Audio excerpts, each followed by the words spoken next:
to sleep. I build a wall under the sheets, and when I'm dreaming that you're here with me.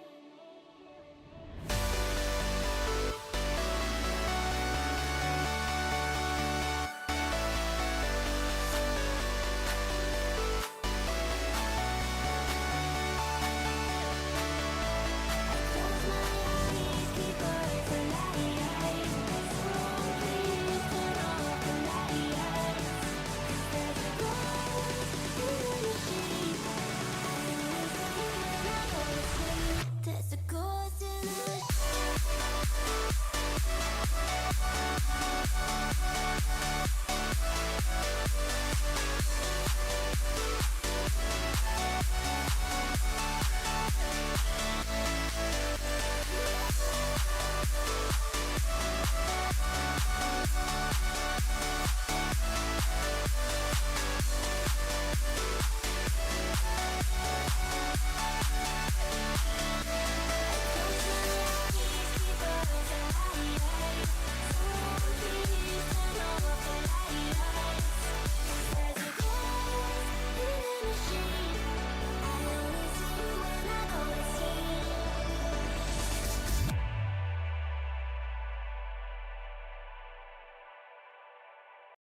I love that Tuesdays at B-Dubs is BOGO half-off traditional wings. Every week I save so much, I can finally afford college.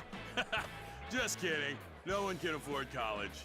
But this deal for wings? Hachi-chachi! What a steal! Come back and move your career forward.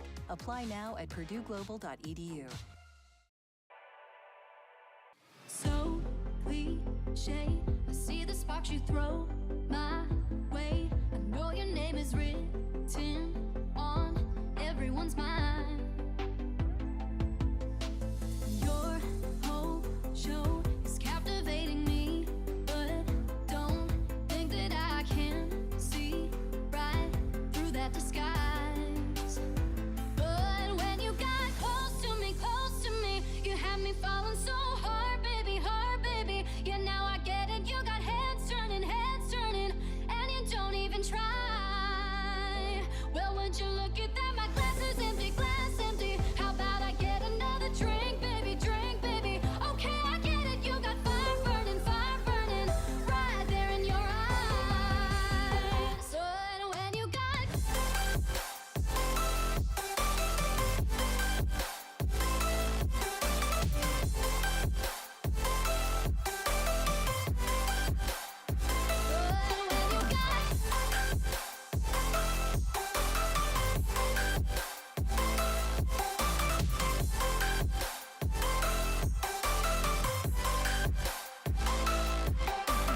this whole thing, I like the way you look at me. How about we just go with the flow? Now you know I feel it too. But I don't think this could be something that becomes a thing. Maybe just for tonight, then I'll be over you. But when you got close to me, you had me falling so hard, baby, hard, baby. Yeah, now I get it. You got heads turning, and you don't even try. Well, would you look at that? My glass is empty, glass empty. How about I get another drink, baby, drink, baby? Okay, I get it. You got fire burning, right there in your eyes. Oh yeah.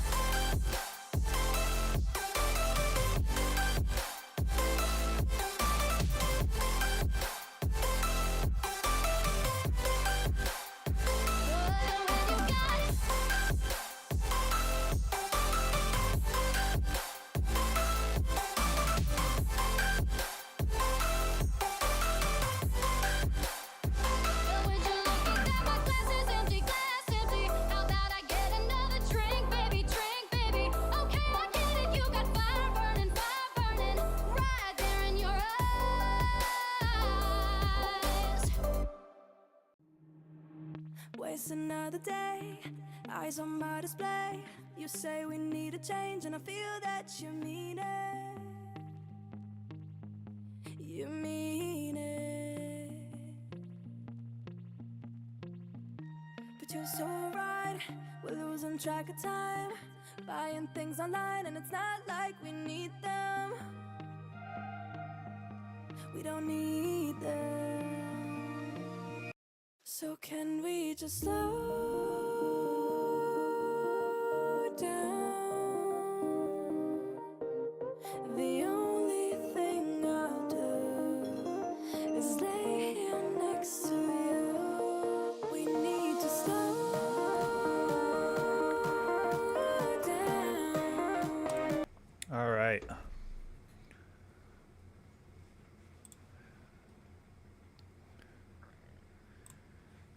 History. Here we go. We're gonna watch a few videos that I had queued up. Why is this queued up? What the fuck?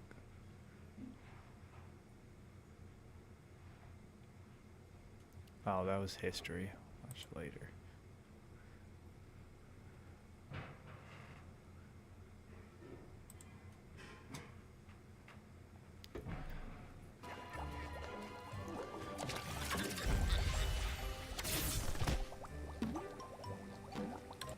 At the end of 2023, the scoreboard was basically that the left took Donald Trump off the ballot in Colorado, and we took Dylan Mulvaney off a beer can. Now, obviously, the ballot thing being permanent was a long shot, but it does illustrate what each side likes to direct their efforts towards, what they consider to be a victory, something worth celebrating. And I've heard a lot of sentiment in the last couple of years. It's like we need to stop focusing on political battles. The culture is what's important. We must fight the culture war. All focus now has to be on the culture. And it's like, okay, well, what does that even mean? What does the culture mean to you? And as we find out from listening to these people and seeing what they believe culture is, the right has no idea what culture is, let alone how to make it for themselves, and much less how to actually take the culture back from the left. It's one of those things where I don't even know what these people mean when they are saying these words to me, but culture is not just something that you can force or commission. That's why when the right says, well, the right needs to be making culture. Okay, yeah, go on. Go make some culture. I dare you. Go off, make culture. It's not I that do think simple. that we The do reason need it's to not make that simple is culture, because but- culture is simply what people do naturally. And that's why the culture war actually is so important. Ultimately, it's because it's a war for the soul of the nation, because culture is downstream from the soul of the people making it. It's a reflection of their spirit. It's defined. Hello? Can I talk to my sister real quick? Just call her. Need to ask her a quick question. Okay. Call her. Will she answer? I'll tell her to answer. She was in the shower. Alright, I'll see you. She's taking a shower? She was. She just Oh. got out. Yeah. Oh, okay, because I was going to ask her a question. Alright. I'll see you later. Bye. Bye.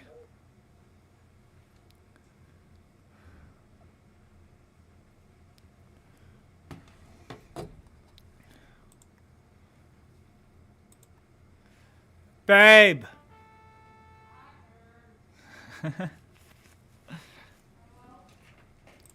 And demonstrated by what people do, and conservatives don't do anything. We also have no understanding of what it means to be right-wing, which is why our attempts to make right-wing culture tend to fall flat, and it's because our lack of knowledge of ourselves, I would say, and our world, and our connection to our world leads us to sort of there's a few, caricaturize ourselves and pretend like, that if we just kid do movies something over that the top to own the libs, we're triggering the libs. This is somehow culture, you know. I've often said that if we put up a mural Incredibles, good of a movie mother as cradling a, a child, that's like that would be a more right wing than putting a mural of right-wing like Ronald Reagan movie. riding a velociraptor shooting an Uzi. Like if you hired a right wing artist to paint a mural on the side of a building in Portland, Oregon, and they painted something like that, or George Washington flexing his biceps on a pile of dead British soldiers, something like that, it would take far longer for that mural to be defaced than it would if the mural were just a mother cradling her child. And we might be confused about that, but the left certainly is not. And it's because they actually have a better understanding of what it means to be right-wing than we do. Like, they might hate it, they might hate things that are good and natural and true, but they understand that they're right-wing, whereas we think being right-wing is just like owning the libs.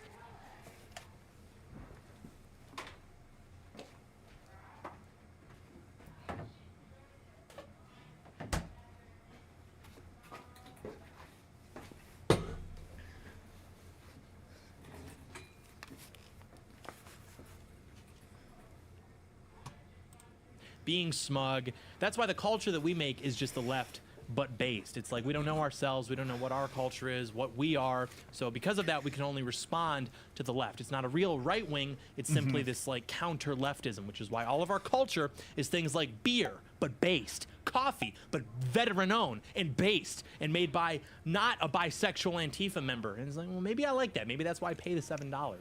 Whatever. So to actually win, to actually take the culture back, we're going to need to do a lot more than what we have been doing. We're going to have to be serious about it. We're going to have to develop a proper relationship with the ideas that have been fetishized throughout our culture by the modern world. Revolution, democracy, equality, scientism, these are not our friends. These are not our ideas. We need to rediscover and cultivate a proper relationship with natural law, hierarchy, spirituality, liberty. All of these things properly understood would do far more. Well, like, I actually just watched this movie last night. The Incredibles is a great example of right-wing culture, of right-wing media. Like, if you watch Incredibles, the villain literally is, like, a representation of liberalism.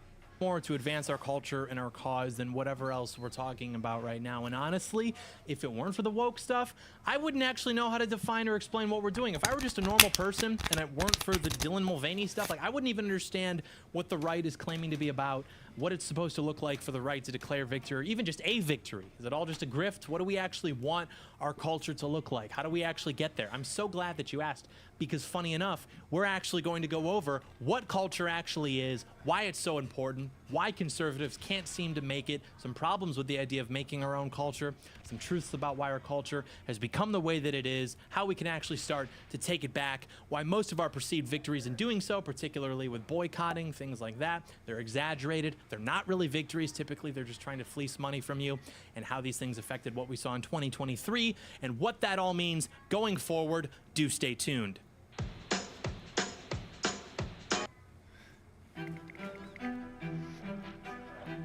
Oh.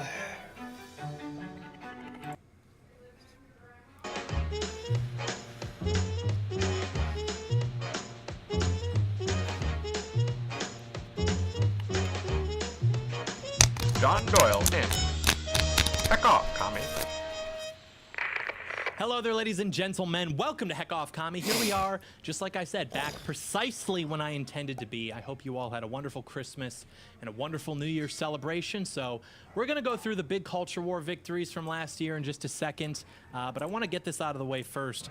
Don't get your heart broken. Don't put too much faith in your generals. They have no idea what they're doing in almost all cases. And for the most part, I'm not going to be, sniping at anyone in particular. I'm not trying to throw shade.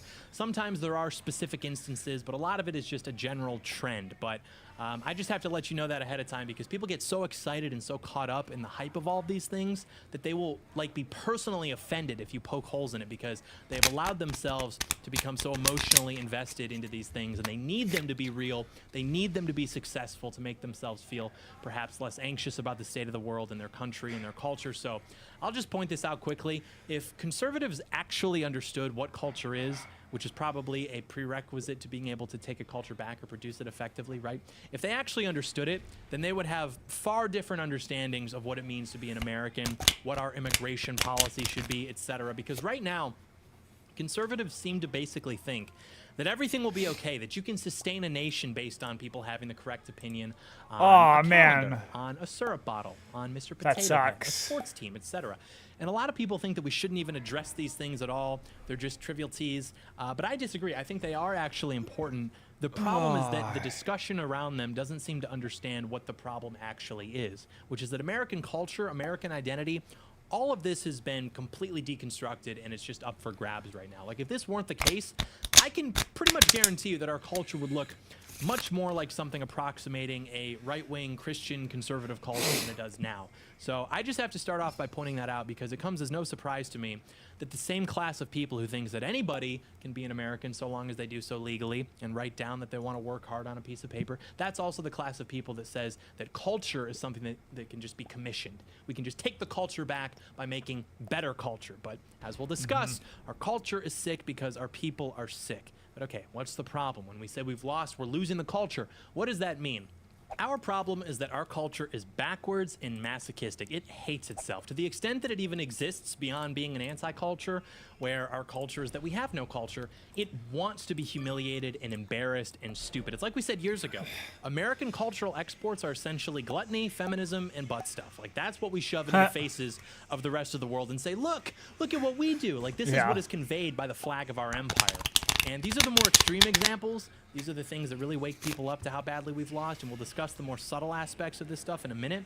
But all the really degenerate content, the problem is it's tough to compete with that, which doesn't mean that it's good, just that man's nature is not good. So if your strategy is just to make better content that's more attractive to people, that they're going to prefer, how are you going to do that? If this person is making music that makes people feel powerful because it's talking about violence and sex, and there's a million of them just like that, the instrumentation itself has been produced by a computer that has it down literally to a science to entrance people, to hypnotize them, and you make one song about wasting tax dollars. You understand there's sort of an imbalance there. And two, with a lot of what has become our culture, we're at a point now where the attitudes of the consumer are too rotten to be rehabilitated organically. Like, they will no longer respond to that treatment, because when people are offering perversion and evil, that's the forbidden fruit. That's always going to be eye-catching. It's always going to be enticing to people. And you can't actually expect people to reasonably refuse that consumption and indulgence, especially at a large scale. Like, some people might refuse it, good for them. But most people will not do that because our nature is imperfect and it's flawed. So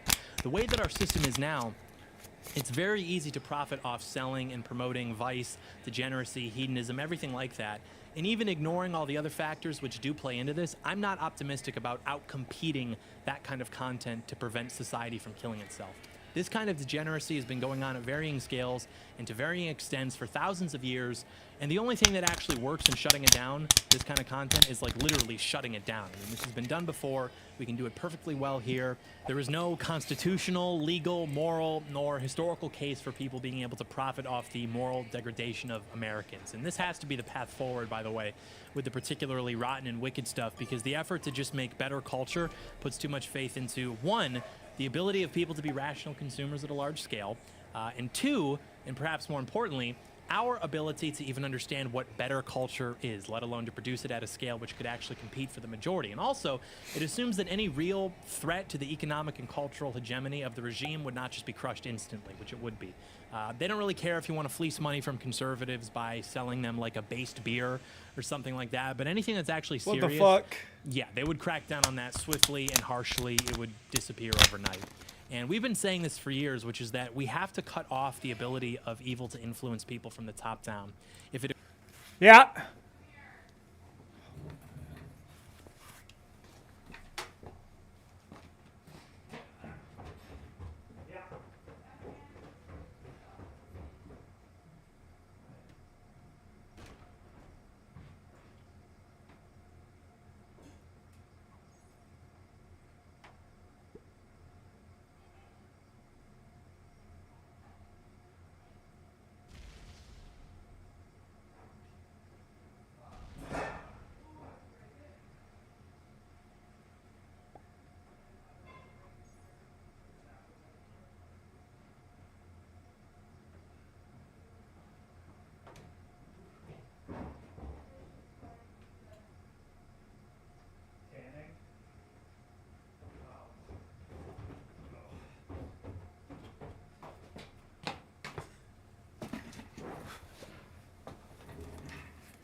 Yeah.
Yeah.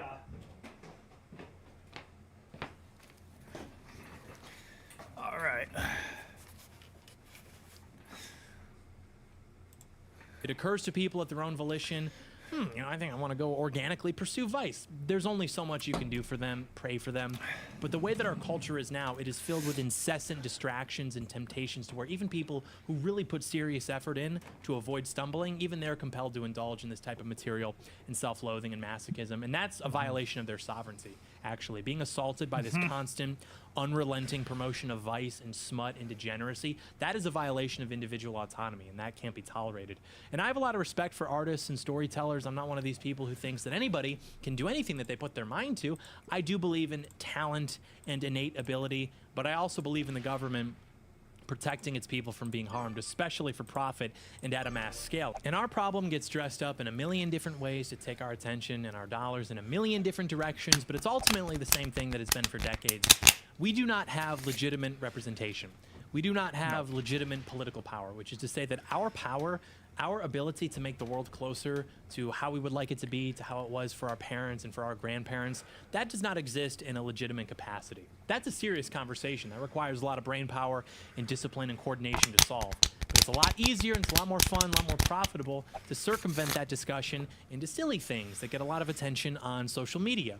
And if we had that power, that doesn't just mean that all of a sudden everyone who's making culture are just going to be our guys. The people who are good at telling stories would continue to be good at telling stories without them having to be ornamented by woke stuff, or perhaps having them be subversive by nature. The same goes for all culture, which is to say that the same way that now there are people who are right-wing, who make great, successful movies, their path of least resistance into becoming successful in entertainment or whatever, how they pass the loyalty tests for admission, is by keeping that to themselves, not setting off any alarms and transgressing against the religious beliefs of the regime. Same goes. When we take the culture back, what that looks like is the same, except now in order to achieve success, you can't be caught dead expressing sentiments or having sympathies to anything that goes against what we want our culture to look like. Doesn't mean that all of a sudden our guys are in charge of making all the culture, but it does mean that we have enough power to direct what that will look like and to a certain extent who those people will be. But again, the guys who we have who are closest to the levers of power are completely incompetent. So we can't really soon expect anything to change under these circumstances. I remember doing some event last fall. Go back to my hotel room, hanging up the suit. I throw on Fox News in the background. Ted Cruz is on there. He's promoting his book about how to beat these people and take the culture back. And he was complaining that the woke Marxists were colluding with the Chinese Communist Party by editing out a Taiwanese flag in their version of Top Gun, but also that the Chinese version of Bohemian Rhapsody omitted the fact that Freddie Mercury was gay, and he said, we have to fight this. Dude, what are you talking about? Who is this That's for? We have to fight based. China because they deny the existence of a country which no American can find on a map, and because they refuse to, validate Freddie Mercury as a queer icon? This is your far-right, conservative, pro-American senator. Yeah, from what the Texas. fuck? That part is... The point being, we can discuss the logistics of this at a later time, what it would look like, but until this thinking shifts from where it is now into something with more teeth, don't expect anything to change. And yeah, if you want to get into more detail with that at a later time, let me know. We can do a whole discussion on what that would look like as a matter of policy, personnel, etc. Also, why do you take so much time to do those news hits, to sell those books? Like, do you have that time? Everything else is under control. We can throw it on autopilot. Okay, let's talk about the culture. Because the right has no real cultural presence, as it has no real political presence, because we have no political figures. I mean, guys that are actually big players, guys that represent us, at least until next year. We also have no real cultural figures. So instead, we have this weird hybrid where our biggest thought leaders make themselves into these quasi-celebrities who create grand spectacles for themselves to denigrate things like the Barbie movie or whatever is the outrage of the day, but simultaneously to police Ben the Shapiro. speech and behavior of anybody who wants to do anything real. So we've got this weird hybrid of a political, cultural class, which really retains the benefits of neither of those things. So they're not powerful enough to really achieve things for us politically, but they're also not really powerful enough for us culturally to get any wins there either. So it's like, who's this really for? It's trying too hard. It's like we've been saying, culture isn't something that you can just force or commission. Culture is something that people do. It's defined by what people do, and conservatives don't do anything. We have no self-understanding, no regard for an intellectual tradition, and so when we try to make something that is an example of right-wing art or right-wing culture, typically it does not go so well for us. But when the left tries to make something right-wing to mock it, it always ends up as everybody's favorite thing. Look at Rorschach. Look at Far Cry 5. Keep your rifle by your Yeah, Rorschach and the side.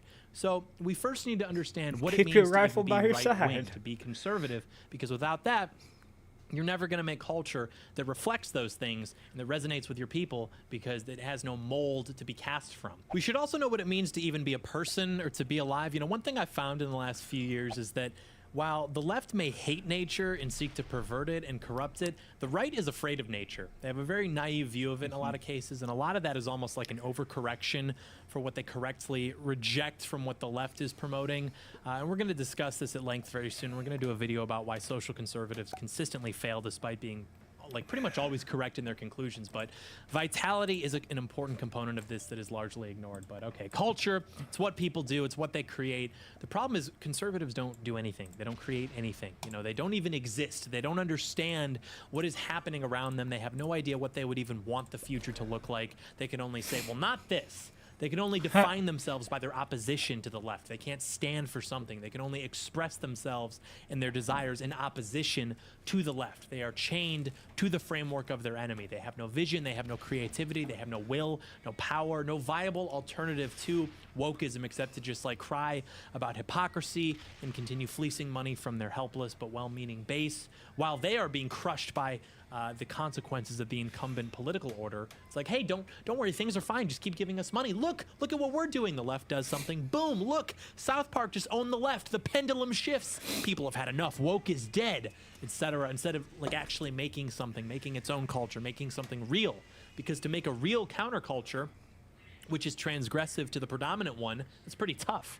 That requires being called a lot of names, losing a lot of status that I don't think the incumbent hybrid class is really willing to sacrifice for the most part. And of course, I like to interpret pieces of existing media through a political lens, but I do that to normalize our ideas to hundreds of thousands of people in a way that is familiar to them, including the Giga Chad himself. Not because I'm trying to, you know, convince people that we're making inroads in the culture. And so we try to co-opt things that happen and just claim them as ours, like, Nicki Minaj against the vaccines? Based? Ricky Gervais made fun of snowflakes and SJWs at the award show ceremony. I think we're back. And so as it stands, the things that we try to co-opt are being perceived as victories by us simply by their virtue of not being woke. And that would be fine if it were because the right is understanding that at this point simply being normal is actually transgressive to the dysgenic, disgusting freaks that we're up against. But instead, it seems that people are just trying to sell false hope to their audiences. So right now, even the culture that's being made by us that's not explicitly right-wing or transgressive, that is a statement insofar as it's not woke. And if we had more institutional power, we could actually make things that are transgressive, which deconstruct and mock the gods of the regime, things that we mentioned earlier being equality, scientism, democracy, revolution, etc. And you do need that institutional backing because otherwise nobody's going to see it, which maybe is not important to you as an artist, but it is important to having cultural influence. And again, I have a lot of respect for artists, for storytellers. I'm not one of these people who thinks anyone can do whatever if they just put their mind to it, read enough books, work hard enough, study enough, whatever. I really do believe in talent.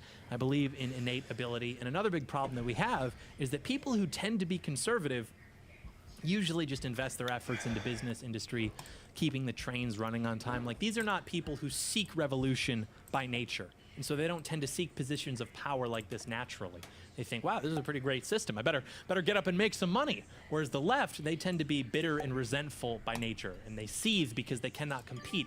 And people who are like that, but who are more maybe aware of the situation politically, who are cognizant of what's going on, they usually end up getting involved in politics in some capacity, throwing their hat in the ring because they want to fight for a system and for a country that they love so much. And so that's why we have to understand the difference between the conservative artist and the artist who is conservative. You know, we don't want to put the cart before the horse here. We want excellence, we want art, and the problem is that by the nature of our current power structure, artists are going to have to play within the lines. Certain lines that are set by these people in order to gain recognition, wealth, whatever it may be. And that's really the problem that needs solving. Like, we have to change those lines. We have to take control of them. We have to be the ones saying, you can't get canceled for making right-wing art, but you won't be able to make a living as a left-wing artist. We'll make you radioactive. No one will touch you. No one will want to work with you. And until that changes, any attempt for us to really compete with this is just going to be us telling normal stories, but we're paying more for them because at least we know that the politics of the producers are more or less in alignment with ours, or making a sort of, you know, right-wing self-parody caricature because we don't understand ourselves. Introspectively, we can only define ourselves by our opposition to the absurdities of the left, whereas we could do that. We could make art that promotes our ideals, promotes what we want to be celebrated and elevated, not equality, but excellence, not scientism, but faith, not democracy, but leadership, not revolution, but civilization, and so on. And a lot of great movies do exactly this, and maybe you wouldn't even think twice about it because it's just normal. And if you start associating your artwork and your culture with things that people have already been conditioned into viewing as low status or whatever, you're setting yourself up for failure. It should simply be normal. It is what it is. It's not an anti-something else in branding or in purpose. It stands alone in favor of what it is saying. It believes in itself. It has the confidence to exist for its sake by itself. And I'm not trying to take, you know, the armchair approach of criticizing everyone trying to do something, people trying to do the right thing. I'm just saying, I think if we put as much effort into destroying these people's ability to artificially destroy and poison our culture as we do into making culture, things would just sort of heal themselves and correct naturally to a pretty large extent. And I completely agree, these battles need to be fought. I'm just trying to direct the energy into something that's productive, even something like, you know, preserving classic architecture, like Trump was doing in DC. Even that would be doing more in service of our culture than a lot of things that people are trying to do now. But honestly, even if we did get this down to a T, the truth is that we could spend a year making something really cool and spend a bunch of money on it. But at the end of the day, there were probably 100 other things that were made that were more popular and that had a bigger effect on the culture. You're not going to create a parallel Hollywood. Other countries try to do this, not even with the anti-woke niche, and they don't even come close. They're just trying in general to compete, and it doesn't even hold a candle. The film industry, it's globalized. And just as American culture, which it exports and imposes into the rest of the world, is totally woke and reflective of American cultural hegemony, so will Hollywood until something serious changes. Same thing with outcompeting woke capitalism, starting a parallel economy. You're not going to create an anti-woke S&P 100. It's just not happening. You need to control the same forces which have forced these apolitical companies to become that way. And again, we're not being pessimistic, but to people who are overly excited and overly optimistic, a little dose of realism might seem that way. The message is simply that we have to understand the conditions we are working with. We shouldn't overthink what culture is, let alone good culture. So long as it's not deliberately subversive, degenerating, perverted, like it can probably pass the smell test, at least for the time being. But in terms of a long-term solution to these problems, you really need to keep your eye on the prize. We need political power because the separation between the state and the economy, between the state and industry, that's one of the myths of liberalism. That's never really been the case throughout history, let alone with a global empire like ours. They're not separated, they never have been, and they never will be. I mean, that'd be great. That'd be awesome if that were the case. I agree. But this is nonetheless the reality of our situation. And so long as our regime is occupied by this sentiment, our economy and our media, it's going to be as well. The debunking of that myth, that's a separate conversation, one I suppose we will have to have at some point. The right will have to have too, if we actually want to be successful. But we are up against very powerful forces. And people say that, but they don't really believe it because they act in ways which contradict that reality, which is something that we're also going to discuss pretty soon with some talk about the Civil War and the collapse that we've been seeing. But the reality of our situation is that you're never going to independently create a challenge to their power because power by its nature destroys anything that threatens it, that actually poses a threat to the economic and cultural hegemony of the regime. It's going to be outright crushed or subverted, but it won't be allowed. And don't worry, there is going to be a time when that is no longer the case. I mean, these people are not competent enough to sustain their operation. But in the meantime, our efforts would be far better spent trying to accumulate and regain political power rather than just playing hot potato with people's money and telling them that it's doing something productive for them. And insofar as we are having these conversations, which is important, we should be having these conversations, but we need to direct a lot more of that focus to the elephant in the room, to what was written on the wall now almost 10 years ago, which is that Donald Trump's election and the energy surrounding that exists because he started a conversation about identity, about what it means to be an American, who we are. And that was a conversation that Americans didn't even realize that they were starving to have. because they'd just taken it for granted. They didn't know that it was on the menu. The reason that we've lost our culture is because we've lost our identity. If we don't know who we are, how can we justify continuing our civilization? What civilization? What is that? What do you mean culture? What would that even be doing? What would that look like? I don't know. Thought this was just the natural state of the world. I took it as a given. But that's a conversation that hurts people's feelings. And it steps on toes because that's a conversation that draws lines.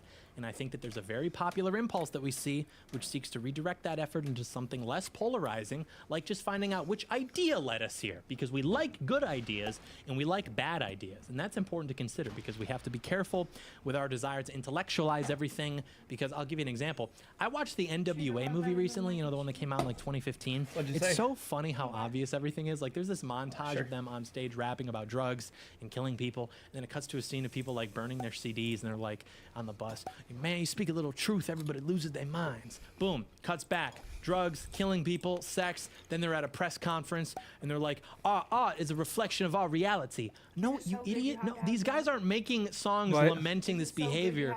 Man, it sucks Yeah, that my can you make me neighborhood's some? dangerous. I guess I should have left the Democrat plantation. Like, it's all just glorifying it. It's music that is made to glorify and promote disgusting and uncivilized behavior. Just like the Maury Povich show, Jerry Springer, you know, you take behaviors and attitudes that were unheard of, that were reserved for the lowest classes of society, and you bring it into everybody's living room, and they can't help but watch because it's so bad, and you laugh at the people who protest your vulgarity and your efforts to subvert a polite and moral culture with this filth as if they're the problem, they're the ones demonstrating antisocial behavior.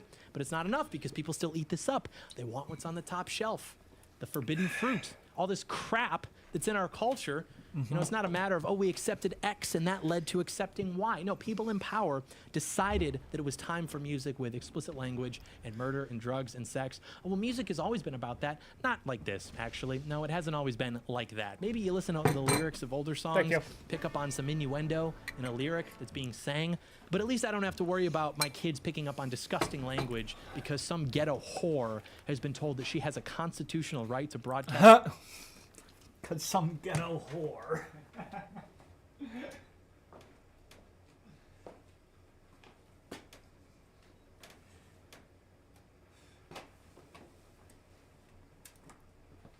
Ooh, that's no good.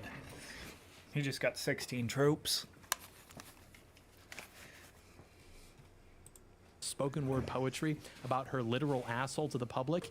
And this was Her fought in literal courts. asshole. The battle goes on. Eventually, it's too late. People just accept it. They Shit. move on. We are obsessed with this intellectual genealogy. This led to this, and then this led to this. Like it's some puzzle that we have to solve.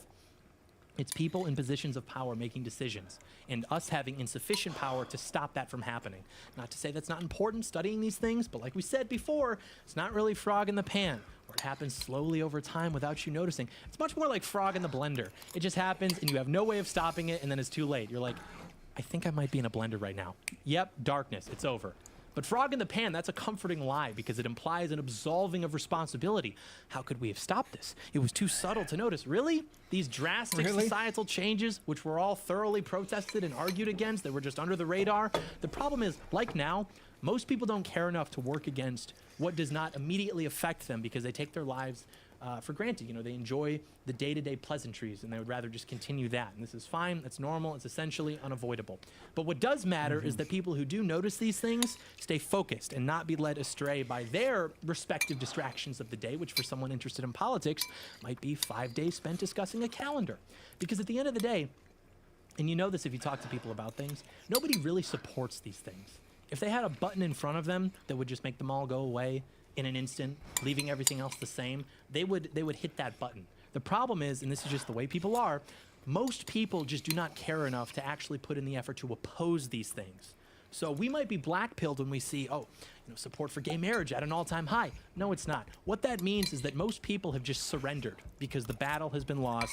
Most people aren't going to actively push back against something and risk having their lives ruined by the alphabet mafia, as it's referred to, simply for voicing an opinion that was considered normal until just a few years ago. And so they prefer to just take the normie morality of, well, hey, I don't care what anybody does, so long as it makes them happy and they leave me alone. So yeah, they support it, but they really just want to be left alone. And they mistakenly think that their best route to that is just surrendering the issue. And that really is one of our biggest problems. One of our biggest tasks is going to be getting people who are at their core productive, polite people who really just want to mind their own business to realize that they are the exception now. And if they want to leave a country behind to their children and to their grandchildren, they're going to have to become impolite and imposing and channel their productivity into cleansing the rot from our society. And that all means that they're going to be called mean. That's the choice. You can have your country back, or you can avoid being called mean. There's no third path. And if you can get enough people to that point, then things will look a lot better for us. And support being properly understood as just surrender. That's very important to this. We're going to need power to do that, specifically in institutions that work to curate the opinion of the public. Take back the universities. You want to know something about that? I don't think the woke colleges and universities are a problem to the degree that conservatives would have you believe. They're a problem. We have to take care of that. But a lot of what I hear about that is coming from people who haven't been to college in decades, and they see what's going on at the schools. They assume that there's a large causal link. They think they're just churning out these radical Marxists. Allow me to share some insight into what's really going on here. During my stint in higher education, I had to take one of those really woke classes. It was mandatory. It was all about race and power imbalances and the oppression of the different groups by straight white men to varying degrees throughout America's history. It's exactly what you're imagining it as in your head. And I, being a black person expert, though at the time I wasn't yet accredited, passed the class with 100%. There was not a single point available to me in this class which I did not obtain. And the reason for that is that I understand what these people think about the world at a level of fluency where I can just answer all their questions perfectly off the top of my head. And the fun part for me wasn't, starting an argument, playing devil's advocate, maybe back in high school, but at this point I have nothing to prove. So what I derived a great sense of enjoyment from was answering questions and writing essays, which if you're a liberal, you would think, oh, this is so great, this is so inclusive. But if you know me, then you're reading this and you're like, wait a minute, is he making a case for? So, just things like that. So that was a lot of fun. And everyone that I talked to throughout this, it was just an easy class, which maybe, yeah, it was, but, we're not solving like differential equations or anything. So it's going to be comparatively easy. But I would show my assignments and my essays to friends and family. And there was a ton of material that would be included that they weren't familiar with or they hadn't heard of. And so I realized it just sort of worked out in my favor because, you drop me in like a mythology class. Okay, now I actually have to do the reading because I don't know a lot about mythology. So it just happened to work out for me because I've spent hours a day, every day for the past 10 years reading about this stuff. And so when it comes time to be evaluated like that, it's like, okay, this is the easiest thing ever. But I'll tell you this. So we had to do these group discussions where we'd say something and then we'd all respond to each other. And I went into this class, by the way, thinking like, okay, great. Another humiliation ritual. This is just going to be another totally humiliation debasing. ritual. Whatever, I'll get through it. What I actually saw was very white pilling. You had your typical woke MLK wannabe preacher types who were legitimately illiterate. Like I would read the things that they would write. I could understand what they were saying, but it was not well written at all. It also wasn't what you would typically expect like bad writing to look like. Like it was presented very pretentiously, like it made an attempt at punctuation and structure. The best way I can describe it is if you took a rock that you found on the ground and you just polished it really hard to try to make it look cool. That was like the quality of writing from these people. But you had, of course, those kinds of kids and then a handful of like white liberal types. The average kid though in the class totally disengaged from the material. The average white kid was like, well, I don't understand why people say reverse racism isn't real, and I don't like being stereotyped as dumb just because I'm blonde. And I'm like, wait a minute, the sun is coming out? These kids weren't buying it at all. We'd submit our final projects. They had to be a creative expression of what we had learned in the class. It was worth 500 points. The biggest assignment of the semester, and this one girl wrote the stupidest poem of all time. It was like 30 words. That was her final project, 500 points. And it's not even that she's like a bad poet necessarily or whatever. She obviously just did not care about any of it. And then I'm reading the peer feedback and it's guys like, wow, Zoe, I could tell you put a lot of effort into this. This is so impactful. And I'm like, dude, no freaking way. Are we back right now? Do I CC somebody on this? Do I forward this to the We're Back department? These kids just don't care. Do I forward this to the We're Back department? Okay, what is causing this then? What is the problem? I thought about it. Have you spoken to the average college student, let alone one who has to take classes like this? They're not retaining the information. The average IQ of a college student has been dropping. It's been dropping for a while, and resultantly, curriculums are getting dumbed down. They're getting more woke. But why is this happening? Are the woke colleges and universities really to blame? Sure, to some extent.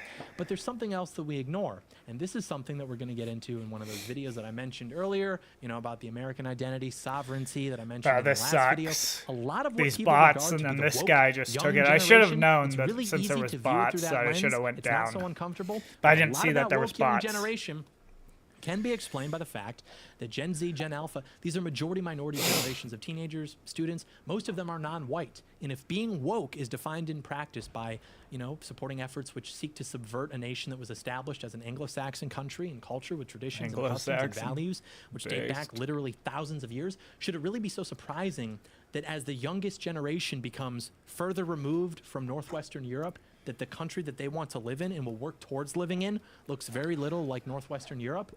Or on that note, when you bring in millions of people from non-Western countries into Northwestern Europe, that it stops looking and functioning and feeling like Northwestern Europe? Is that surprising? You look at the data, you find out that 4 in 10 Gen Zers say the founding fathers are better described as villains. What the heck? The woke kids, damn it. Okay, maybe. But you look at the data on this, and what you see is a single-digit percentage of white people will describe the founding fathers as villains, 9%. Even college-educated white women, 6%. Oh, but everything is the fault of liberal white women. Cringe, grow up. Yeah, really edgy. Whoa, you insulted liberal white women. You better not let George Soros and Klaus Schwab find out about that, or else the freaking CIA might assassinate you kill style. You gotta understand, we know what's going on with the woman stuff. We get it. We discussed it at length in the last video. But it's just like denigrating Italians, French, Canadians. It's, you can be edgy as much as you want, as long as the target is ultimately white. That's how the game is played. But anyways, 6% of college-educated white women describe the founding fathers as villains. Meanwhile, about 40% of black people, over a quarter of Hispanics, about a third generally of all non-whites describe the founding fathers that way. And this is even despite the fact that those demographics are far less likely to attend the woke indoctrination camps. Wow, crazy that the woke education seems to be the most effective in populations which have an incentive to believe it already, or perhaps even a grudge against the targets of it based on envy, what their parents told them, something else. Crazy. And people struggle with this because white people mostly interact with other white people, especially about politics. And when they do talk to non-white people about politics, a lot of times it'll be at work or something, and there's like a shared moment between guys laughing at a gay person. The one thing I'm worried about is this 11 fucking attacking me. Ooh, uh-oh.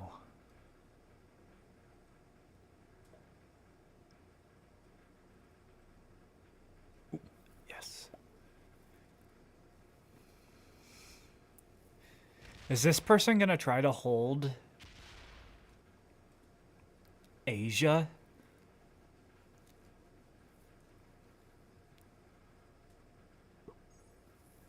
Well, we're gonna have to stop that right now. Or at a sexist joke or something. Maybe you get your hair cut at a black barbershop and you're like, wow, we're not so divided after all. But you remove a lot of the more absurd stuff from the conversation, start talking to people about how they actually want society to be structured, where the money goes, where the people go. You'll find that things become very different very quickly, especially when you're not in a setting like that. You're just in your community and the other guy is in his community. So yeah, it's not surprising that as generations get younger, we see that they are consistently more likely to identify the founding fathers as villains, say America's an unfair society, that significant changes are needed. Various policies moving around, a number changing here, number changing there. That's not that significant. That's how the government works. When they say significant changes, that means things like defunding the police. That means radical, woke stuff that we're seeing now. That's what they're talking about. They don't just mean like increasing entitlements by 2%, something like that. Okay, so what's the real issue here? Look at my case, for example. You could never convince me to be ashamed of my heritage. I don't have that impulse in me. I took it upon myself to go the distance, do all the reading, just out of my own curiosity. When I was in school, I said what I had to say to get A's, but at the same time, I never lied. Now I have that sense of pride. I also know the information to justify it. But the information was second. What came first was a fire in my belly, that spirit. I felt a sense of pride in my identity. You could never indoctrinate somebody like me, and you really can't indoctrinate someone like me, but who just never cared enough to do all the reading for himself, so he doesn't have all the real information necessarily, but at the same time, he's not buying into what they're teaching him in school. Because people who have a pride in their identity and in their heritage would never agree to its deconstruction or the deconstruction of the civilization that descends from that, which is what woke seeks to do. So the problem isn't really the information, it's that Americans are demoralized, and we're demoralized because we know that we're an occupied nation. We haven't had our interests put first in decades. We're embarrassed on the global stage. We're sold out. It's humiliating. let alone everything that we see in the media, in advertisements, etc. And we've seen data too that teaching white kids that they're evil, that lowers their self-esteem. And if you don't have self-esteem, how can you believe in your own existence? How can you justify its continuation or the continuation of your culture or your country or your ways of life? It's not that they've been taught compelling information which wins the argument to a careful mind. It's that they've demoralized generations of people who are now just limping along, waiting to be put out of their misery. These kids are already depressed, they're mentally ill, they're spiritually ill, they are sick from chemicals and endocrine disruptors, they're fat, they just want to die. They literally just want to die. In the universities, they hand them the tools to articulate why maybe that's not such a bad thing. And then that's why they start crying. You talk to these kids long That's enough why they about start these issues, crying. they start crying. They identify with the struggles of the lower classes of people because they themselves are struggling. They identify with narratives of victimization because they themselves are depressed. People's attitudes towards the world, towards politics, they are far more informed by what they see in the media, on social media, how all of this makes them feel, than by what they're learning in schools. Notice how you've never once met a well-adjusted white liberal. They don't exist, especially the younger ones. All the well-adjusted white kids are like center-right, but they'll say they're apolitical because they don't feel like getting nagged. The reason kids become liberal is because of resentment. They resent the world around them. They resent themselves. It's all driven by resentment, obviously. All change is going to be linked to resentment, since you kind of have to at least resent something a little bit if you want to work towards changing it, right? Now, imagine the amount of resentment you'd have to store within yourself, within your being, to make your entire worldview about eternal, indefinite change and revolution, never satisfied. It's because these people are insatiable. They'll never be satisfied because the problem isn't with the world or with society, it's with them. That's why Instagram Reels are doing far more to get the youth in the right direction than just urging them to read, like, Thomas Paine or take a free class about the Constitution. These kids don't become this way because of their classes so much as they do because of their social groups, because of the media, popular culture, etc. And yeah, education's important. K-12, probably even more important for things like this. But you could get rid of Marxist professors in every college or university in the country, and I guarantee you things would more or less stay the same, especially 5 years afterwards. There would be some change, but it would not be drastic. The information is not the driving factor here.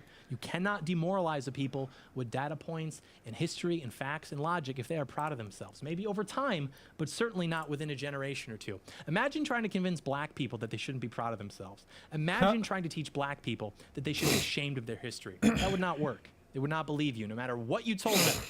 We don't have high schoolers on our side, reading the books that they're reading because they had a base teacher or something like that. We have them reading the books that they're reading because they saw a little Dark Age edit on TikTok or iFunny or something, right? They felt proud of themselves and they followed that impulse down the rabbit hole. What good is the information by itself? In order for people to believe good things about themselves, they have to believe that they themselves are good, that they excel, that they're capable of such good things. And Americans do believe that. Americans are patriotic, very patriotic by nature. And Americans want permission to be proud of themselves. They're starving for that permission. And if we're keeping score, there's a lot to be proud of, frankly. And whoever gives them that permission to be proud of themselves is going to win. The left gives them permission to be proud of their contribution to social justice or whatever, handing away the torch of their civilization. We are too scared to give them permission to be proud of rejecting that, rejecting the idea that there was anything wrong structurally and fundamentally with our society at any point. It's like we said years ago, don't tread on me versus silence is violence. People like strength. People gravitate towards strength. Don't tread on me says, I want to be left alone, so leave me alone. And if you don't, maybe something will happen. I don't know. Whereas silence is violence says, you literally have to participate enthusiastically in our cause or else you are morally transgressive. That sounds like confident messaging. That sounds like something that takes itself seriously. Doesn't care about being smug. We're getting one over on the annoying coworker or the extended relative. It takes itself seriously. That's why it wins. The anti-white stuff, the anti-Western stuff, those are the tools that they have been given by society to articulate the more subconscious messaging that people feel, which is that we suck. It's not a coincidence that you cannot find a single straight white male in advertising. It's not for you. The last classically masculine pop culture icon, James Bond, kill him off, talking about replacing him with a black guy. There's an impulse of envy, an erasure of white culture while simultaneously claiming that there's no such thing as white culture. But a big component, too, is removing the ability of white people to see themselves portrayed positively in any way that is separate from being subservient to a woke narrative or agenda. Captain America, he's good because he fights for gay rights. Bigot, but by themselves, independently from helping the poor, oppressed people, which means paying for them to do literally whatever they want. I mean, that's how an AI would interpret this whole system. White people aren't cool, they're cringe, they're dorky, they're bland, their music is lame, blah, blah, blah. And then we're like, oh, okay, because, we're afraid to speak about ourselves positively. Because if we really started keeping score, that would make people uncomfortable. And it's not just about the information. That's important, but If who we is really learning that started keeping information? score. How do they feel about themselves? Through what lens are they going to be interpreting that information? Who's it intended for? What's the purpose of it? These are the real questions. We're going to have to answer those. But I do want to go through still our year in review. 2023, the year we made culture, the year we fought woke. All right. Remember this guy? Remember Oliver Anthony? People went insane for this guy. Literally overnight, all the biggest talking heads were posting this guy. This is what making culture is. This is the way. And then it ended up not working out so well in the end. I swear to God, to the Right-wing media for...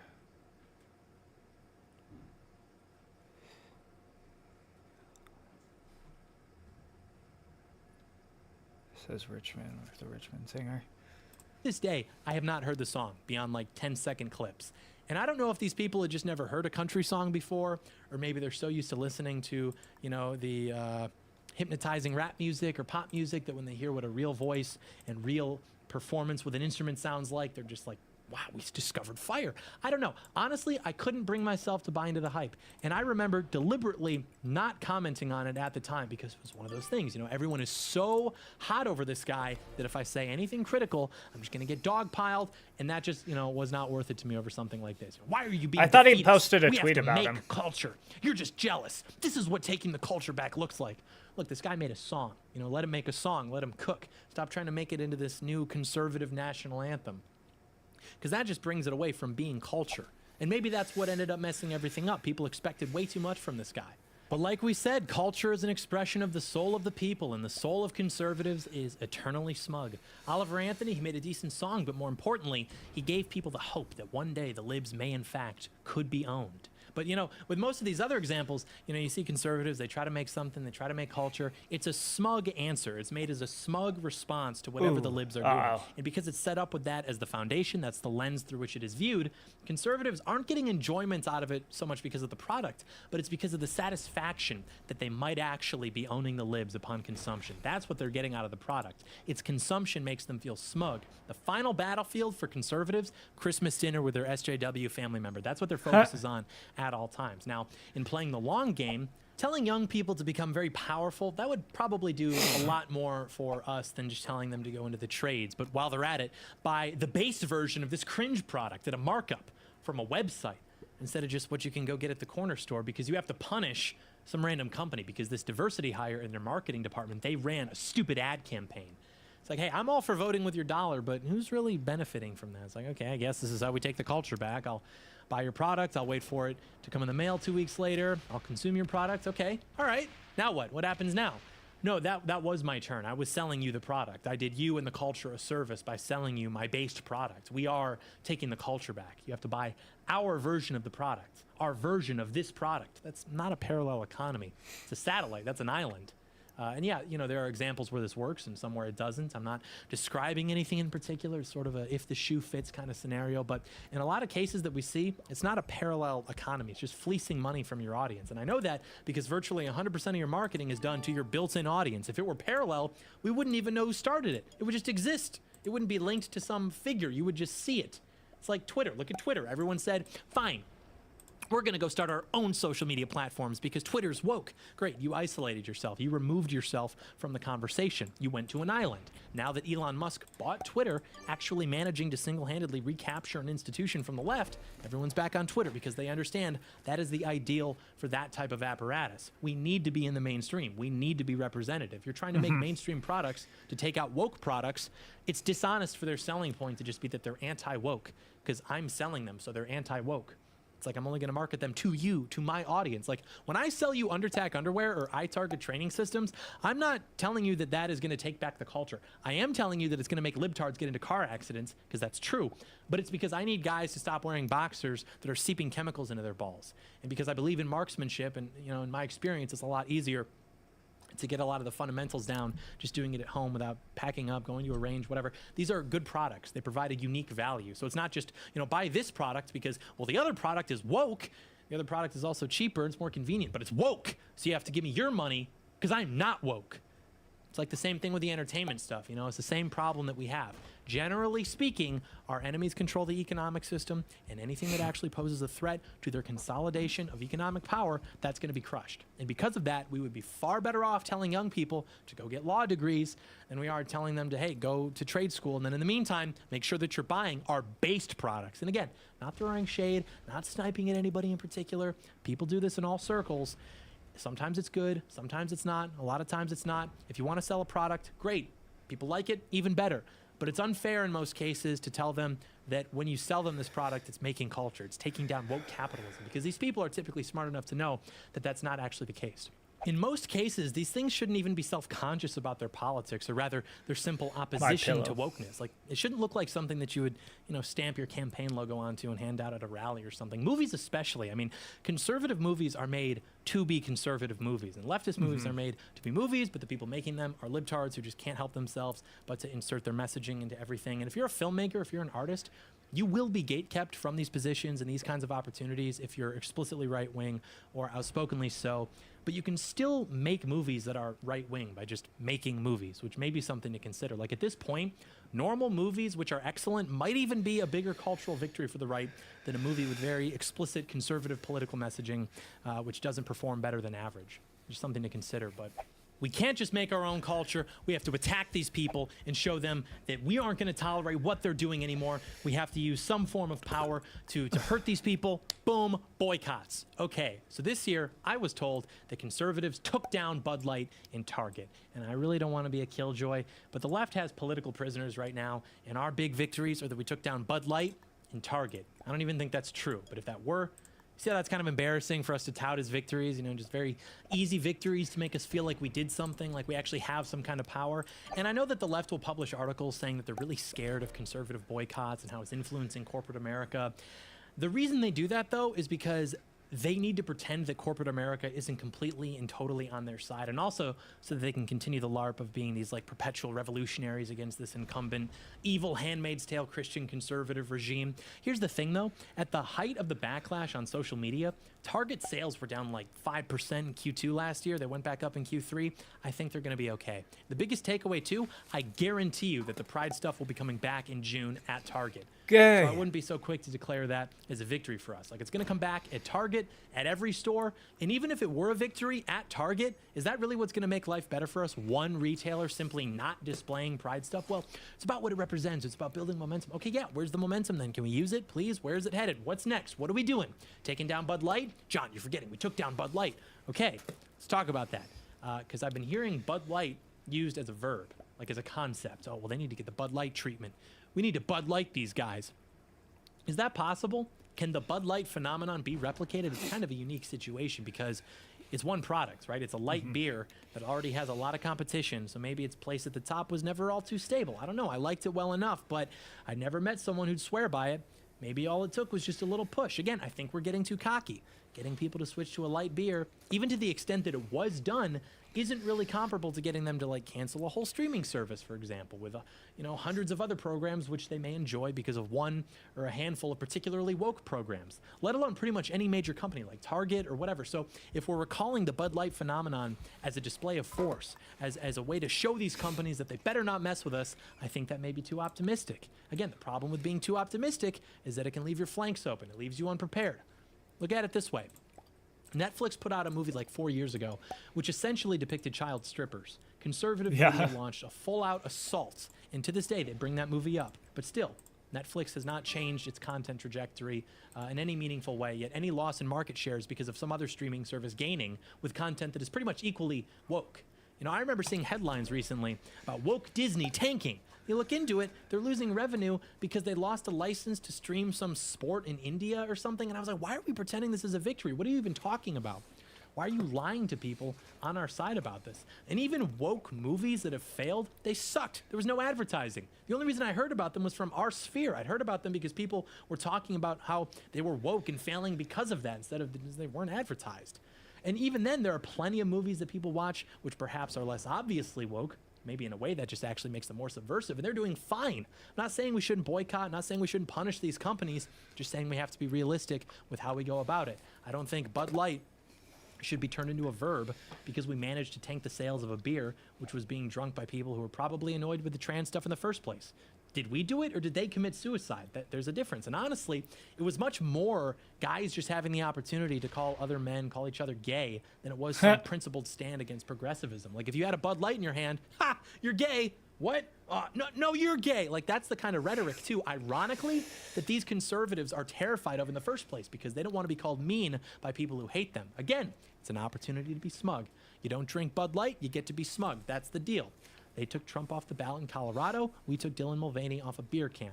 Both sides are smug. I'd say it's neck and neck. Okay, well, they overturned the Trump ballot thing. So never mind. We're winning. We're up. Us status back. Culture status taken back. Please give me $30,000. Hey guys, if you like this video, leave it a thumbs up, leave it a comment, subscribe to the channel, turn on post notifications so that you can get notified in the event that I post. That's why you missed the 2nd December upload. You weren't notified. You simply, it was a skill issue on your part, and then it was such a powerful and compelling video that big tech censored it, and so now you missed it. You'll never get to see it because you didn't have notifications turned on. And then also share the video with a friend. And then if you don't do these things, then you're...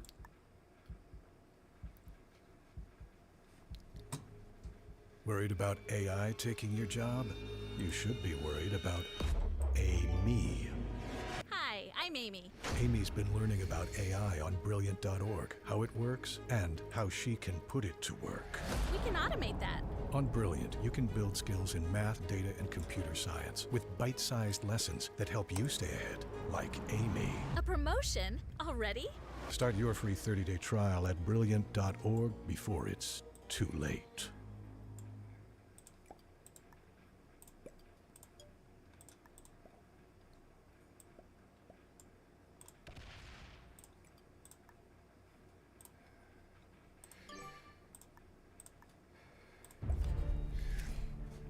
There we go. Skip. The year is 1984. I'm about to be born, and AT&T has just lost its monopoly over America's telephones. One of its 7 new subsidiaries, Pacific Bell, is getting pushed out of the nest, and let's just say she does not fly. The higher-ups have tried everything, restructuring, downsizing, rebranding, but nothing's helped motivate their workforce. So, do they give everyone a raise, invest in infrastructure to improve working conditions, hire emotional support animals? Well, I'm gonna attack that 11. As business bullshit author Andre Spicer explains, Pac Bell decided to pay tens of millions of dollars for organizational development specialist Charles Crone's leadership development program. Family, religion, friendship. These are the 3 demons you must slay if you wish to succeed in business. A method he What the based fuck? in part on the teachings of a late 19th century mystic and spiritual leader, George Gurdjieff, whose work George experience Gurdjieff. included entrepreneurial pursuits like capturing park sparrows, dyeing them with yellow pigment, and selling them as pricier canaries. My guy had that grind set. Gurdjieff's mystical theory that we spend our days in waking sleep and simply need to do the work to transcend to higher states of consciousness attracted the lights of Frank Lloyd Wright and Timothy Leary. If you don't know who those guys are, one of them built really cool houses. One of them tried to get everyone to take acid. His followers aimed to achieve transcendence through sacred dance, listening to music, and group discussions. By the 80s, the ethos had been spread by Gurdjieff's acolytes, eventually making it to Crone, who remixed it with business logic to establish a 20-day program he called Croning. Let me know in the comments what you think Croning would be if it wasn't this. I have some ideas. They're bad. It consisted mostly of vocabulary lessons and group discussions about topics like the difference between knowledge and understanding. Fucking And I realize it threaten sounds me. like we're making fun of that because you might be thinking, hey, Michael, don't you guys make videos about things just like that? But the difference is that just shut up. Enough questions. Graduates of the program left with cool new vernacular like alignment, end state visions, paths forward, purposefulness, and intentionality. Of course, there were downsides for the telephone company.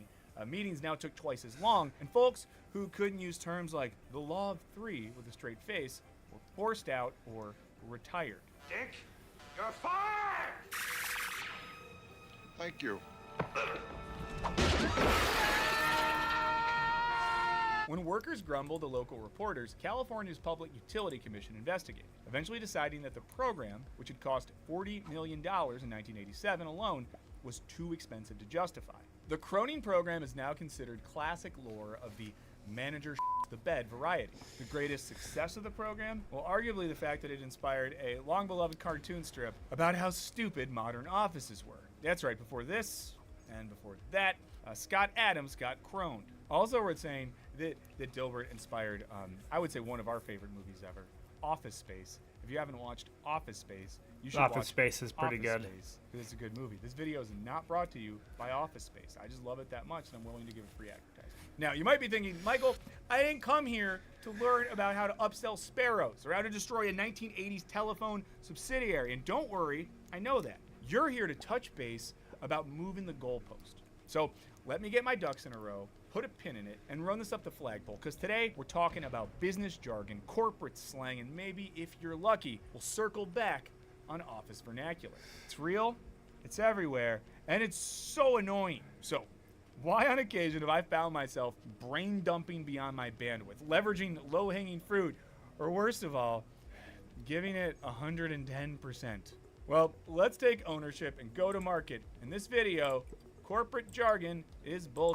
Okay, before we get into it, I want to tell you about this video sponsor, Endel. Now, if you're feeling stressed or having a hard time focusing on daily tasks, or even just having a hard time winding down and getting great sleep, Endel can help you. Endel is a revolutionary app that uses AI to generate personalized soundscapes designed to help you relax, focus, and sleep. Now, the app adapts in real time to personal inputs like location, weather, circadian rhythm, and heart You want to rate. keep losing your Personalize the troops sounds by for keeping them maximum up there? effect. When you open the app, you can choose from a variety of scenarios where you want to focus, relax, or sleep. Now, let's say it's the middle of the day and I need a quick power nap. I might select the power nap scenario, which then gives me a perfectly timed soundscape that will help me relax and get a I will not few be bullied. extra winks, but then wakes me up in time that I don't miss our next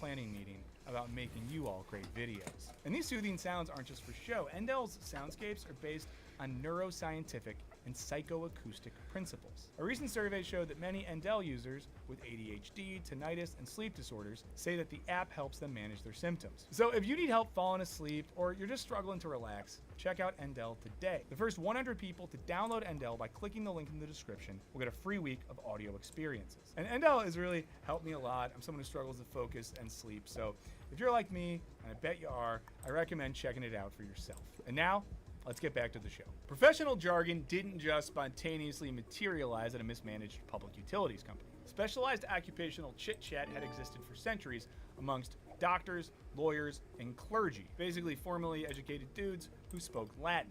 The modern iteration of office speak sprang up in the 1950s, as Harvard Dean Rakesh Khurana told The Atlantic. Previously, managerial theory had been focused on maximizing efficiency by treating workers like machines. But post-World War II, you had a lot of dudes in gray flannel suits performing banal office tasks at giant conglomerates, where a record number of mergers meant that a Pepsi employee who just really loves soda might suddenly find himself working for Pepsi's new trucking subsidiary. Now, this left employees bored, disillusioned, and craving autonomy. As a result, Khurana says, managers were left wondering, how can we get workers to feel differently about their jobs? Well, the best way would be to change the way people talk about their work. And in fairness, this wasn't a bad idea, because while we often think of language as merely a means to describe our reality, it's far more influential. As linguist Gerlinda Montner writes, language is central to the process of constructing social reality. It is productive, formative, and creative.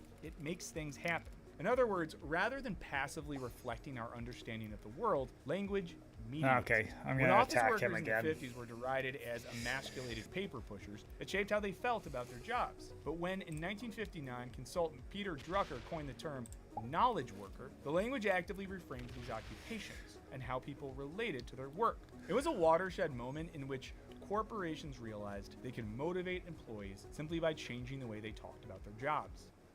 I wouldn't have taken 5 caffeine pills every day, but like everyone around me, I was consuming the same amount, but it was in disguise.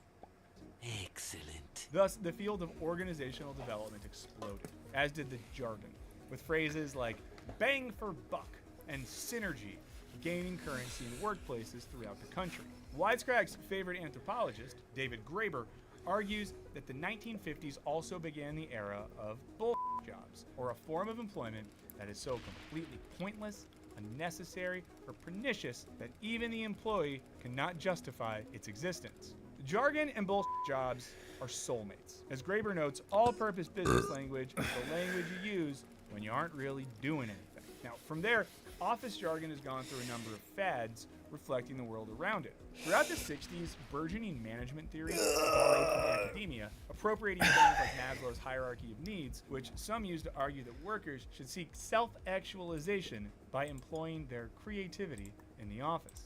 By the 1970s and 80s, as finance took over the economy, people started waxing poetic about human capital and work as an investment in ourselves. After all, you're ultimately just a value add in your corporation's portfolio of assets. But the 1990s saw the real boom in business discourse, coinciding, not coincidentally, with the tech boom. The field of business guru and management consultancy skyrocketed, and each new thinker and company brought ever more buzzwords to the table. We need to synchronize, and we need to synchronize. Do you just want to lose Now, all of notably, your jargon would troops, start to bro? sound softer than your coked out Gordon Geckos. Lunch? Oh, you gotta be kidding. Lunch is for wimps. 2024 prediction. This is the year where CEOs start doing coke again. Get your boss yacked off the powder. As Julia Carey Wong and Matthew Cantor write for The Guardian, where Wall Street is capitalism unvarnished, Silicon Valley is capitalism euphemized. The tech industry popularized language like angel investor, evangelist, revolutionize, and as terms softened, their usage blossomed. In 2011, journalist Tim Phillips noted that buzzwords had exploded in popularity from the late 90s to early 2000s as everything became world-class and cutting edge. That's our vision. We're trying to change the world. You were actually 5 times more likely to be told to think outside the box in 2003 than you were in 1998. And between 2001 and 2009, you were twice as likely to be remunerated rather than paid, and 60% more likely to utilize rather than use your skills. You might think that a once-in-a-generation financial collapse caused by a self-filleting big business might have exposed pompous corporate jargon for the bullshit it is. Also, if when you were a teenager you ever tried to self-fillate, shout it out in the comments. But in 2015, scholar Marnie Hallborough noticed that business speak was even more pervasive than before the Great Recession, and she speculated that it had irrevocably become part of our social world. Viewing things from today, we think she was right. And to figure out why this universally reviled lingo... Are you gonna quit? Let's drill down into business jargon's moving parts. Now, long before anyone was inviting you to a thought shower, writer Ambrose Bierce cautioned that language cannot be trusted, and the sweeter it sounds, the less we should trust it. The cutest corporate jargon diminishes our vocabulary by creating a single term to supplant abstract concepts. In his book, 1984, George Orwell introduced the concept of newspeak, which was designed to tightly control and simplify language in hopes of diminishing free thought. Now, we'd argue that business jargon does much the same. And by our estimations, the ubiquity of today's corporate jargon is part of what writer John Patrick Leary calls the new language of capitalism, which he describes as a metaphorically rich vernacular in which the defenders of private property speak of virtues and vision, where wage laborers become imaginative artists and agile athletes, and workplaces are transformed into vibrant ecologies and nurturing communities. Any new language worth its salt needs new vocabulary, which Larry segments into 4 categories, though he does note that they overlap. A always be C closing. Always be closing. Now first, you got body metaphors. Words like agile, flexible, and nimble, which Leary says frame our labors as an athletic contest governed by fair and transparent rules. A flexible worker can bend into as many different shapes as possible, while the idea of a lean company imagines the firm as a disciplined, practiced body, imbuing it with an ideal of constant improvement. Now, a lean company maximizes effort, productivity, and emotional investment while minimizing waste. Workers might take on more responsibility, but they get to be part of a lean and sexy team while they do it. Then there are morality keywords, which Leary says assure us that economic success is nothing less than a moral virtue.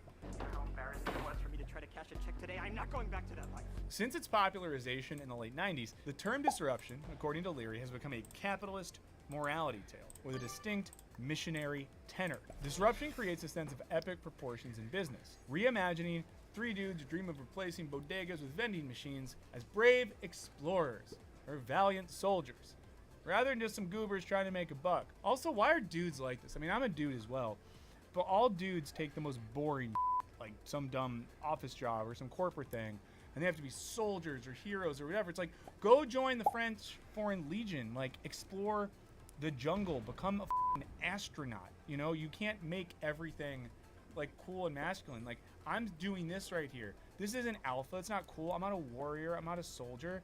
I'm a guy with very low muscle mass and, you know, moderate mental illness who's just in a room talking to a camera. And I'm fine with that.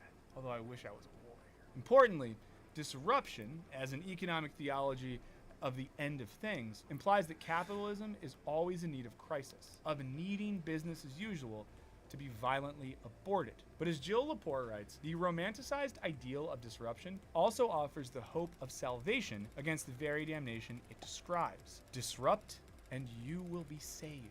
Unsurprisingly, disruption feels most appealing in times of economic instability, offering messianic potential against Armageddon. Similarly, entrepreneurship has moral connotations. The very mythology of the entrepreneur embodies Weber's spirit of capitalism, where accumulating wealth is imbued with religious virtue. Suddenly, starting a business is expected to inspire spiritual zealotry. The third category of terms reflects the artistic critique of capitalism, hailing from the 1960s counterculture that demanded autonomy, purpose, and transgression. Things, Leary says, that workers are now counseled to seek in their jobs. If the Industrial Revolution turned artisans into factory workers, these new terms invert that by romanticizing the bored project manager as a creative badass, capable of genius and irreducible originality. You're not a worker.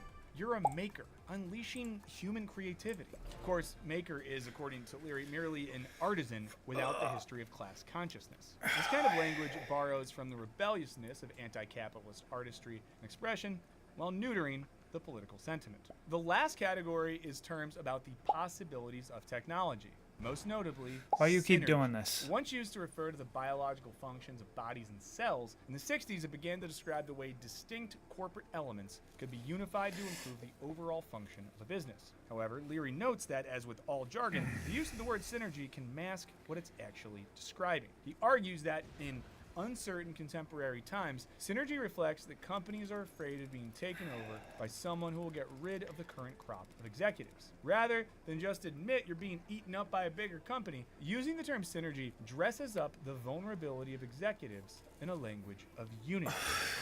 Vulnerable executives.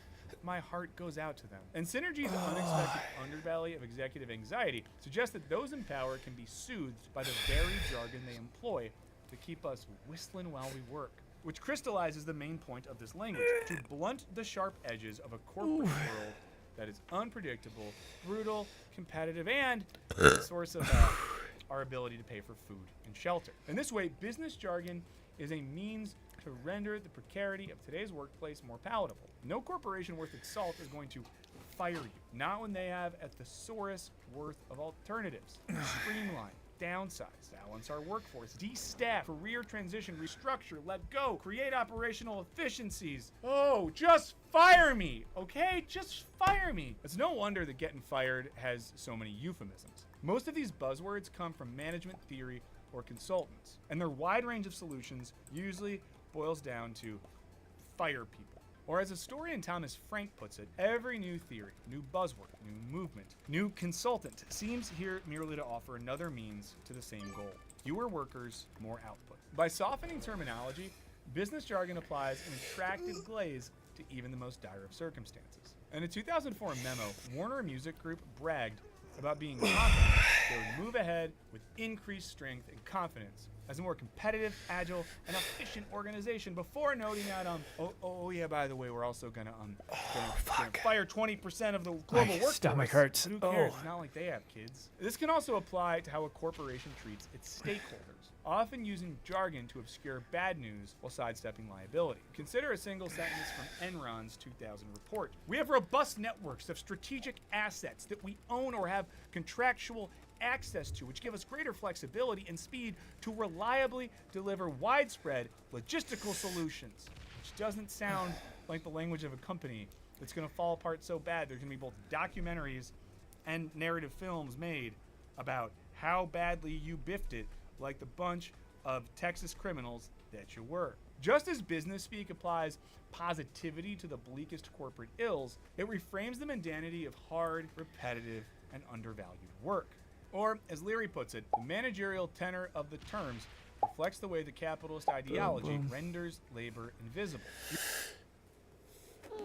This is Mosey, a simple, beautiful tea infuser designed to change where you brew and drink loose leaf tea. Brewing your own loose leaf tea at the... You're not bleeding out of your eyes over a spreadsheet. You're getting granular. You're not busting your ass for little to no results. You, my friend, you're moving the needle. You're not overworked and being pulled in 50,000 directions. You just have a lot of plates in the air. That 400-page document is just one little deliverable, competing with coworkers for a promotion that you rightfully deserve. Well, hey, that's just some good old-fashioned corporate jockeying. In this way, corporate speak protects an often untenable status quo, which has the added effect of reinforcing existing hierarchy. It gatekeeps power. After all, you can't make it to the C-suite if you don't know what the heck that term means in the first place. Let me know in the comments if you know what it means. Or let me know in the comments what you think it should mean. In this way, it ensures that those armed with the right vocabulary, which often just means their parents helped them pay for an MBA, are able to maintain their power. Mautner writes, mainstream managerial discourse creates and sustains inequalities of power. And it would be one thing if managerial discourse only followed us through our working lives in corporate America. But guys, here's the thing. It doesn't end when we leave the office. Linguist Phil Graham, among others, has observed the infusion of money logic throughout the totality of human existence. And where business logic starts encroaching, the language and practices that we associate with it start following us home. We invest in a gym membership to improve our marketability on dating apps, or worry about whether the courses we take senior year will make us look like rock stars on our job applications. As a result, it's no surprise that we've been witnessing, as Philip Hancock and Melissa Tyler have observed, an ongoing managerial encroachment on life beyond organizational boundaries. Blogs written by chief visionary officers ask if we're a value-added friend who can help someone achieve a goal instead of just like being fun, have a beer, and shoot the and watch The Office with. Meanwhile, manfluencers promise to help you land a high-value woman. What a way to talk about a human being, by the way, fellas. That's a good one. The options of blending commerce with humanity are endless. You know, you can run your business like a family. When I talk about this idea, I get a fair amount of pushback from people. Make relationships your greatest assets. Be the CEO of your own house. Invest in your friendships. And all this logic takes a financial framework, which used to only extend to the workplace, and then grafts it onto the most intimate aspects of our lives. You know, like you could fire your penis. Mautner agrees, writing, "We are increasingly expected to manage our personal careers, lives, and relationships, and to do so with the tools originally developed to ensure the efficiency and effectiveness of corporations." It's common to see viral TikToks where someone talks about breaking off a friendship because it wasn't serving them or was draining their resources. And you know, it's fine to dump toxic friends, but when we talk about it the way that HR talks about layoffs, then things start to feel really weird. I don't have the capacity to invest in our friendship any longer. You know, we're told to audit our personal lives and manage our emotions and revamp our brands, but by now, our brands are just sort of our existence. And that's monetizable so long as we can get 100,000 people or so to look long enough. And what's interesting here is that some of the most cringe-inducing words we associate with work, like when our company calls us a family, or the head of HR promises a more inclusive culture, these are words that originated outside of business. These words were reappropriated by corporations in hopes of eliciting the same emotions once reserved for people who actually cared about us beyond our market value. But now, corporate jargon has infiltrated so much of our language that it's hard to notice when we're talking in their vocabulary. It's like the two have just been irrevocably intertwined. As one Merrill Lynch ad put it back in 1999, corporations like to refer to themselves as families. Shouldn't it be the other way around? If my family was a corporation, I would definitely be the CEO. And I'm not gonna, tell you who, but some people getting fired. When the language of capitalism becomes something that we're all fluent in, it changes the way we think about ourselves, others, and the world. And when the linguistic choices we make in the workplace to appease those in power follow us home, it makes it harder to see our lives outside of a market perspective. That is, it makes it harder just to be a human. Now, before you despair that you're doomed to spend the rest of your life talking like Dilbert's boss, We have a warehouse filled with lethal lozenges we are currently converting for usage in ancillary markets. consider this. Language, as we've Is she singing right now? seen, is inherently in flux. Which means if we hate the linguistic status quo, there's something we can do about it. As linguist Florian Kulmas explains, language is neither deterministic nor random. Luckily, in the process of learning, we do not just repeat what our elders said, but recreate our languages anew, adapting them to our purposes, and hence bring about change. In other words, if we refuse to buy into the office jargon we hate, if we actively resist it, maybe, just maybe, we can stop interfacing all the time and just start communicating. But what do you guys think? Is business language turning us all into the middle managers of our own lives? Can you truly synergize your work and personal lives? Or is this linguistic shift transforming us from humans into corporate subjects? Let me know in the comments. Okay, guys, thank you so much for watching. As always, I know I say this every time, but it means a lot. It really helps us that you're here, that you watch, that you comment, that you like, that you subscribe, that you share, all those sorts of things.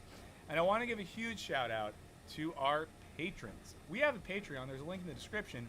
And by subscribing to that, you not only get some extra perks like videos early with no ads, access to our Discord server, some other fun things. It really supports us directly. It helps us not be so reliant on, businessy stuff like algorithms and ads and things of that nature. We also have a bunch of new stuff coming out on our Patreon in 2024. So it's probably the best time ever to join, some might say, if you're up for it. So consider that. There's a link in the description. If not, thank you just for being here. And know that if we were all part of one corporation, I would never downsize you for the sake of corporate efficiency. I'll see you later.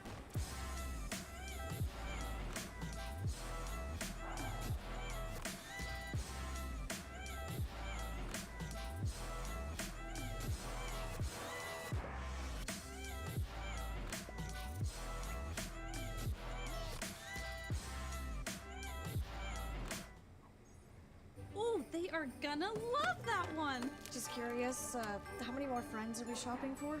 Let's see.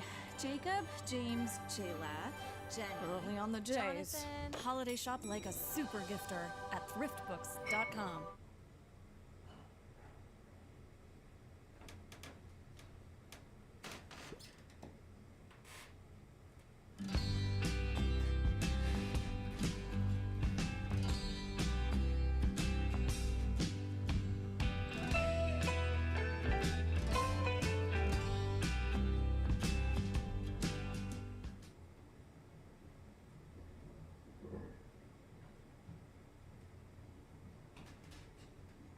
At the end of 2023, the scoreboard was basically that the left took Donald Trump off the ballot in Colorado, and we took Dylan Mulvaney off a beer can. Now, obviously, the ballot thing being permanent was a long shot, but it does illustrate what each side likes to direct their efforts towards, what they consider to be a victory, something worth celebrating. And I've heard a lot of sentiment in the last couple of years. It's like we need to stop focusing on political battles. The culture is what's important. We must fight the culture war. All focus now has to be on the culture. And it's like, okay, well, what does that even mean? What does the culture mean to you? And as we find out from listening to these people and seeing what they believe culture is, the right has no idea what culture is, let alone how to make it for themselves, and much less how to actually take the culture back from the left. It's one of those things where I don't even know what these people mean when they are saying these words to me, but culture is... Catholic versus Orthodox. I'll be honest with you guys, ladies and gentlemen, big shocker. I am neither. They start a conversation, and the girl asks the guy, "What religion are you?" He replies, "Christian." She says, "Me too." That conversation has likely happened millions of times, since there are about 2.6 billion Christians on the planet.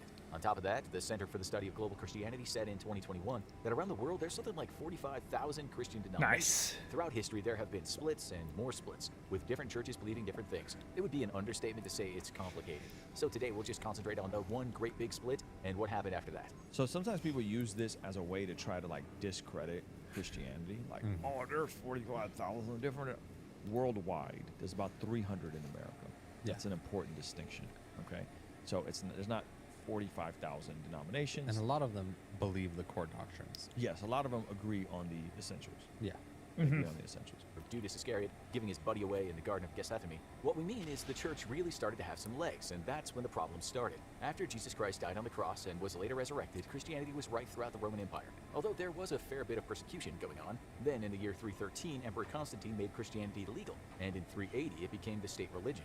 The Catholic Church says it began with the teachings of Christ and all its disciples. Those guys spread the word, and today people still spread the word. There are people called bishops, and they're supposed to be like those old school disciples. In part, thanks to them, Christianity was soon everywhere. As the centuries passed, more churches started popping up, although they don't really become pervasive until the 11th century. That's when things really got heated. All you need to know is that Christianity spread over vast areas of the world, but the head guy, the Pope, was in Rome. So the Roman Empire fell 476 AD, but this video is saying that the explosion of churches wasn't until hundreds of years after this. So this is this whole notion that like the Roman Empire is the reason why Christianity became a staple. It's like Christianity became legalized and then became the religion of the Roman Empire, and then 100 years later, Rome fell. Almost 90% of the population is addicted to caffeine, and I wondered how many people were... In general, one could say Rome was recognized, yes, but what primacy meant and in what context differed. The reality is far more complex than simple yes or no. First, because there was not a single Eastern church either before the Great Schism. And what do you mean not a single Eastern church? Oh, okay, well because they hadn't broken off yet. Before the Great Schism.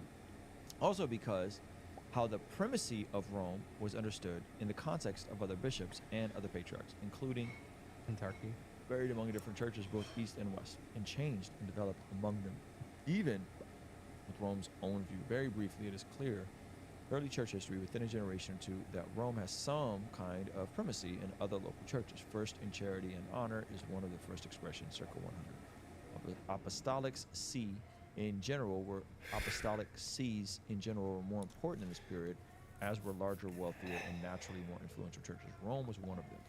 Right? Rome was a prosperous church, primarily because Constantine came to faith, who was the emperor. Additionally, the particular apostles associated with Rome were the big two, Peter and Paul. Nobody questioned Peter's primacy among the 12 or Paul's primacy as a post-resurrection apostle. On the other hand, a lot of early modern-day attempts to read supremacy or jurisdiction into the primacy of the first few centuries are exaggerated. You see that? Basically, they're saying that, yes, Rome had some degree of influence because it was a prosperous church. However, it also, this is being read into their supremacy after the fact by doctrines like papal infallibility. The Pope is infallible. There's nothing like the exercise of authority witnessing in the 5th, 10th, 15th, or 20th century present in the 1st or 2nd. In each of those moments, differ from each other. So it sounds like Rome had a distinct relationship as a church with the other churches, but they did not view the Pope as infallible in the way that Catholics view the Pope as infallible today, which papal infallibility didn't come to be a doctrine, I want to say, until the Council of Trent, or I want to say it was around 1700. It was in response to the Reformation. They started viewing the Pope as infallible in response to Luther, not pre-Luther, which is a huge distinction, right? To say that the Pope's words are infallible in response to Luther, which is 1500. Anyway, sidetrack, go ahead. To Rome. They were spread over parts of Europe, parts of Asia, parts of Africa, and the Middle East. Those people were part of Eastern Christianity. But this only refers to geography, not It's fucking beliefs and chilly customs. here. Now, you need to understand two It's words, negative Catholic and 22 Orthodox. where I'm at, where I live right now, so the house is fucking a little frigid.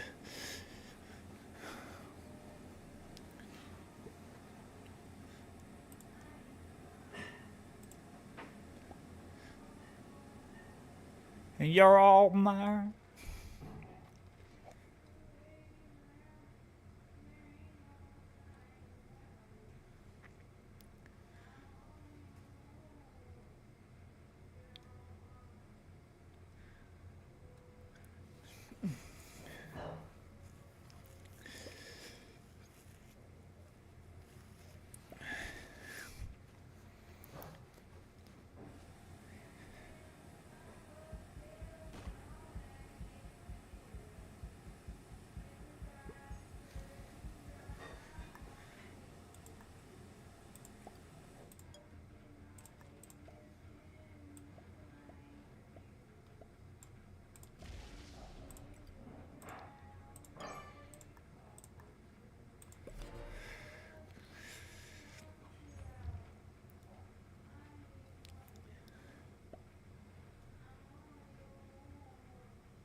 Attack it. Do it.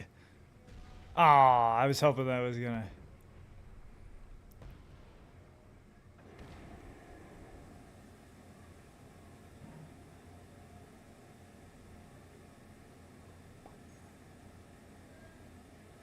There we go. Catholic actually comes from the word universal. So what it really means is universal Christianity.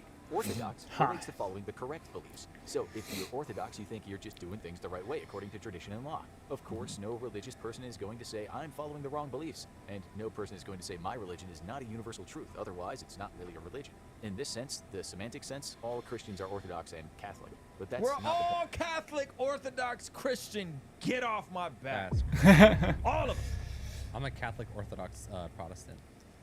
I'm a Catholic Orthodox Protestant.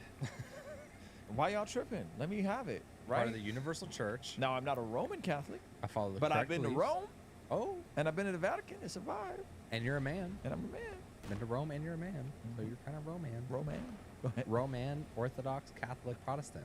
I think that Roman is the distinction. Roman Catholic is the distinction. Point of the show. Now we come to the big split, aka the East-West Schism. This officially happened in 1054 and was the result of Eastern and Western Christianity often not getting along politically and having different opinions on how one should serve Christ. One historian, speaking in academic parlance, described the reason for the split like this: the depths of intellectual alienation that had developed between the two sections of Christendom.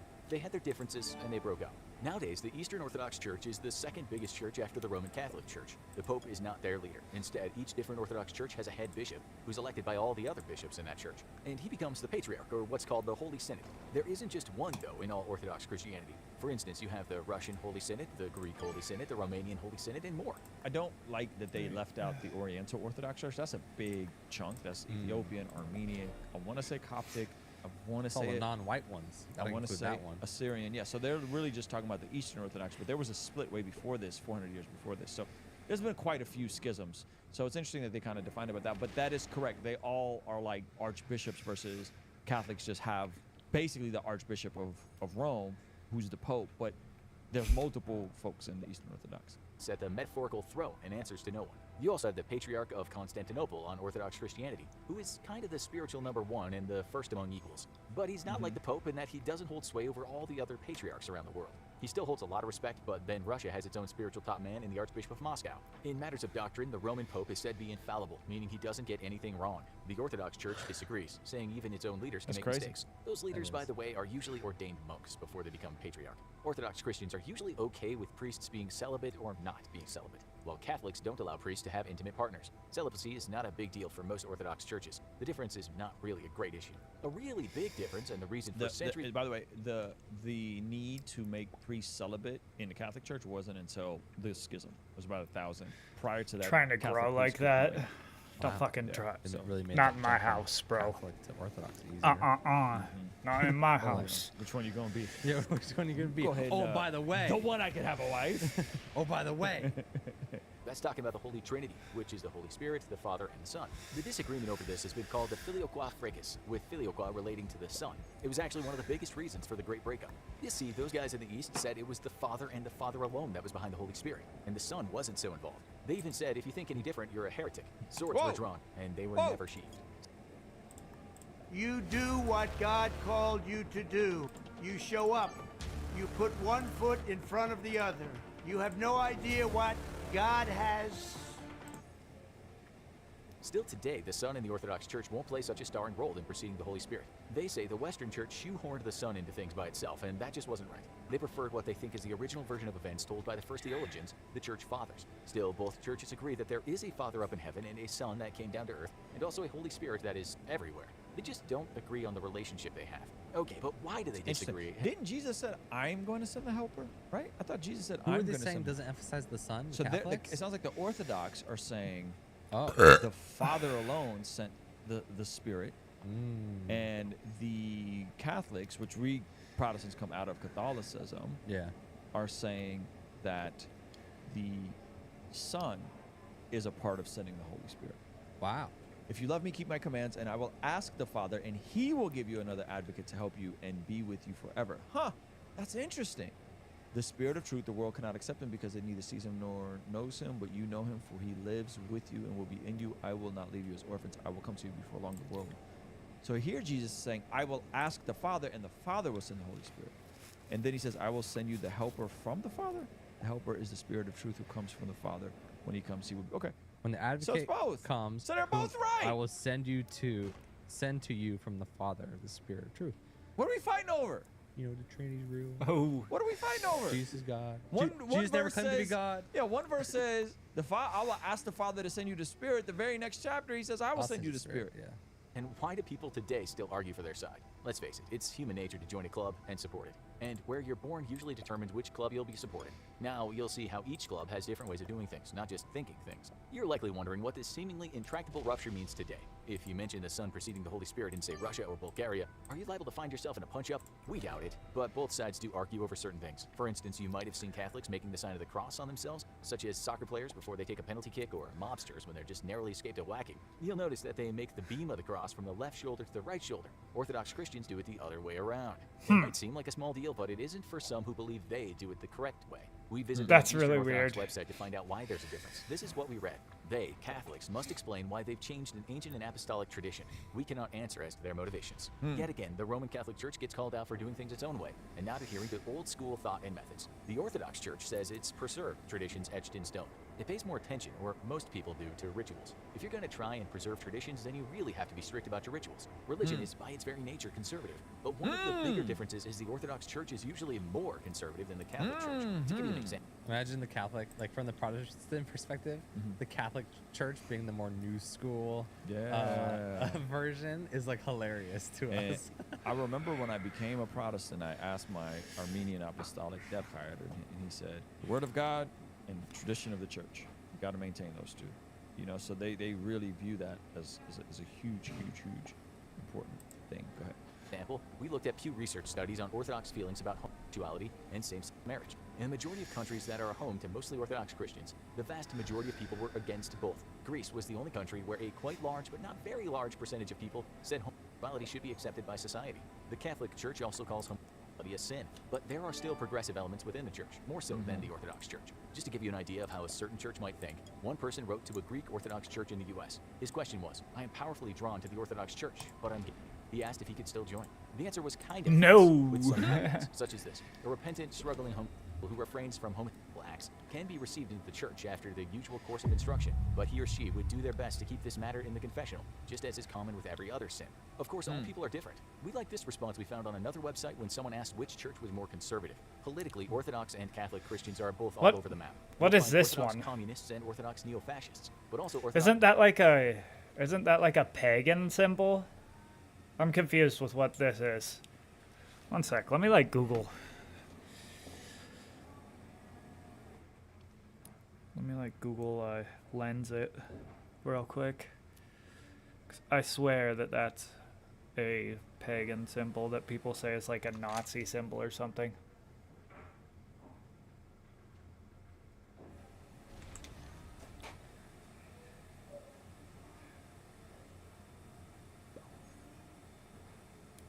Pagan sun. Yeah, why is that? Why is that in? Orthodox peaceniks and the like. Same goes for Catholics. Still. Alright, what? He asked if he could still join. The answer was kind of yes, with some caveats, such as this. A repentant, struggling homosexual who refrains from homosexual acts can be received into the church after the usual course of instruction, but he or she would do their best to keep this matter in the confessional, just as is common with every other sin. Of course, all people are different. We like this response we found on another website when someone asked which church was more conservative. Politically, Orthodox and Catholic Christians are both all over the map. You'll find Orthodox communists and Orthodox neo-fascists, but also Orthodox peaceniks and the like. Same goes for Catholics. Oh, Orthodox neo-fascists. Of course, all people are different. We like this response. That's what they... With some caveats, such as this. A repentant, struggling homosexual who refrains from Why do they have... can be received into the church after the usual course of instruction, but he or she would do their best to keep this matter in the confessional, just as is common with every other sin. Of course, all people are different. We like this response we found on another website when someone asked which church was more conservative. Politically, Orthodox and Catholic Christians are both all over the map. You'll find Orthodox communists and Orthodox neo-fascists, but also Orthodox peaceniks and the like. Same goes for Catholics. Still, some things just different, and they'll always be. Take Easter, for example, which for many people will be how this deceased American comedian explained it.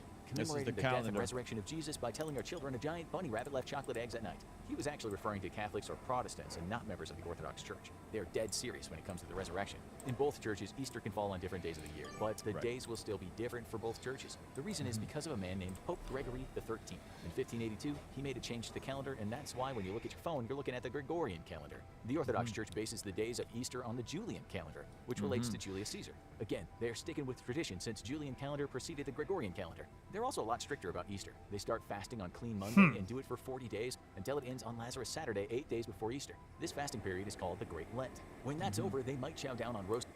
That's kind of Relates base. to Julius Caesar. Again, they're sticking with tradition since Julian calendar preceded the Gregorian calendar. They're also a lot stricter about Easter. They start fasting on Clean Monday and do it for 40 days until it ends on Lazarus Saturday, 8 days before Easter. This fasting period is called the Great Lent. When that's over, they might chow down on roasted lamb or traditional soups and cakes, but not so much on the sickly sweet Cadbury cream eggs that were hidden in pairs of running shoes. The fasting part for Orthodox Christians is a huge deal, since it relates to important matters such as purification, enlightening yourself, and liberating yourself from sin. In short, it shows a certain amount of dedication. Catholics may fast too, but only on Ash Wednesday, Good Friday, and other Fridays during Lent. The truth is, Catholics are more likely not to follow fasting rules than Orthodox folks. As a matter of fact, members of the Orthodox Church are supposed to fast every Wednesday and Friday throughout the year, and many will take this seriously. Catholics should also fast every Friday, but many or most don't. As for what fasting requires... Every Friday? Every Friday? Like a full fast, or just like abstain from something? Because there's sometimes when people fast, they just abstain from a certain type of food. Not Fast every Friday, bro? You know they're not doing that. Catholics, where y'all at, man? Tap in. you're not Why aren't you fasting. fasting every Friday, my G? What are you fasting from? Come on now. Some people are stricter than others. It often means one meal a day with no meat, plus... And Is this Orthodox is supposed that to a fast misspelling? every They put Wednesday, Friday? Orthodox. Oh yeah, they misspelled. Shout out to infographics, man. You know, they be misspelling They're stuff, too. human. They're human. They're sinners. They're not infallible like the Pope. You might lay off the dairy and booze, among other things. For some Catholics, it might mean staying off Facebook for the day. The meaning of Easter for both churches is a bit different, too. In both cases, Christ was crucified and then resurrected, but the Catholics put great emphasis on JC suffering for our sins. And that's why he's usually depicted covered in blood. There's no blood in Orthodox renditions. For the Orthodox Church, the emphasis of the resurrection is more about Christ's victory, his triumph over dark forces. If Catholics see it as Jesus taking a hit for our sins, which is a bit depressing in a way, the Orthodox folks see it as Jesus kicking some butt. I'm Greg. I'm Gavin. I like the We're Orthodox founders version of that for sure We more. grew up loving cereal. This I might like seem that. I like the Yeah. Christ victory. Same. like a That's small what I was difference, but it's thinking. not when it comes to celebrations. For the Orthodox Church, Easter is like celebrating D-Day. But for the Catholics, it's more like shamefully looking up and saying, "Thanks, dude, for having my back." There are some other differences, big and small. A small one might be that people of the Orthodox Church are more likely to stand up while praying. It's not demanded by any means, but it happens more. Again, it's down to the interpretation of God's word and reverence to God. That is not a big deal. But what is a serious matter is what happens after death. In the Orthodox Church, there is no such thing as that halfway house called Shut up. purgatory. The Church also doesn't have indulgences. Those are things that Catholics could exploit to pay their way out of going to hell. Why? Well, again, they say these things were made up and not part of the original scripts. To them, the difference is important. In 2007, the Serbian Orthodox Church talked about a few small reforms, such as speaking a traditionally silent prayer. It sounds like nothing, but people went to the streets protesting. One person held off a sign that read, "Don't turn us into Roman Catholics." You can equally imagine a more modern-thinking Roman Catholic and Orthodox Christian meeting in a bar, and one of them saying, "Remind me again, why am I supposed to not like you?" The other just shrugs and says, "Because your parents said so." No doubt, we will take a beating for our flagrant simplicity regarding this complex and, for some people, very serious matter. However generalizing we've been, we've at least clumsily tried to cover some basics. Time to duck for cover. I'm gonna say this: if I had to choose, I think the Orthodox is more consistent. If Same. you're gonna prioritize tradition, stick to the tradition. You didn't change tradition every couple hundred years, right? You can't be like priests can't have wives. Priests can't have wives. No, they can't. You know, there's a respect amongst all the bishops. Nope, Pope's infallible. Like you can't just keep changing traditions and be like we're about tradition. I also don't rock with the purgatory thing. So if I had to be honest, I would say the Orthodox position. I understand the Orthodox position more. Yeah. With church history, with the way they view the resurrection, yeah, and then being overall more conservative. Now, my idea is that everyone is crafted in, including the Protestants, and so for that reason, I'm extremely excited to have Jonathan Pajot coming on the podcast because I'm excited to have this conversation with. I've had Trent Horn on, and I'm going to have Jonathan Pajot on. Trent Horn's Catholic friend of mine. Jonathan Pajot is coming on. He is going to be kind of presenting the Orthodox perspective, and then I got to get an Oriental Orthodox on to complete the whole gamut. So I'm excited to have these sorts of conversations with people in these circles. We see according to the Bible that prayer is extremely important in terms of us being transformed from the inside out when we get aligned with God's will. For the Christians watching this channel, I want you guys to implement these spiritual disciplines in your day-to-day life. And the only way I've been able to do this consistently is through writing down my prayers in a prayer journal that does a few things. One, it allows me to reflect and come to God humbly and ask him to move on my behalf. And two, it allows me to document my prayers, which ultimately help me remember the very things that I was praying for and see the hand of God tangibly in my life. All health insurance is not the same. At Aetna CVS Health, we're built differently. Our individual and This episode and others like it are brought to you by the generous support of my patrons on Patreon. Get some cool perks and help support the show by becoming a patron at patreon.com/secondthought. I also recently launched a new channel dedicated to the nuts and bolts of making a living as a creative. If that sounds like something you'd enjoy, you can check it out at the link below.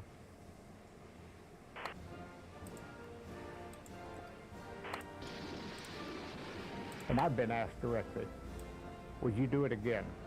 If you give me the same circumstances, I would not hesitate.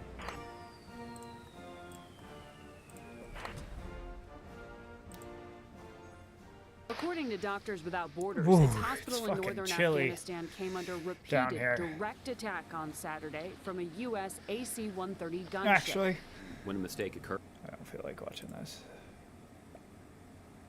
Let's go back.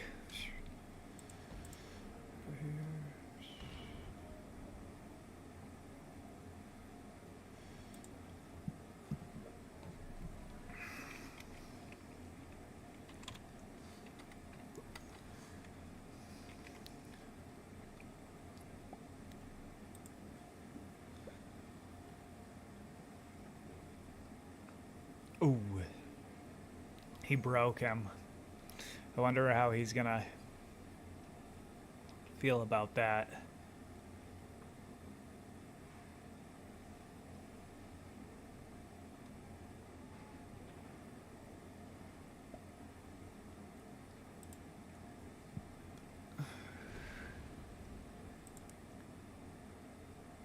Turn in your Bibles to Matthew chapter 6.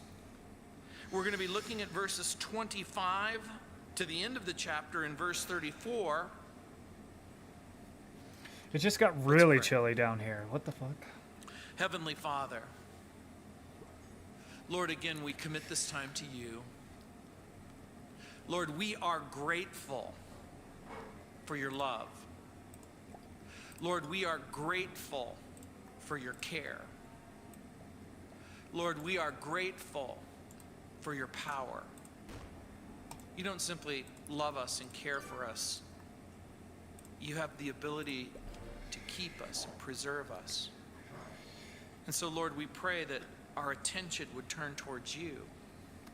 And Heavenly Father, I pray in particular for that man or that woman who finds himself or herself in a very difficult place, in a dark place. Lord, I pray that your very presence would communicate Oh, is this guy gonna all attack that you the are and all that 116? you desire to be in every single person's life. That because of Jesus, we can have the experience of forgiveness and hope. And so again, Lord, we commit this time to you, and we pray these things in Jesus' name. Amen. Matthew chapter 6, beginning in verse 25, Jesus continues that most famous sermon, the Sermon on the Mount. Jesus says, "Therefore I say to you, do not worry about your life, what you will eat or what you will drink, nor about your body, what you will put on. What you will wear. Is not life more than food, and the body more than clothing? Look at the birds of the air, for they neither sow nor reap, nor gather into barns, yet your heavenly Father feeds them. Are you not of more value than they? Which of you by worrying can add 1 cubit to his stature? So why do you worry about clothing? Consider the lilies of the field, how they grow. They neither toil nor spin, and yet I say to you that even Solomon in all of his glory was not arrayed like one of these.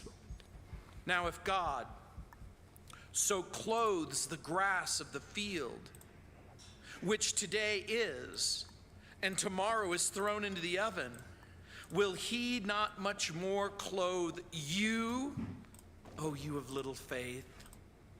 Therefore do not worry, saying, what shall we eat, or what shall we drink, or what shall we wear?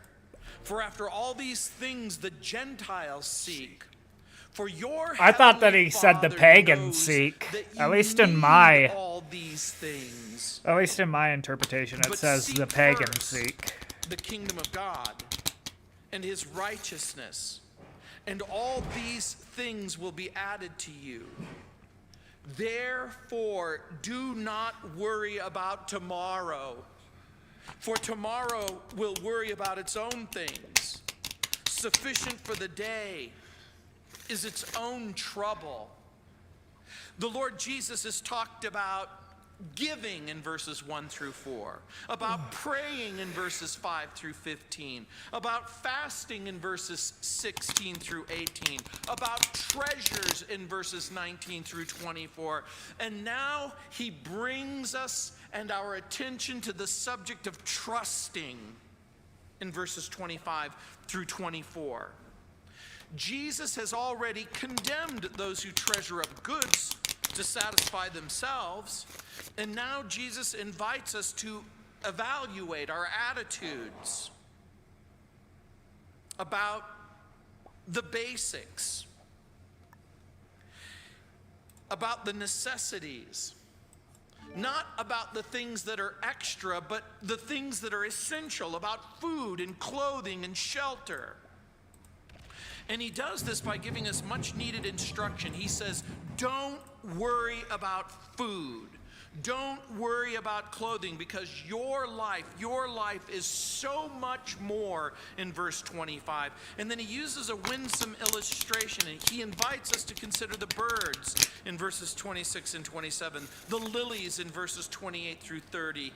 This information and illustration is then followed by an invitation in verses 31 through 34. Put the Lord first.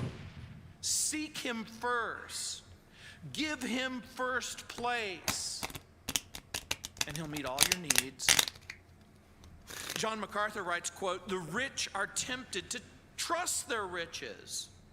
The poor are tempted to doubt God's protection," and we might even say provision. "The rich are tempted to become self-satisfied in the false security of their riches, and the poor are tempted to worry about the false insecurity of their poverty," unquote. And you may fall into one of those two categories. You may be rich, you may be poor, but most of us would put ourselves in some category that's in between. But what Jesus does is he says, what you believe about your possessions and what you believe about the presence or the absence of possessions in your life becomes a very real indicator of the spiritual condition of your heart and of your life. We're human. We need clothing and food and shelter. But we're Christians. We're blood-bought individuals. We're born again. We're citizens of the kingdom of God. And since we're all going to one day dwell in heaven with Christ forever, once again, Jesus invites us to consider our destiny. We're creatures of two worlds, and in the tension between those two worlds is the growth of what's going on inside of us and the proving of our character. This is the place where we grow. This is the place where we shrink. This is the place where we become useful or useless. This is the place where we become dull or sharp. We are in the world, but in 1 John chapter 14, it says we're not of this world. If we are Christians, we're slaves of God, and He is our master in verse 24. He has the responsibility to care for us. So why worry? In the sermon, Jesus confronts the listener with this reoccurring question as he addresses each and every issue in this sermon. He invites us once again in a fresh way to ask and answer the question, will we trust the Lord? Will we trust His care? Will we trust His wisdom? Will we trust His power?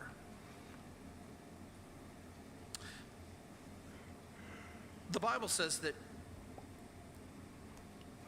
we should be warned about religious externals and materialism. Over and over again in this sermon, he's been contrasting what's been going on the outside with what's going on the inside. With materialism, with mammon. Wealth can enslave the heart and the soul and the mind, yet most people believe that money is the greatest answer to life's most pressing problems. How many times have you thought, or maybe even said out loud, if I just had more money, my problems would be solved? Remember, those who desire riches fall into a temptation and a snare, according to 1 Timothy chapter 6, verse 9. Money has the ability to create problems and to solve problems. Jesus has already warned that money can give us a false sense of security or sufficiency. Poverty can cause us to doubt God's goodness. And so Jesus emphatically tells us that worry is sin. All sin is dangerous. But worry is a thief that steals peace and joy and contentment and health. It robs us from years of our life. And when we discover that worry is sin, we often want to substitute a new word for it that sounds less harmless, like a concern or a burden or a cross to bear. But just for fun, I looked up worry in my synonym finder. This is what I found. Fret, agonize, lose sleep, stew, writhe, stay awake at night. Also included were sweat blood, feel uneasy, be afraid, lose heart, despair, brood over, borrow trouble, bother, shake, fluster. How appropriate. Worry winds up being a description of what we are when we don't trust God. There was a man who was pacing up and down in the bedroom. It was about 3 o'clock in the morning. He woke up his wife. His wife woke up and said, "What are you doing?" And he goes, "I can't believe it.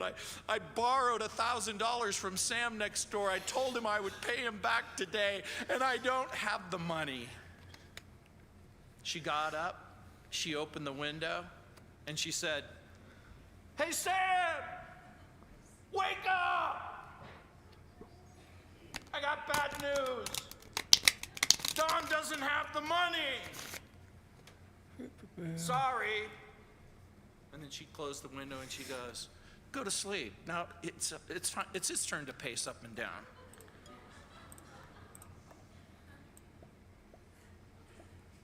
What do you worry about? Your job? Your lack of a job? Your children? Your singleness? 61. your marriage, the nation, the house payment, your retirement, what other people think? What is it that you worry about? In the Bible, the word translated worry means to be drawn in different directions or to be pulled apart. Some have translated the word strangled or choked. But all of these are descriptions of the effects of worry.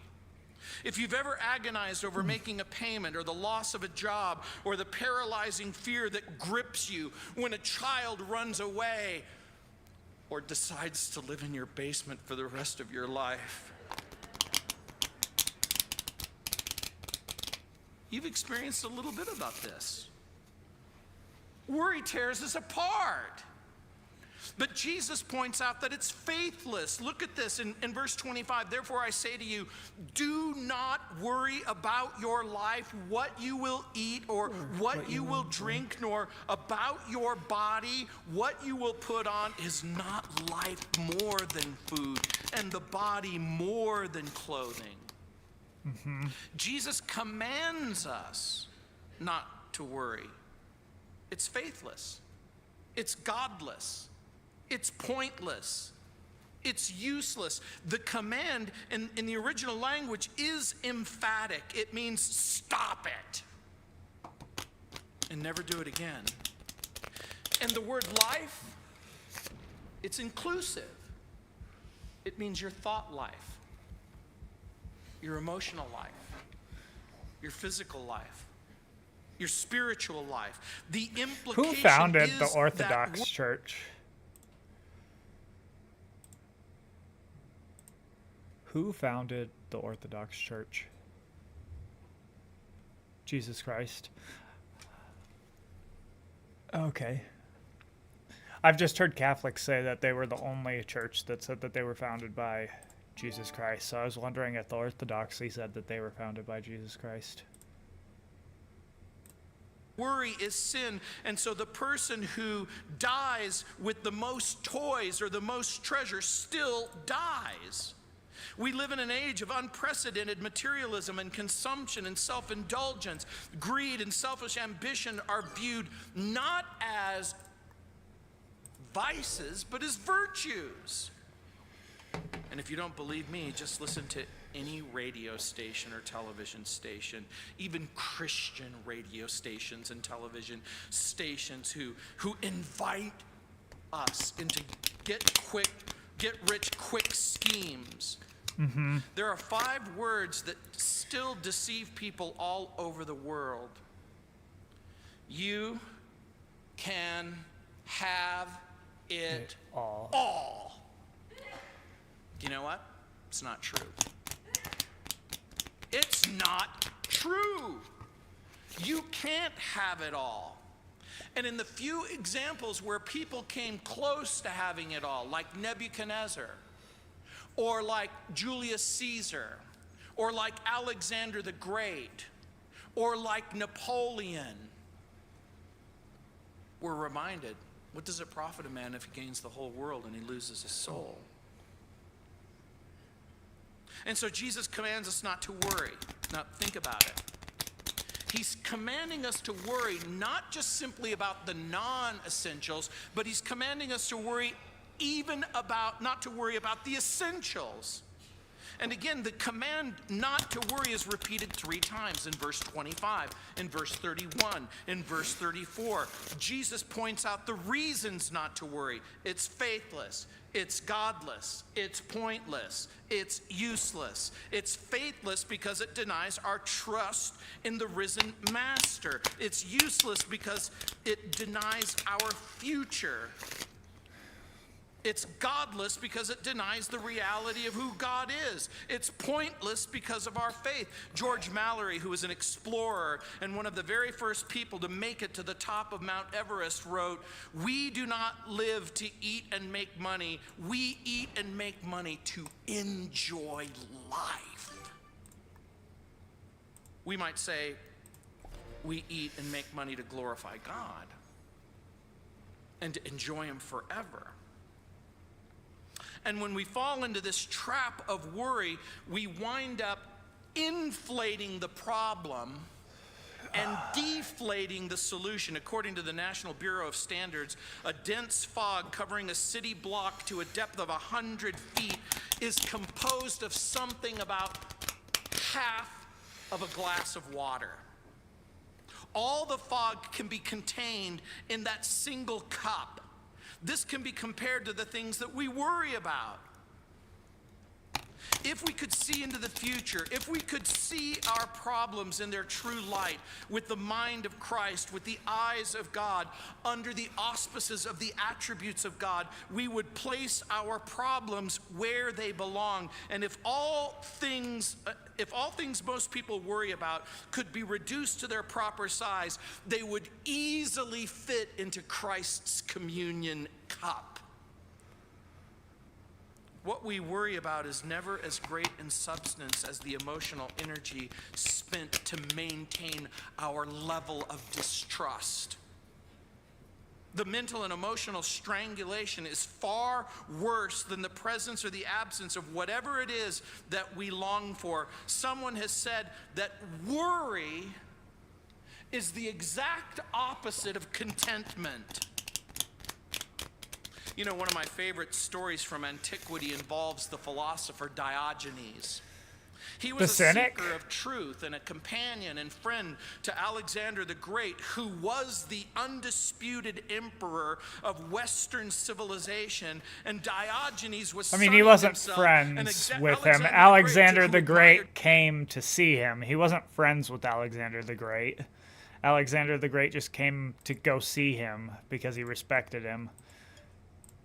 It wasn't like they were homies or anything.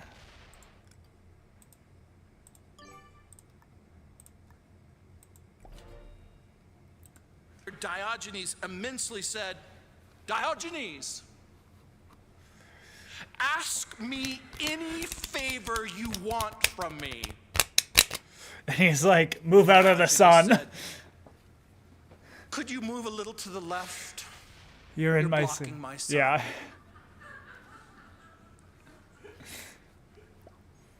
To which you don't want to be like Diogenes, though, bro. Diogenes used to piss on people. Alexander, I would be Diogenes. It's an example of contentment. Think about it for you. What if Bill Gates or Steve Jobs before he died? Or what's the guy's name? Buffett. Warren Buffett. Warren Buffett. One of these guys came up to you and they said, ask me whatever you want. You tell me what it is that you want and I will give it to you. And you said, I have everything that I could ever want. I am absolutely content. You see, the first secret in overcoming worry is exercising contentment. In 1 Timothy chapter 6, verse 6, it says, but godliness with contentment is great gain.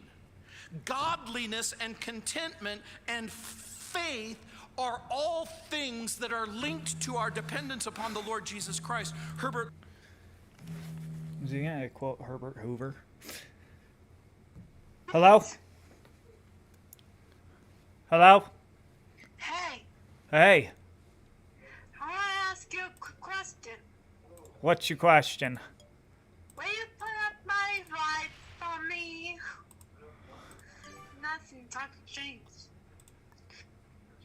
So, could you put up my life you got for Christmas? Maybe later. Please? I'll see. Pinky, please? Pinky, please? I'll see. Maybe when you're here, I'll do it for you so that you can tell me what you want. Why? Why? That way that you can show me what you want. I want those ones I liked. Okay. The ones, not the other box, the other one box. Yeah. My best for home if I come home tomorrow. Yeah. And maybe I come home and see you guys. Okay. We'll see. What are you doing? Streaming. Just streaming? Yep. What's Raylan doing? What? She's canning potatoes. Oh, she's canning potatoes? Yep. What else is she doing? Just that? Just that, yep. What did you guys have for dinner tonight? I don't know. You don't know yet? Nope, don't know yet. I'm having spaghetti. Spaghetti? Yeah, Nice. spaghetti. Spaghetti. Yeah, Nice. yep. I hope you guys will eat something yummy tonight. Yeah, me too. Okay, I just wanted to ask you if you want. Yeah. I'll do it when you're over. That way that you can tell me what you want. I've been waiting. You what? I've been waiting. You've been waiting? Yeah, patiently. Yeah. I was waiting for you to get home. You were gone. I was waiting for you to come home and do it.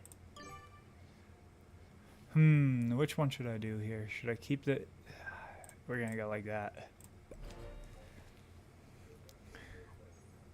Maybe I'll just help you pick one out. Yeah? And I'll help you put them up. Oh, yeah. And I'll hold the stuff for you when you get put them up. Do we have the sticky stuff on? Sticky stuff. It's already on the lights. Oh, 'cause my dad said something about sticky stuff to stick on. Yeah, it's already on the lights. They come with the sticky stuff. Oh, I didn't know that. Yeah.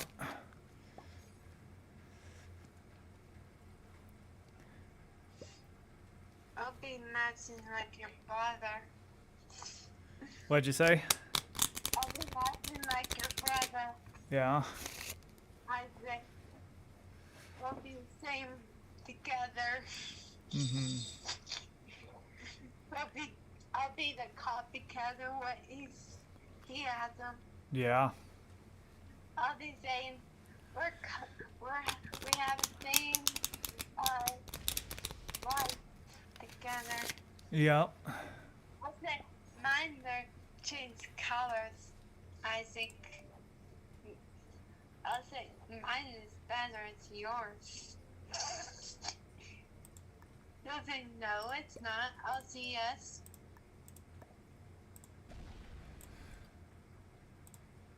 Do Isaac get his car fixed? No, not yet.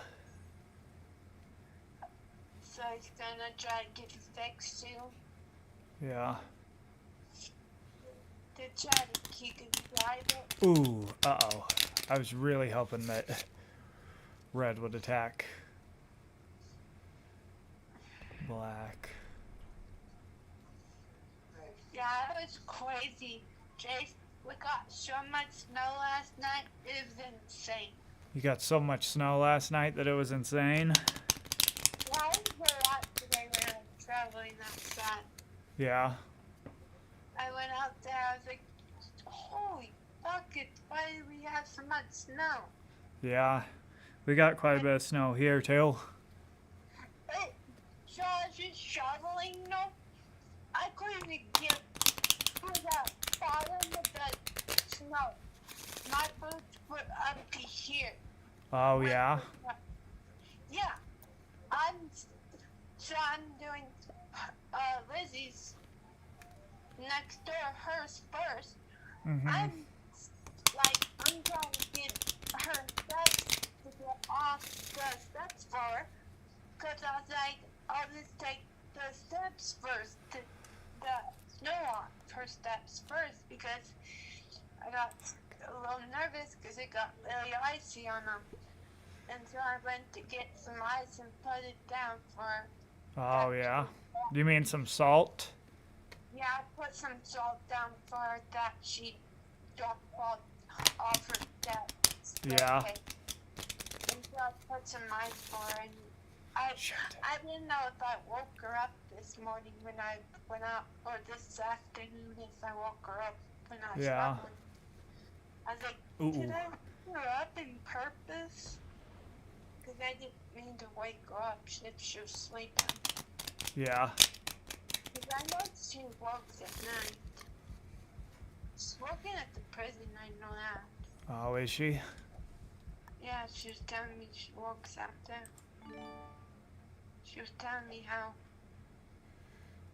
I asked her, I said, how's it going out there? And she said, I like it. It's not too bad. And the other girl does too. They have another, I think they have a lot of roommates over there. Mm-hmm. So with the boy lives there and the girls. 2 girls. I always see them come out and out. They come out every day. Yeah. Because I'm with them usually. Mm-hmm. And I wave at them and say goodbye to them. Yeah. They always say hi to me back, so I say hi back to them. Oh, nice. They're next to my grandpa too. That they need me to shovel again, I can do it for them. Yeah. I like doing shovels, I like doing it. It's my favorite thing to do. Oh, yeah. Favorite thing of all to do? Shovel snow? Yes. Oof.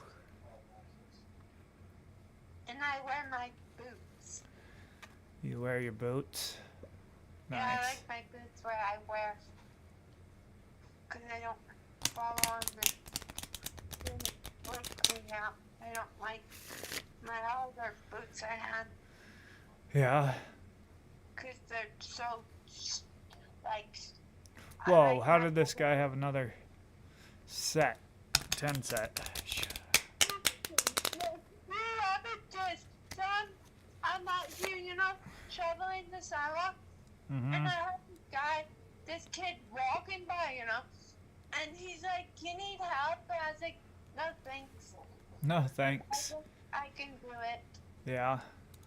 And he's like, I will help you. I was like, no, thank you. Like, No, thank you. I was like, thanks. I don't need no help. I have strong muscles to do it. Strong muscles to do it.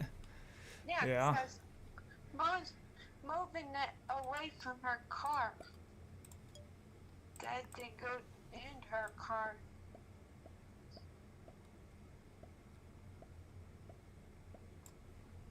No, it's my birthday. Next Saturday. Is it next Saturday? Yeah. Let's look at the calendar. The calendar. Let's look. Yes. Are you looking at your calendar? No. Look at the calendar if it is. I don't have my calendar out. You can't look at it? No. Oh my god. iPad of mine. Alright, Gabs, I'm gonna let you go, okay? Okay. Alright, I'll see you later. Bye, love ya. Maybe it's Saturday or Yeah. Sunday. Oh, yeah? Maybe. Did Jay work on Saturday or Sunday? I don't know. Who wants to take it off on my birthday? Mm-hmm. She'll say, she could ask her boss, she'll say, can I take my time off for my sister's birthday? Mm-hmm. I really want to take the day off on my birthday. Yeah. And I can hang out with her on my birthday. Yeah. All right, Gabs, I'm gonna go. Okay. I'll see you later. Love you. Bye. Bye.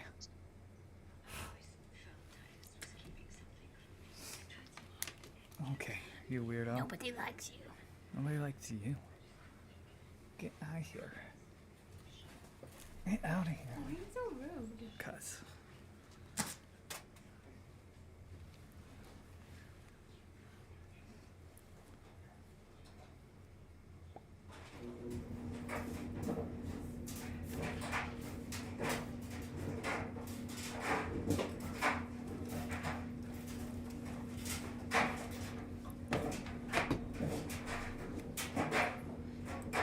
Lockyer wrote, quote, worry produces doubt in a threefold direction. Number one, God's love is doubted. Worry implies that he cares little for his blood-washed children. Number two, God's wisdom is doubted. Worry indicates that he's not able to plan for his own, and he does not know what is best for them who belong to him. And number three, God's power is doubted. Worry says his grace isn't sufficient in order to meet your needs. Think about that for just a moment. There we go. We doubt God's love. We doubt God's wisdom. We doubt God's power. And so Jesus will illustrate that. Look what it says in verse 26, how it's godless. He says, look at the birds of the air. For they neither sow nor reap nor gather into barns, yet your heavenly Father feeds them. Are you not of more value than they? Which of you by worrying can add 1 cubit to his stature? So why do you worry about clothing? Consider the lilies of the field, how they grow. They neither toil nor spin. And yet I say to you that even Solomon in all of his glory was not arrayed like one of these. I took him down to where he's third. So clothes the grass of the field, which today is and tomorrow is thrown into the oven. Will he not much more clothe you?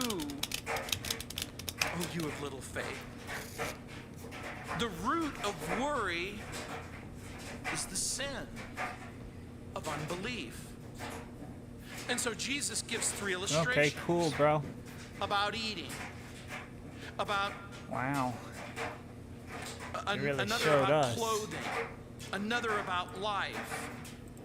Jesus refers to the God of heaven as your heavenly Father.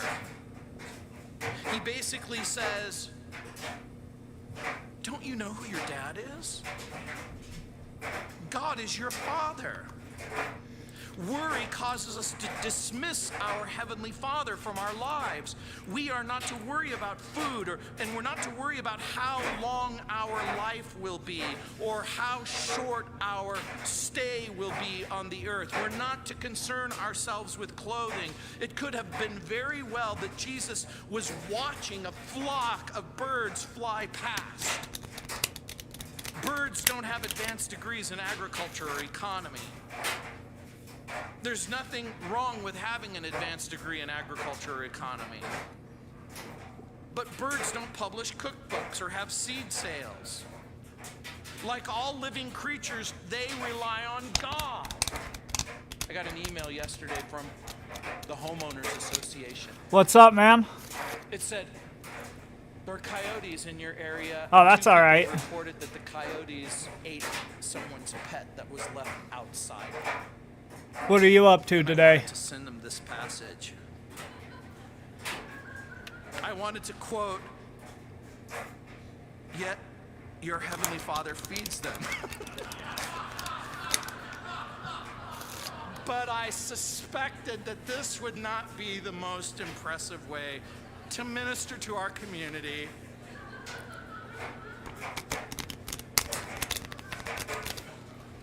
Anyone who has ever observed animals in the wild,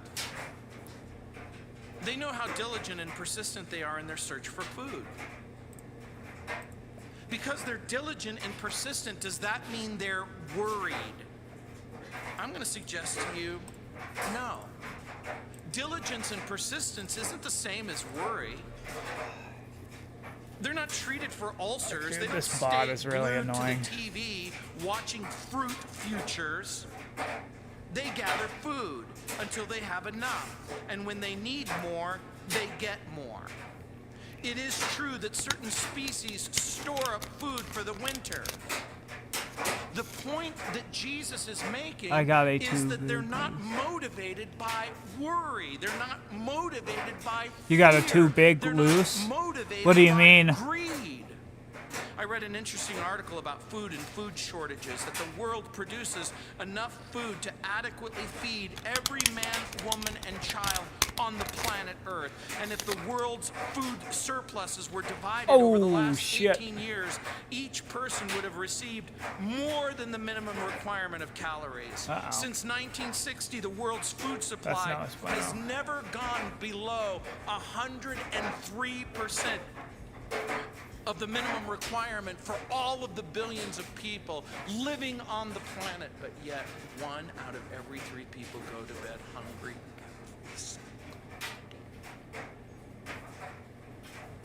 The second illustration in verse 27 comes from worrying about the length of life. When he says, oh yeah, fucking, I went down to a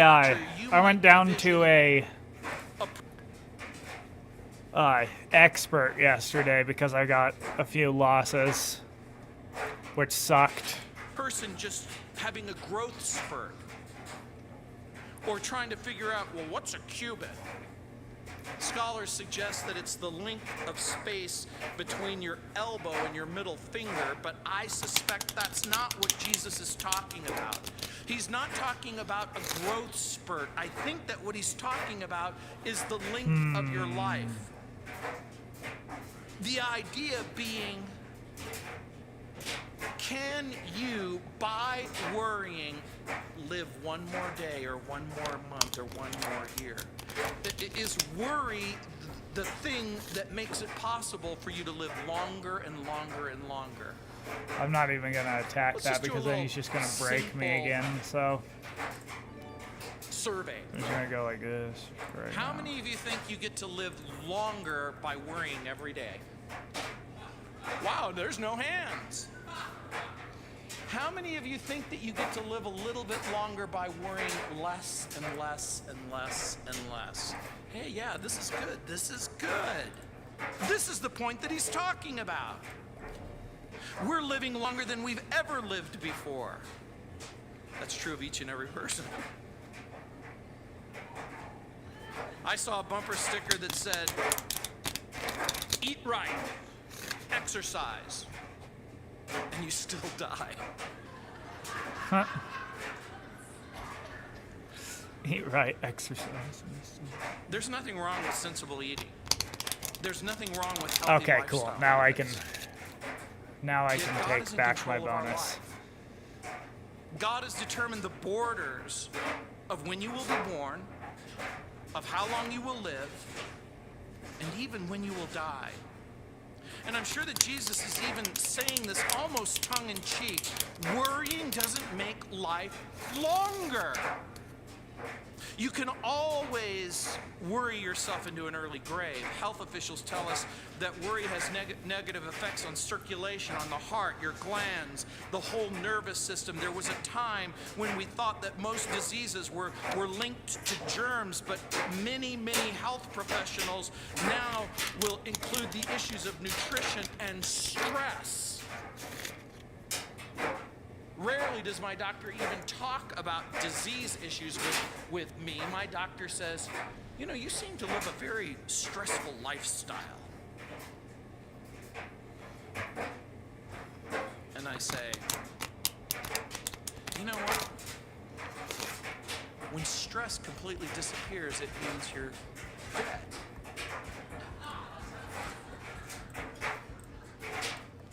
And my doctor goes, I'm the doctor. In the third illustration, Jesus uses flowers. Most people listening to Jesus would have had very little clothing. Many people will say, well, clothing makes the man or the woman, but Jesus says our real value doesn't really consist in what we wear. Flowers don't decorate themselves. Was Jesus suggesting that we walk around naked? No. I don't think so. I don't think that that's the point.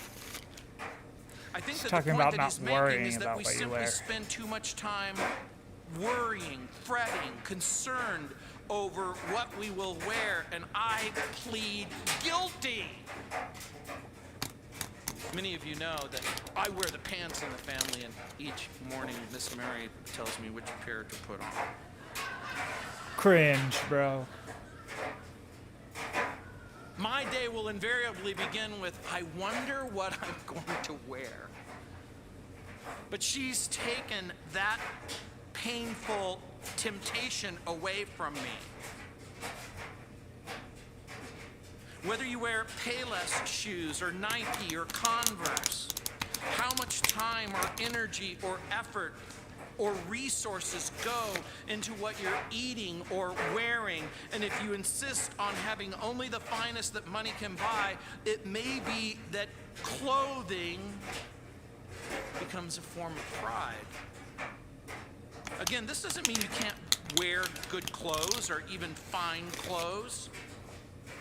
Does this mean that personal appearance doesn't matter? Of course that's not what this means. Your mind may have wandered off by now. You might be thinking, gee, you know, this worry's such a little thing. It's such a silly thing. It's such a silly little thing. Why don't you talk about murder or lying or stealing or adultery? If a cop pulls you over for speeding, you might think, don't you have bigger fish to fry? Worry is no little sin. Worry is an assault. There we go. On the love of God. On the care of How long do I stream? I don't know. It just depends. This is my first game that I've played today.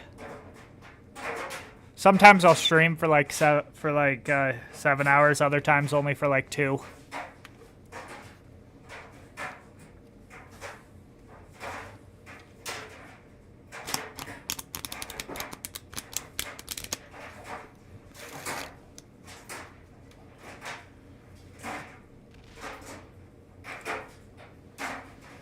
on the power of God. It questions his love. It doubts his goodness. It calls into question his affection and integrity. Worry is another way of saying, I don't trust you. I don't trust you, God. I'm not counting on your promises, and I don't believe your word. It's kind of like talking out of both sides of your mouth. If you go, I love you, how do I share your... Oh, sorry. The screen's really small, so it's hard to like see the how to share your stream. I don't know. You could post it on Twitter or something. Like take the link and post it on Twitter.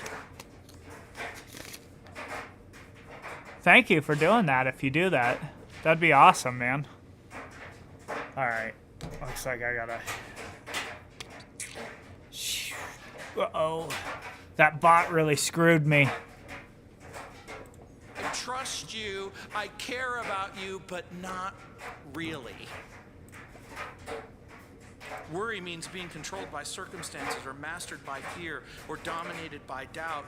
Worry is accepting the perspective of the moment and then rejecting the eternal perspective. This is why life in the Lord Jesus is so much. I messed up. I should have split it. And Bible study and fellowship. There's a reason why we invite you to go to the prayer meetings. There's a reason why we invite you to go to the men's Bible study and the women's Bible study, because we've discovered something, that the more time that you spend in friendship and fellowship and relationship with the Word of God and the people of God, there is a significant increase in your ability to trust the God of the Bible. Worry has the sinister capability of causing us to kick God. I can't believe that bot did that. I was up on it by quite a bit of Now, if God so clothes the grass of the field, troops. which today is and tomorrow is thrown That into sucks. the oven, will he not much more clothe you? Oh, you of little faith. Pay close attention to that phrase. Oh, you of little faith. The source of anxiety, the root of worry, is unbelief. It's the absence of faith. Not the presence of faith, the absence of faith. I'm gonna have to. That's why I'm suggesting to you that it's godless. Lisa Owens was facing knee surgery, and she was a bit nervous about it, so she asked her boss, the veterinarian, I'm gonna have to wait in the stuff clinic off where for she a worked, minute if he had any here. advice for her. He was very comforting, and without hesitation, he said to you, turn your worries into prayers, get plenty of rest, and don't lick the incision. That's the second time that bot did that. You know, sometimes we actually go with the resources. Otherwise, I that probably we would have have won available to if it us. wasn't for that bot. You probably realize that for many people, the expression trust God becomes almost cliche. But when the Bible invites you to do that, it isn't just simply a cliche. It's an invitation. And so Jesus will continue that worry is pointless in verses 31 through 33. He says, therefore, do not worry, saying, well, what shall we eat? What shall we drink? What shall we wear? For after all these things the Gentiles seek. For your heavenly Father knows that you need all these things. But seek first the kingdom of God and his righteousness, and all these things will be added to you. When we worry about material things, we're in effect living like people who have no real I have a plan relationship with the living God of the on Bible. how I'm and gonna that's get this what back. he means when he says, for after all these things the Gentiles seek. Jesus points out that the Gentiles don't have the same kind of relationship and fellowship to the God of the Bible. We might think of it as there's two kinds of people in the world. I know you think I'm going to say Italian people and people who wish they were. That's not what I'm going to say. It's people who have a relationship with God and those that don't have a relationship with God.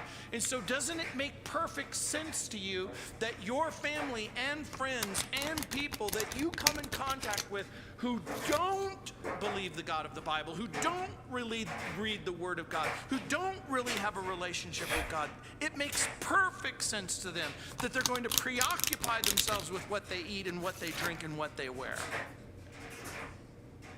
Jesus says, don't live like the heathen. Don't live like the pagan. People who don't know God preoccupy themselves not with what they don't know, but with what they do know. I know about eating. I know about drinking. I know about drugging. I know about partying. When you have nothing to live for except the present, when you have nothing to live for except pleasure, when whatever purpose you find in your life consists in self-indulgence, then it makes perfect sense. We don't blame the unbeliever for acting out in their unbelief. The problem lies with the Christian who pretends that God isn't real and that God doesn't care. People who don't have God to take care of the physical things in life need to take care of themselves. Materialism and selfism are perfectly consistent with the self-absorbed. For Christians, worry is pointless. There Worry we go. is unreasonable. The Christian claims a God who supplies his or her needs. In ancient times, people believed in little gods, little gods, supplying their needs. Helios was the sun god who provided light. Demeter or Ceres provided grain. Diana or Aphrodite supplied fertility for children. Increased cattle supplies. But these were all man-made gods. They were part imagination and full-time demons, according to Paul, energized by Satan in order to provide deception. The gods demanded much and promised little and were constantly feared. And people would steal moments, pleasure. They would grab a little bit of gusto or satisfaction. They would live for the moment. They would live for today with the gods that they had fabricated. Earth as God, materialism as God, scientism as God, sexual expression as God, reason as God. The pantheon in modern society may not look exactly like it did with the Greeks and the Romans, but it looks very similar. I'm down to 200. Drugs That and alcohol, sucks. Pan, the goddess of sex, Aphrodite, government and war, Ares. People preoccupy themselves with what they deem to be the most important things. But Jesus says worry is pointless and worry is useless.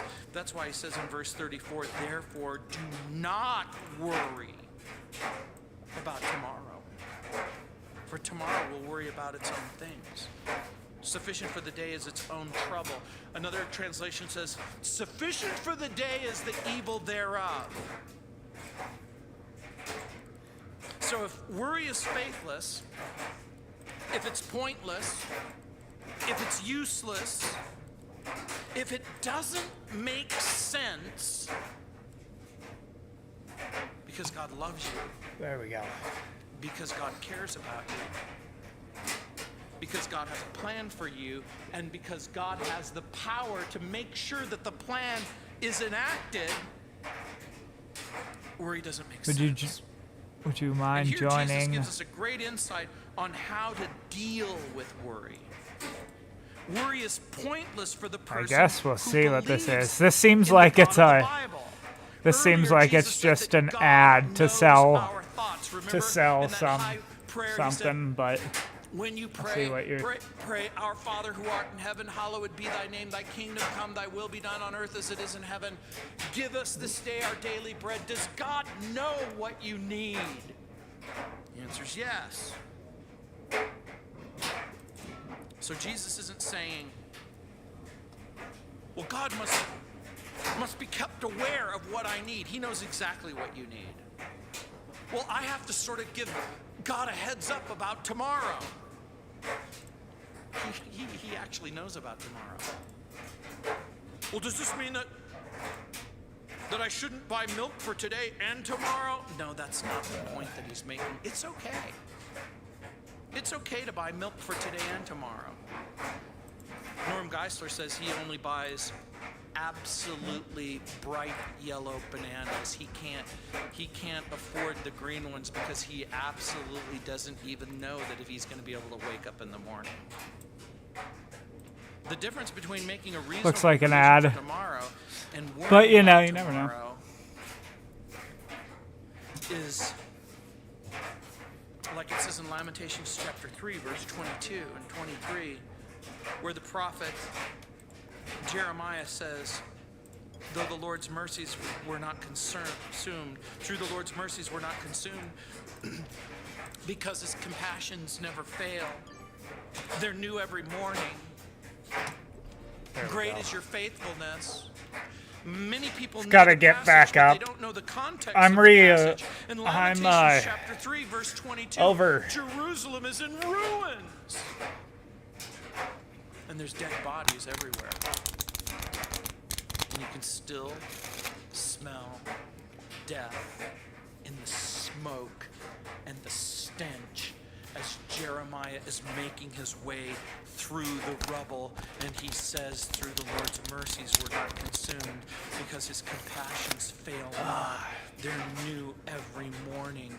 This, not when things are going good, this when things are going very.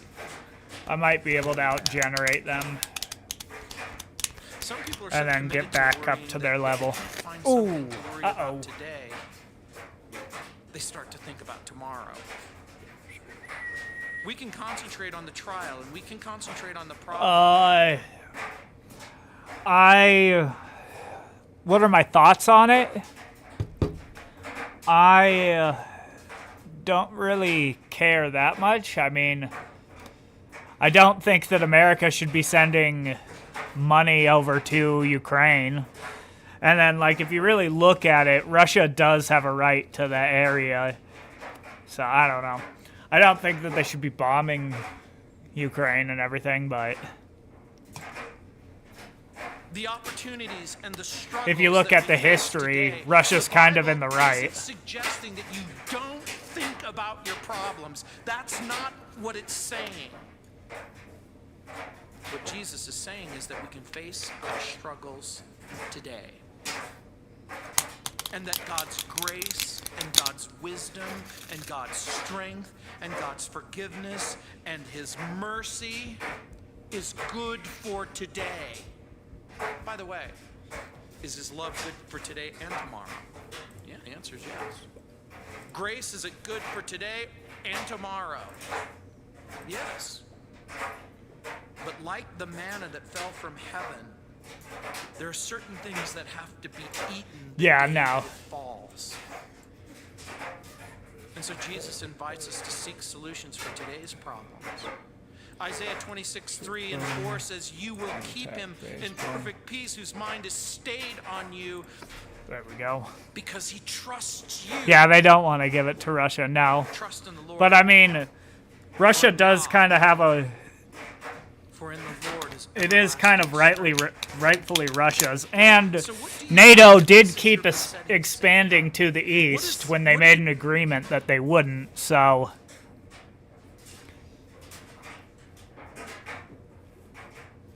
I do think that Russia kind of is in the right. What do you think? Dude, this is the one that you have to deal with. Again, Jesus invites you to deal with your problems one day at a time. Problems are real. We're not commanded to ignore or pretend that real problems exist. An exercise I found helpful is to write down 3 questions on a piece of paper. Leave a lot of room to answer the questions. Number 1, what is my problem? Number 2, what does God want me to do about it? And number 3, this guy's really fucking me. When, where, with the how shall I begin? He wants to attack me up there. Age, I was taught to define my problem in terms of the goal. What is it that I'm trying to accomplish? What do I need to have done? If the problem lies in my marriage, I don't say, my problem is my marriage. No, I say, God's goal in marriage is unity. Unity is based on trust and respect and affection. My problem is there's something threatening that unity. What can I do to get it? Remember, number 2, to deal with today's problems today. You know, we're familiar with the expression, take Ukraine, not then take all Europe. It's an interesting statement. Are you talking about Russia? In her book, Celebrate Joy, Velma Sewell Daniels gives a striking insight into this phrase. She tells of interviewing a man who made a trip to Alaska to visit people who live above the Arctic Circle. She writes, "Never ask an Eskimo how old he is," the man said. "If you do, he'll say, I don't know, and I don't care." I do not like what I'm doing right now. End attack phase, but I'm kind of getting fucked right now. Ooh. When I asked him the second time, he said, almost. That's all. Are you telling me to take Ukraine? That still wasn't good enough for me, so I asked him, almost what? And he said, almost one day. Mrs. Daniels, I accidentally got in a match without any, but only after talking to another man who had lived. What's it called? Without it. Without any shit.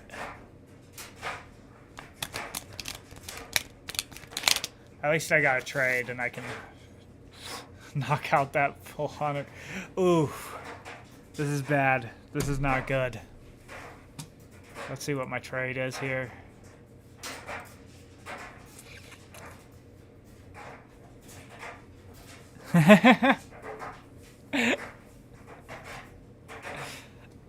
I know it's a joke. Oh.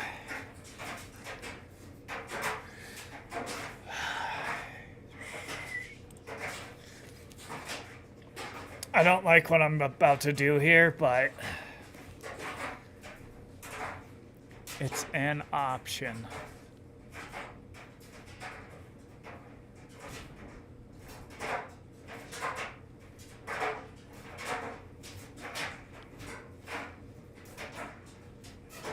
I mean, what is this? It's basically a threat if you break into me that I'm gonna attack you, so if you don't live up to the threat, then what is it?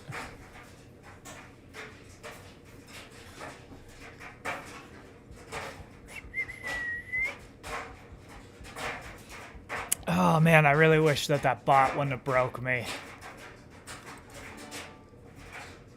Alright, here we go. Let's see if this works. Don't really like that, but whatever. That was not good.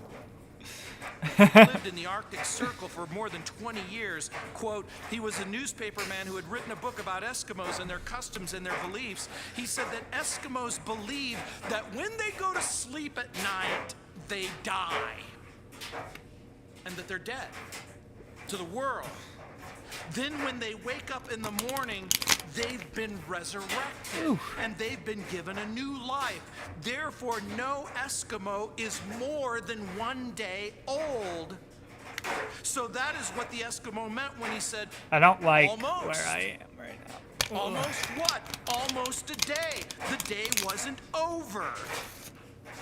She writes, life above the Arctic Circle is harsh and cruel. I could still win, though. And mere survival becomes a major accomplishment, he explained. But you never see an Eskimo who seems worried or anxious. They've learned to face one day at a time. Have you learned how to put worry and anxiety aside for one whole day? Jesus says, the believer has nothing to worry about. Is that true of the unbeliever and the make-believer? You see, they have a whole lot to worry about. But the Bible says that God loves you and cares for you and has a plan for you, and then the power to ensure that the plan comes to pass. Let's see. When I woke up this morning, I wrote this down. Today is the tomorrow you worried about yesterday. Today is the tomorrow you worried about yesterday. My question, was it worth it? Was it worth it? Corrie ten Boom used to say, in that Dutch way, worry does not empty tomorrow of its sorrows.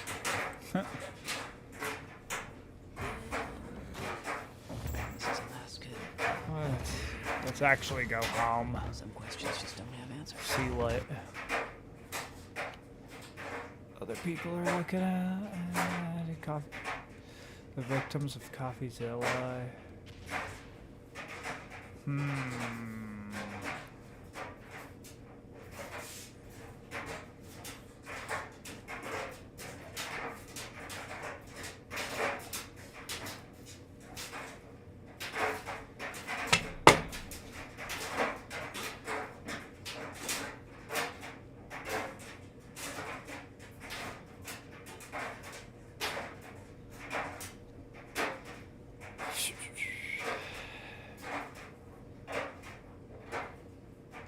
It's so cold here right now. It's negative 22 degrees Fahrenheit.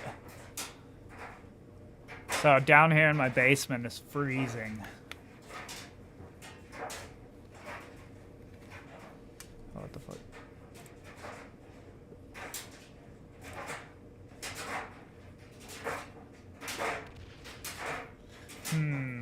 Let's go.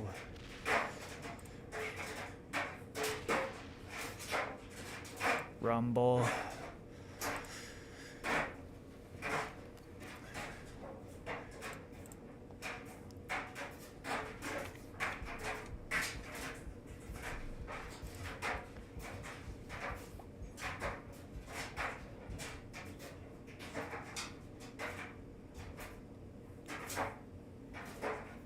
He didn't post.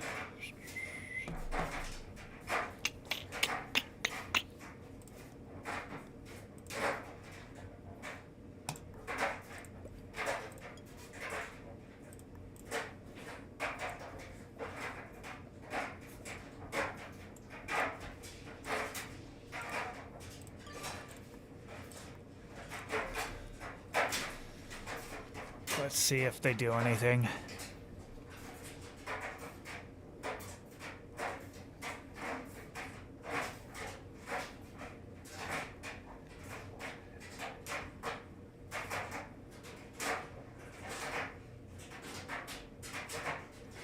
We knew that when you were sleeping, you're dead in the Quran.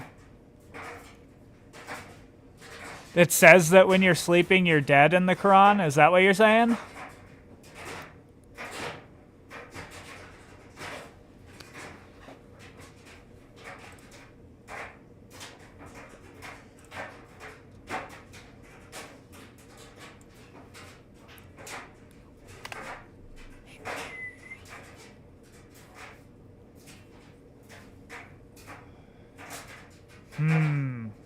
Huh. I didn't know that. Where does it... So they say that you're dead, but what do they say about dreams then?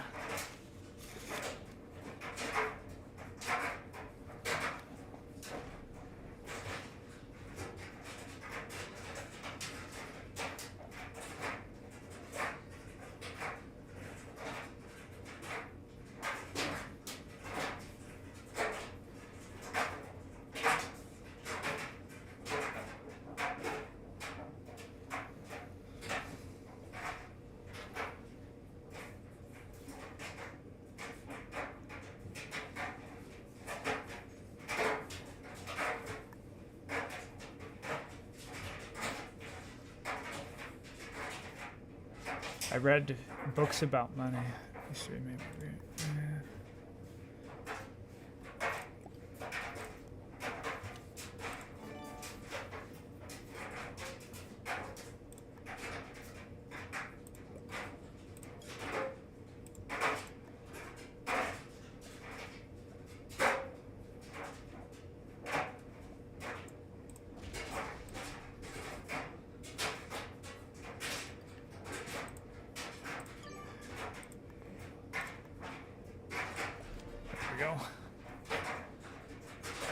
You don't know, search. I will.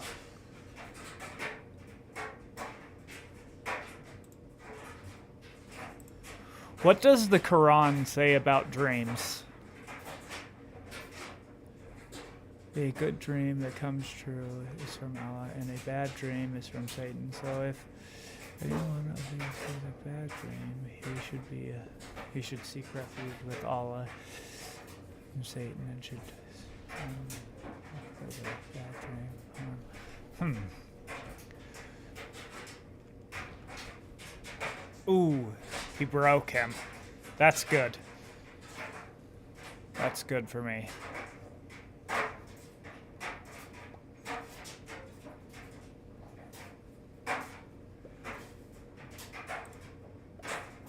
So I'll watch a video on it.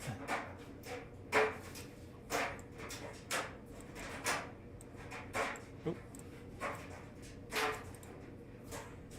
Copy.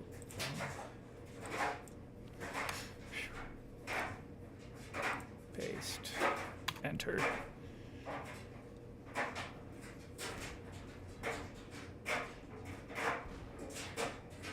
Lucid dreaming.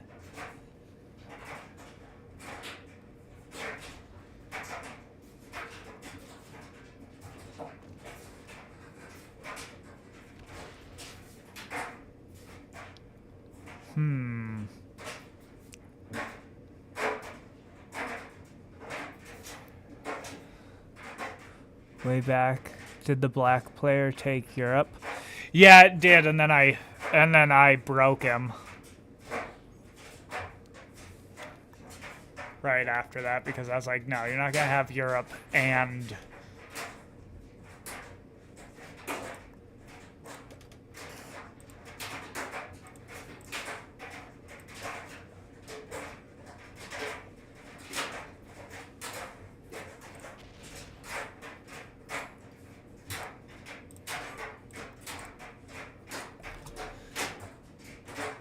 Africa. I wasn't gonna allow that.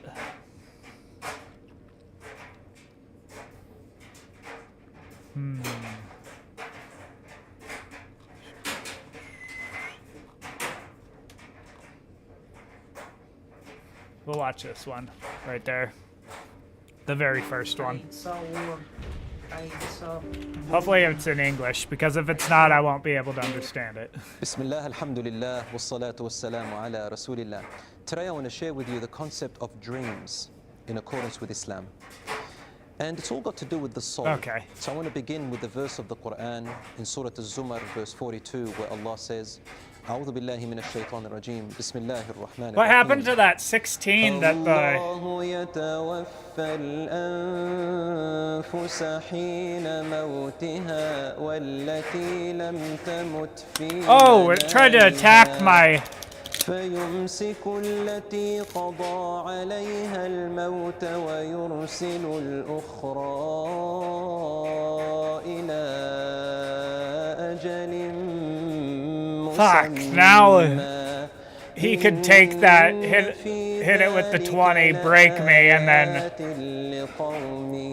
I'd have to come through this way. It is Allah who withholds the soul of people when they die, and the one which does not die when it goes to sleep. Then he withholds the soul of the ones who have already died and returns back the soul of the one who is sleeping to its body until its appointed time has arrived. In this are many signs for people who reflect. The scholars spoke about this verse, and a great scholar by the name of Ibn Hajar al-Asqalani, he says in Fath al-Bari, which is the explanation of Sahih al-Bukhari, he says this means, as according to Ibn Abbas, that when a person goes to sleep, the soul travels and it meets with other souls in another realm. They are the souls of people who passed away. And the people who have passed away already, they may meet your soul with a message or a guide or a news, or if you miss them. And then Allah withholds the soul of the people who have passed away because they cannot come back to this world. And your soul returns to your body until your appointed time. Okay. Brothers and sisters, the Prophet, peace be upon him, told us that there is 45 parts of prophethood. Ooh, and don't attack me. In Arabic, nubu'ah means news. And after the Prophet, peace be upon him's death, only one is left out of that 45 parts. Ah, bro, this dream. This so bot is really screwing me. Dreams. And would you believe it, even non-Muslims receive righteous dreams from Allah from time to time. Allah may show you a dream that has a guidance or a warning or good news or something of that nature. We're going to talk about that in a little bit of detail, inshallah. The Prophet, peace be upon him, also said in the hadith which is in Ibn Majah and similar like it in Sahih Muslim and Bukhari, he says that towards the end of time, the dream of a believer and a righteous person is almost always correct. I want the bot to hit him. Many of it. To hit black. He also said that there are 3 types of dreams. So learn the difference. The first types of dreams that the Prophet, peace be upon him, called are the dreams. I probably would have of won what if that bot wasn't to here. You might have watched a movie or read a book, or something's happened in your life. It talks about your fears, your anxieties, your wishes and your hopes, even maybe somebody that you have a crush on or a love or something that you wish for. These things are your subconscious mind talking to you. They're not righteous dreams. And usually they mumble jumble and keep going on, and they're very long. And usually when you wake up, you don't remember much of it, or you remember bits and pieces of it, but they don't really make too much sense. So this is called hadithun nafs, which means the conversation of the subconscious mind. The second type of dream the Prophet, peace be upon him, talked about are the terrifying dreams. This is terrible. The dreams of horror, the dreams that come from the shaitan, from Satan, and the Oh, devils. man. And he said that these are types of dreams to make you feel sad, or to give you depression, or to make you fall into fear, so that when you wake up you doubt yourself and you think, what's wrong with me? He said, don't worry about those dreams. It's the shaitan playing games with you. And we'll talk about how to get rid of these dreams, inshallah, very soon. The third type of dream is the righteous dream. And they are the dreams that come from Allah, from God. And as I said before, they come to the Muslims and the non-Muslims.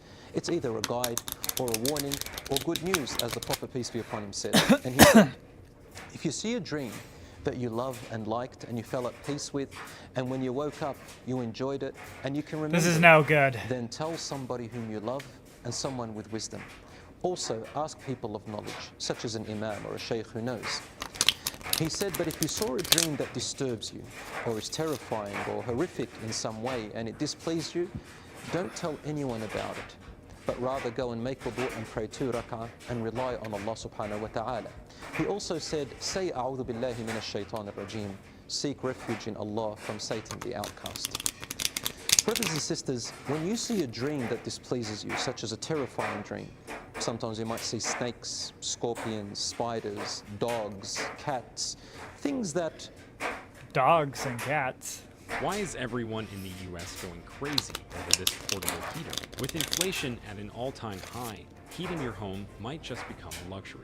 But thanks to this new invention, just don't add up, especially if it's in the dark, or faces that look horrific, such as a horror film, and things that just make your mind go all over the place. The Prophet, peace be upon him, said that if you wake up, so about Muslim spit point of view, 3 times in the direction of the left. So the left direction. You might be facing the left, or you might be facing the right in your dream, in your sleep, or you may be facing in any direction. He said, spit 3 times to the left and say A'udhu billahi minash shaitanir rajim 3 times, then turn to the other side. It is a sunnah of the Prophet ﷺ that when you sleep, you begin sleeping on your right, because it's called the spiritual side, because your brain stays a little bit aware when you sleep on your right. As for the left, you are allowed to sleep on the left, however, it is disliked to start your sleep on the left, but medically it is better for your body. So your body naturally tosses and turns. What you shouldn't sleep on is your stomach. The Prophet, peace be upon him, saw a man sleeping on his stomach in the masjid, and he nudged him lightly with his leg and said to him, don't sleep like that, for the shaitan loves to sleep like that. And this is where you might see disturbing dreams. What is the shaitan? Is that what he called it? The shaitan? What is that? Sleep like that. And this is where you might see disturbing dreams. On your back, for some people it works. And what for is some people that? they actually get sleep paralysis or night terrors. Don't be afraid of them. Again, it is the shaitan trying to play tricks on you, and it won't harm you in any way.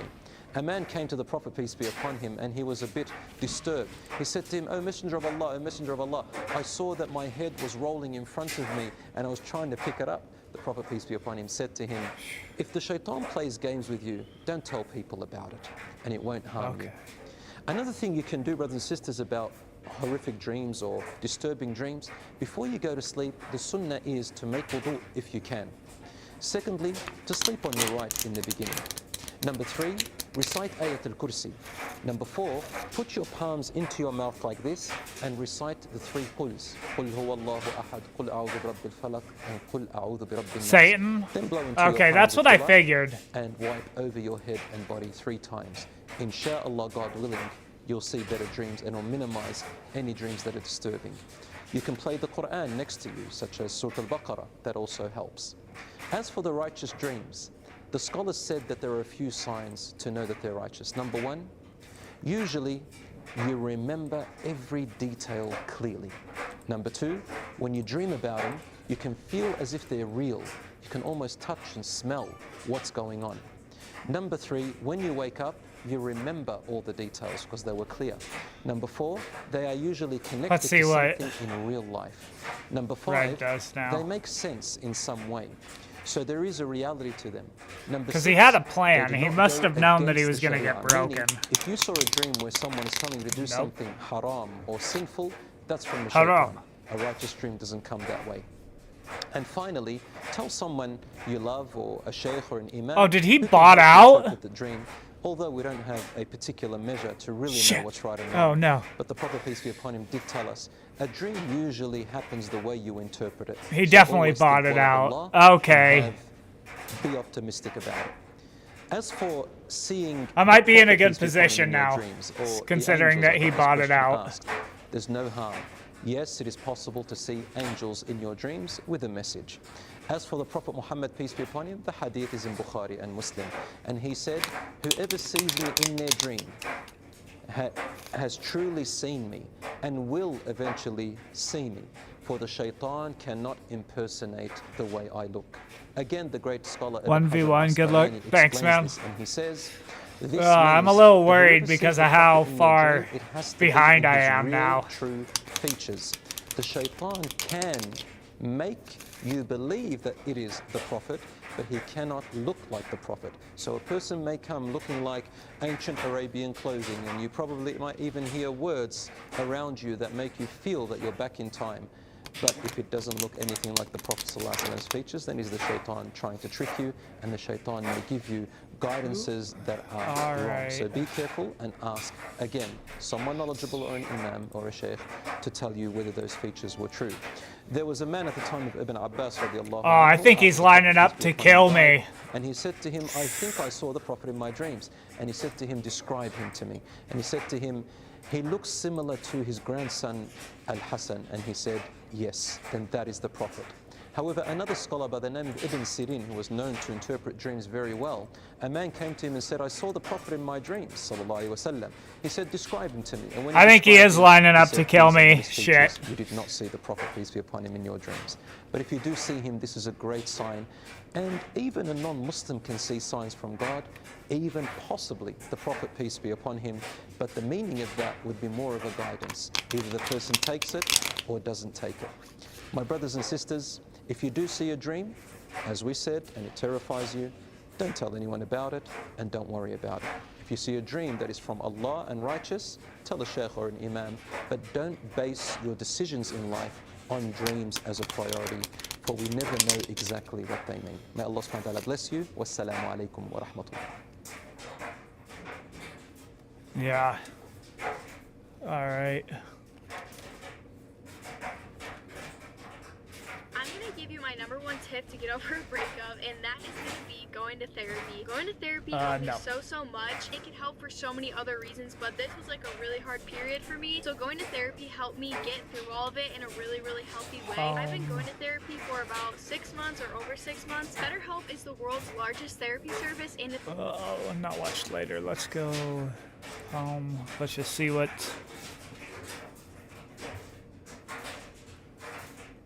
What's a good point of view?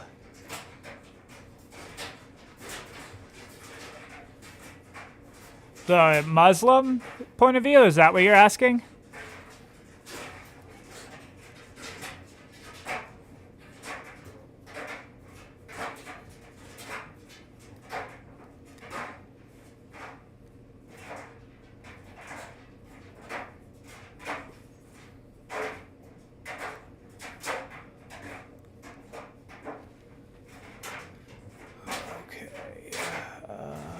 Ooh.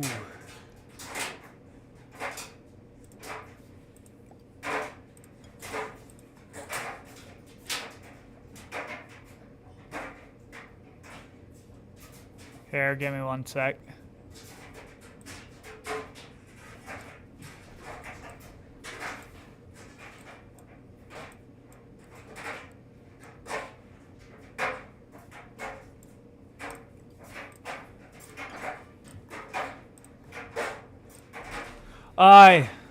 I mean, I'm a Christian, so I'd say no, because you guys don't believe in the divinity of Jesus Christ.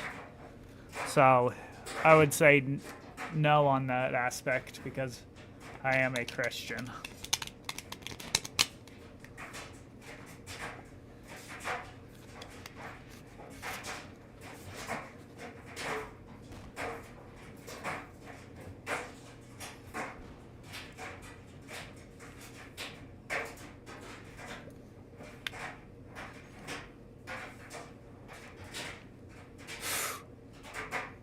Oh, is it gonna attack me right there too?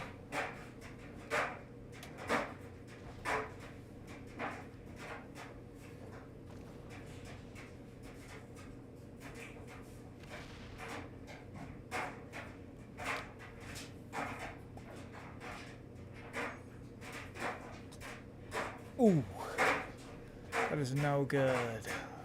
No good.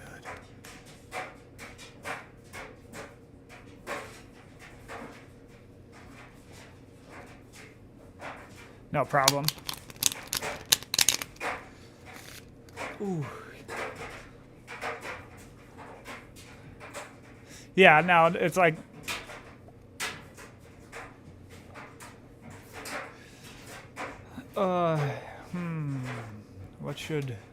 What should I do here?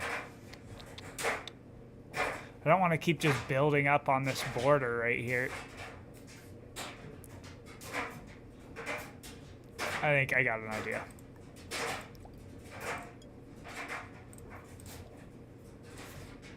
This is gonna be weird.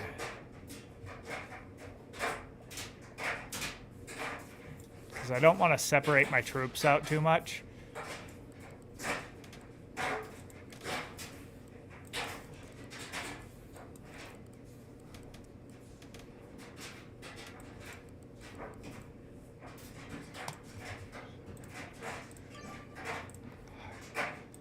This is not good.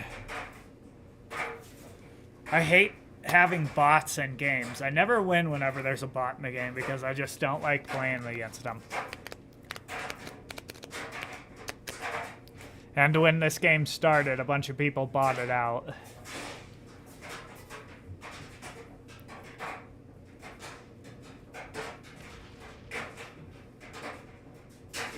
Yes, that's what I wanted.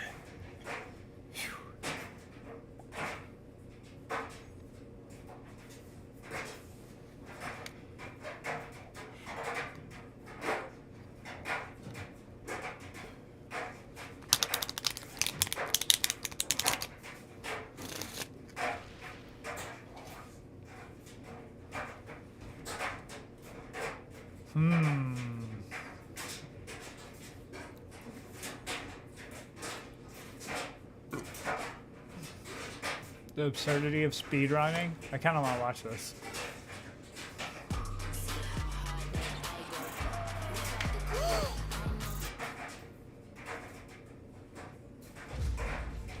only way you survive this is working together, leaning on each other. This trip ain't even got hard yet. The hard's coming. Tell anybody who's listening that you lived through hell. It wasn't hell, Daddy. Same. It was beautiful. 1883. All episodes now streaming exclusively on Paramount Plus. Okay. I mean, I don't need much of a guard over here. Just like 40. The story of Sisyphus is among the most well-known Greek myths. In response to cheating death, Sisyphus is forced to roll a boulder up a steep hill. Because I want to keep my troops all in one place. Oh, Sisyphus no. No! Shit! As he repeats the exercise for eternity. The absurdity of these actions are hard to miss, as he is completing an arduous task only to be rewarded with having... That was a bad move. I didn't finish it in time. No. Hopefully it doesn't take that 30. Hundreds of hours trying to improve world records, only to start this process anew once they achieve their goal. There are few things as quintessential to speedrunning as when the runner sets a new world record only to immediately talk about how terrible it is, leading to them repeating the grind that they just finished. Of course, this motivation arises out of the fact that there is still improvement to be had. Oftentimes, new tricks are found, harder tricks can be implemented, and speedrunners get better at the game. Whether their movement has improved, saving fractions of seconds over the course of the run, or a huge breakthrough was found, saving time, improvement typically remains. Regardless of what factors, I think black is gonna win still. the time they obtained is not representative of their potential. I mean, I could still win, but it's a very... The absurdity of speedrunning only increases the further up the hill you go. But before we start, I don't like to show for Oh, I thought he was going in for the kill. He could have got that. If you end up liking the video, consider subscribing. It's free, and you can always change your mind. Enjoy the video. Okay. The most quintessential characteristic of speedrunners is their months-long. What was that move? This also doubles as the beginning of speedrunning absurdity. But where the absurdity of grinding really comes to a head is when So usually what you want to do is kill the person who you're going against first. Before you go and just hit the bots, because the bots don't count for anything. Where runners would line up to bash their heads into a wall in the hopes that they would miraculously clip through. Due to the precision of the trick, the odds of clipping were estimated to be 1 in 90,000. It takes roughly 25 seconds for a runner to reset an attempt and drive back to this point in the track.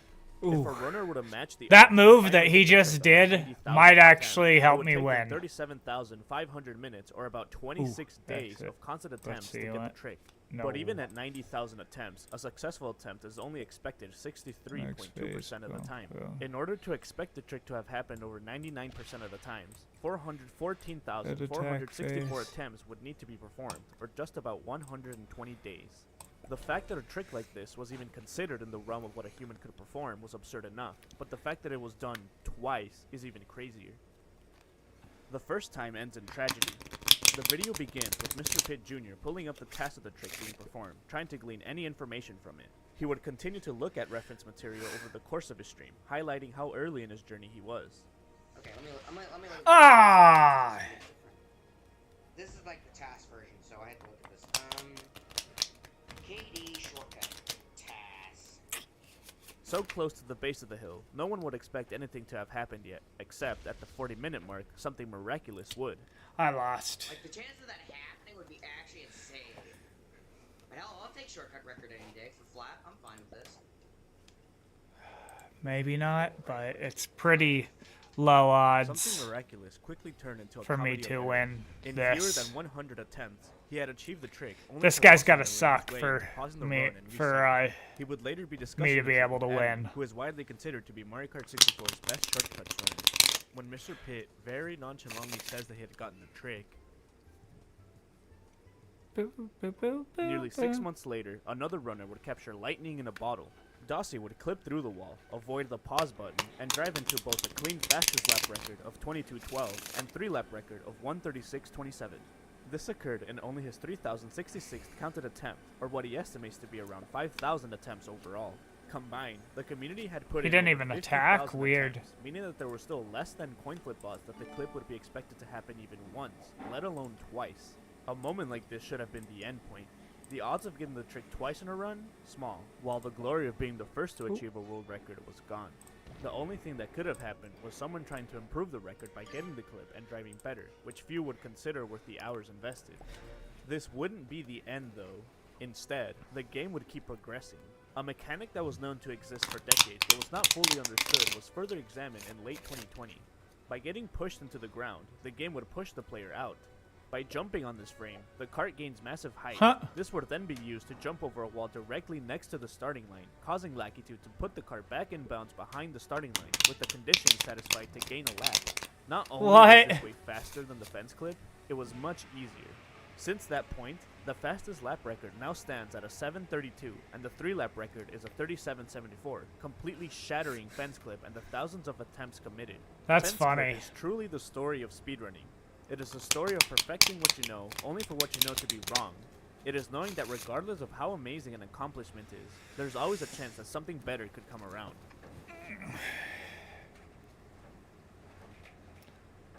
Oh, we're using QuickBooks for a lot more than accounting. Well, I need Salesforce integration. QuickBooks works with Salesforce. Really? Yep. Salesforce, Bill.com, DocuSign. They all sync to QuickBooks. Guess it's not just for the books anymore. Guess not.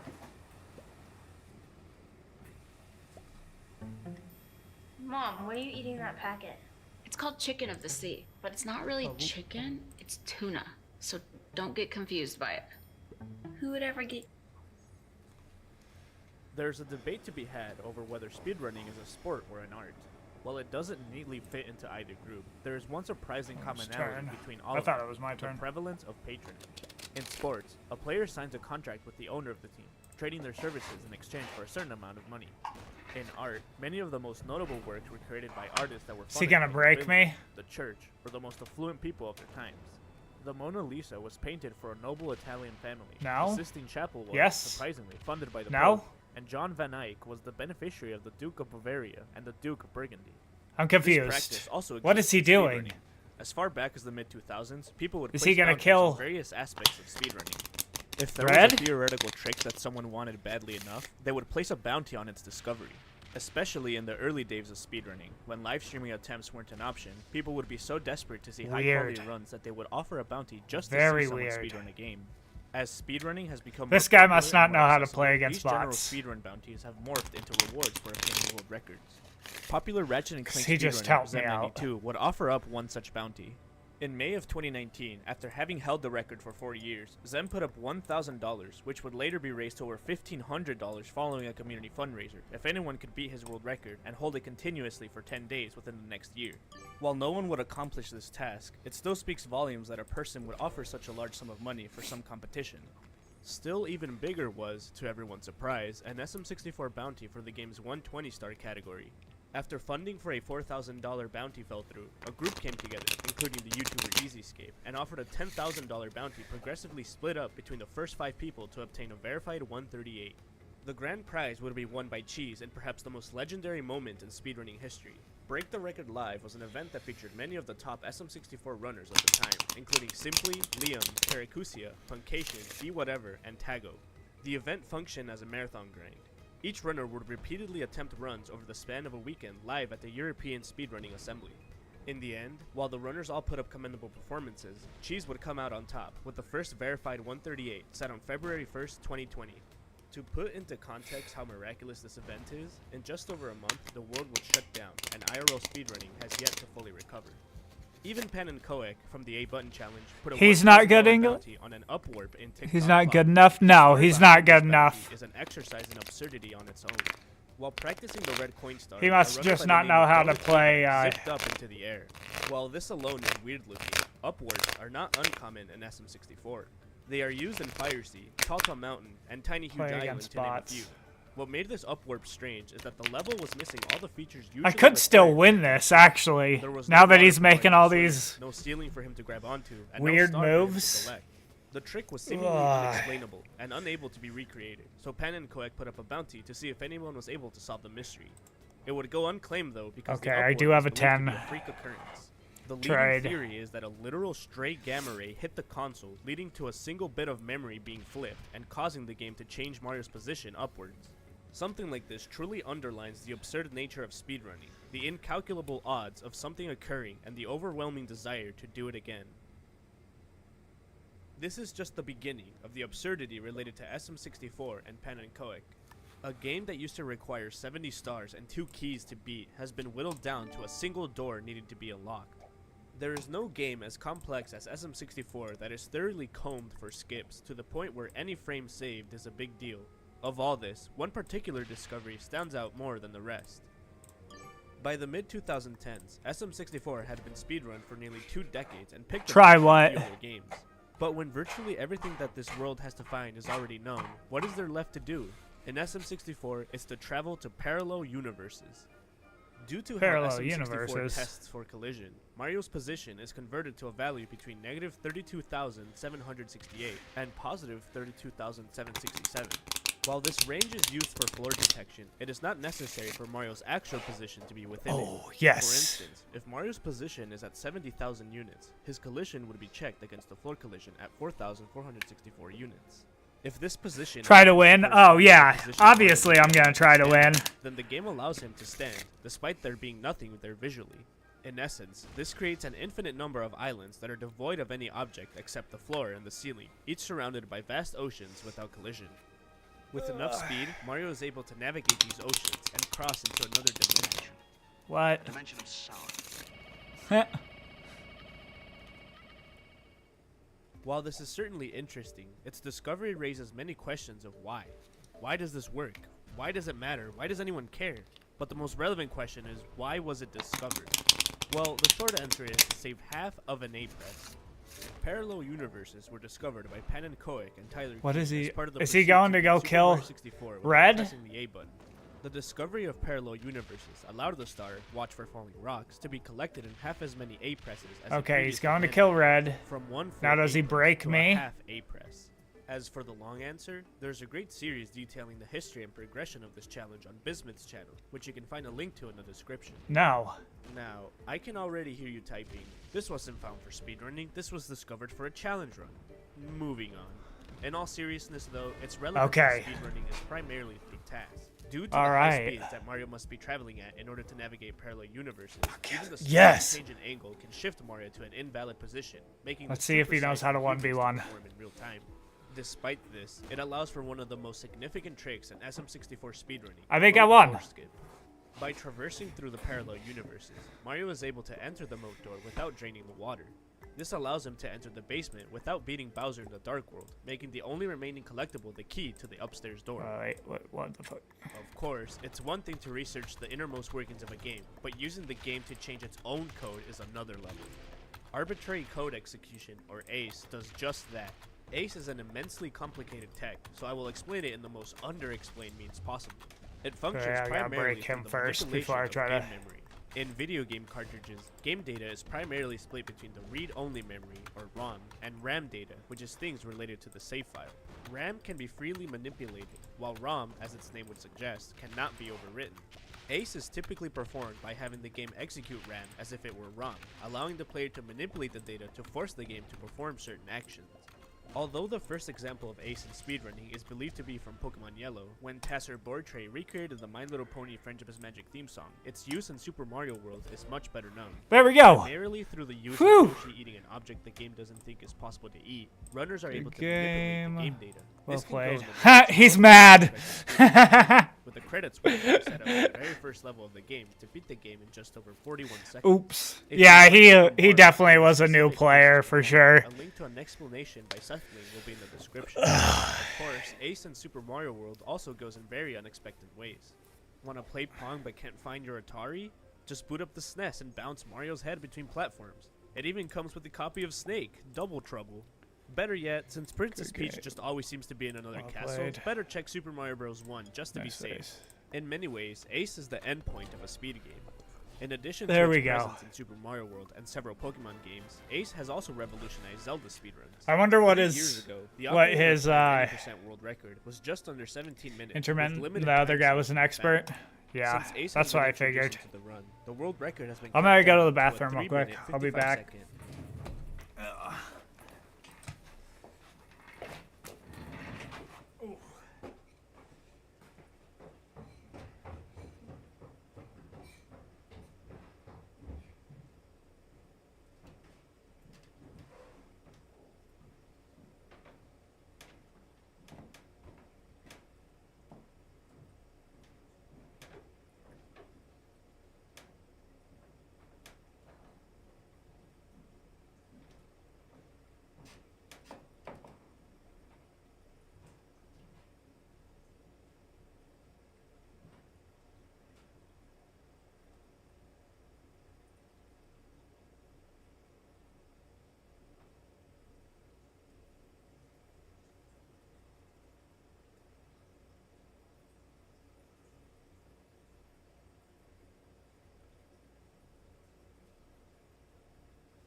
Holy cow, it is cold. All right, man. Good night. Thanks for watching, man.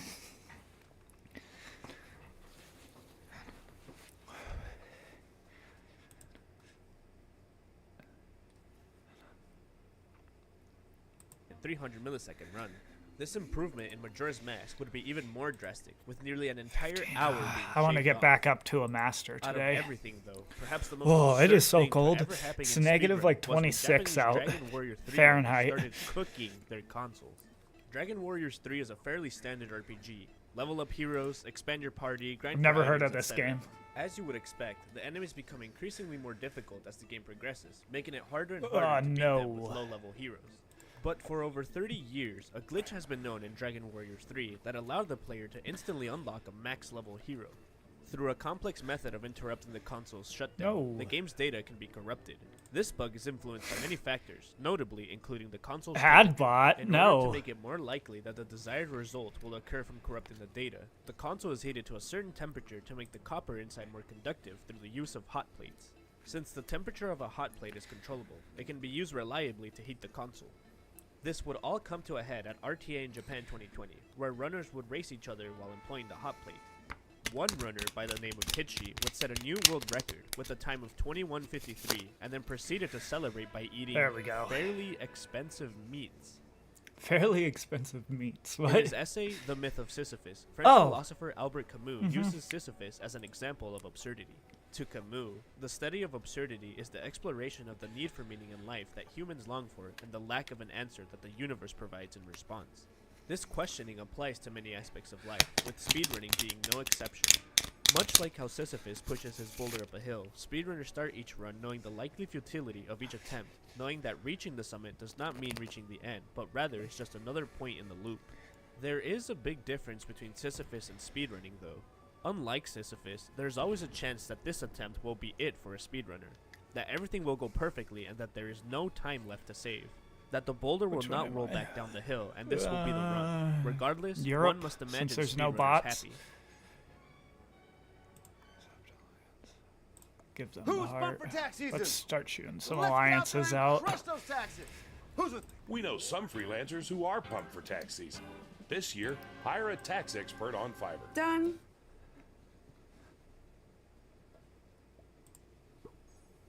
$30 hours. person- According to Wikipedia, that's how long it takes to beat Donkey Kong 64. Upon release, it was praised for its unimaginable length. IGN even called it Rareware's War and Peace. But little did they know, DK64 would become one of the most broken games in speedrunning history.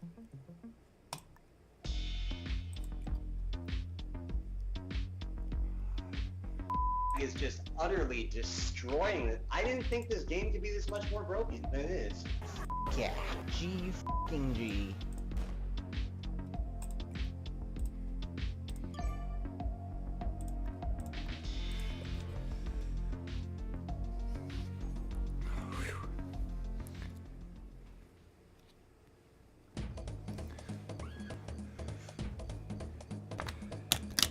So, what's up with that huge estimate anyway? One of the other popular 3D collectathons of the time, Banjo-Kazooie, was only estimated to take around 11 to 12 hours to beat.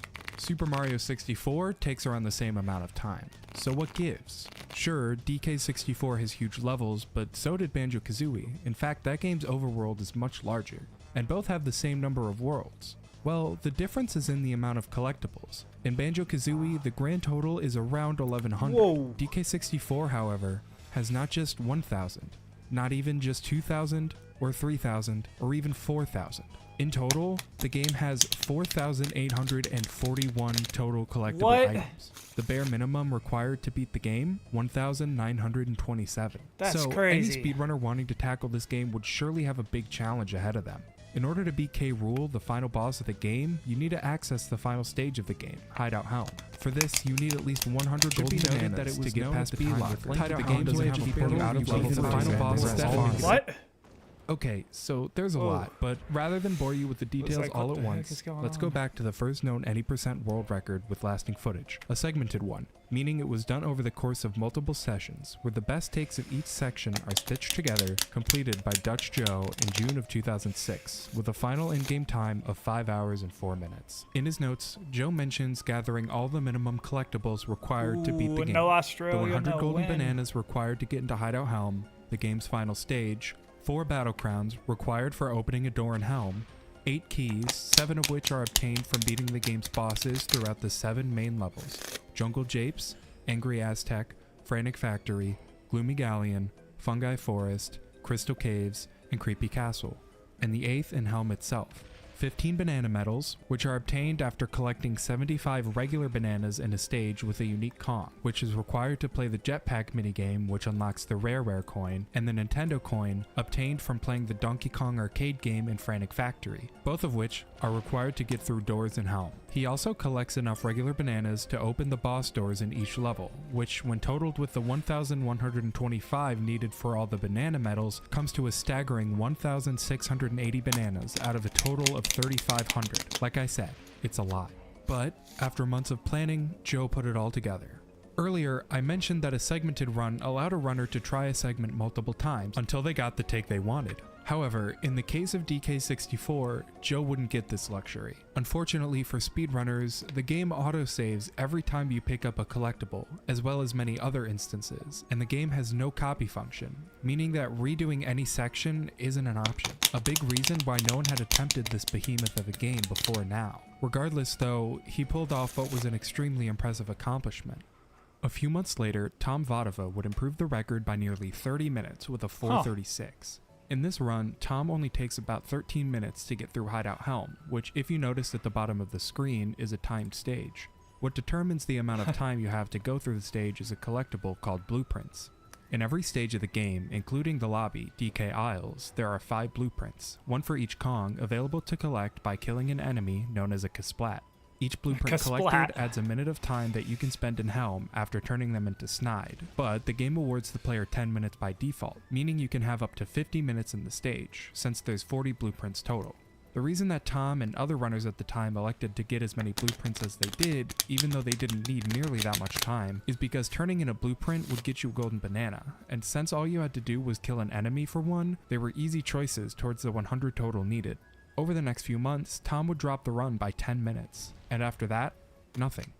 For 3 years. As a result of the game's length and the inability to do a proper segmented run, it was an extremely unpopular speed game. While Tom's run was impressive at the time, it really comes down to a major lack of interest in the game from a speedrunning angle. But this all changed on June 9th, 2009, when someone decided it was time to break this game.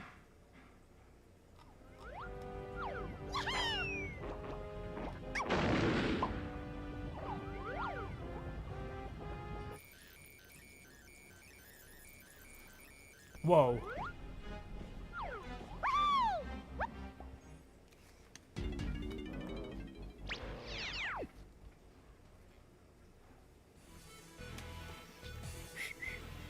A runner by the name of Mano Cheese found out how to exploit the invulnerability you get after being damaged to ledge clip out of bounds and around to the portal of Hideout Helm. Shortly after, I'm here in the streets of San Francisco to report on a controversial new trend that I believe will change America forever. Those who don't prepare could soon fall into poverty and might never be able to. a runner named Xcord had discovered that you could backflip in this corner with Diddy and with Tiny to get out of bounds, which was much Why is easier. our alliance This effectively cut out a massive amount of golden bananas required to beat the game, with the number dropping Because I from took 100 one of his- all the way down to 15. This was the minimum required because it was the number of golden What? Alright.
Purple's out.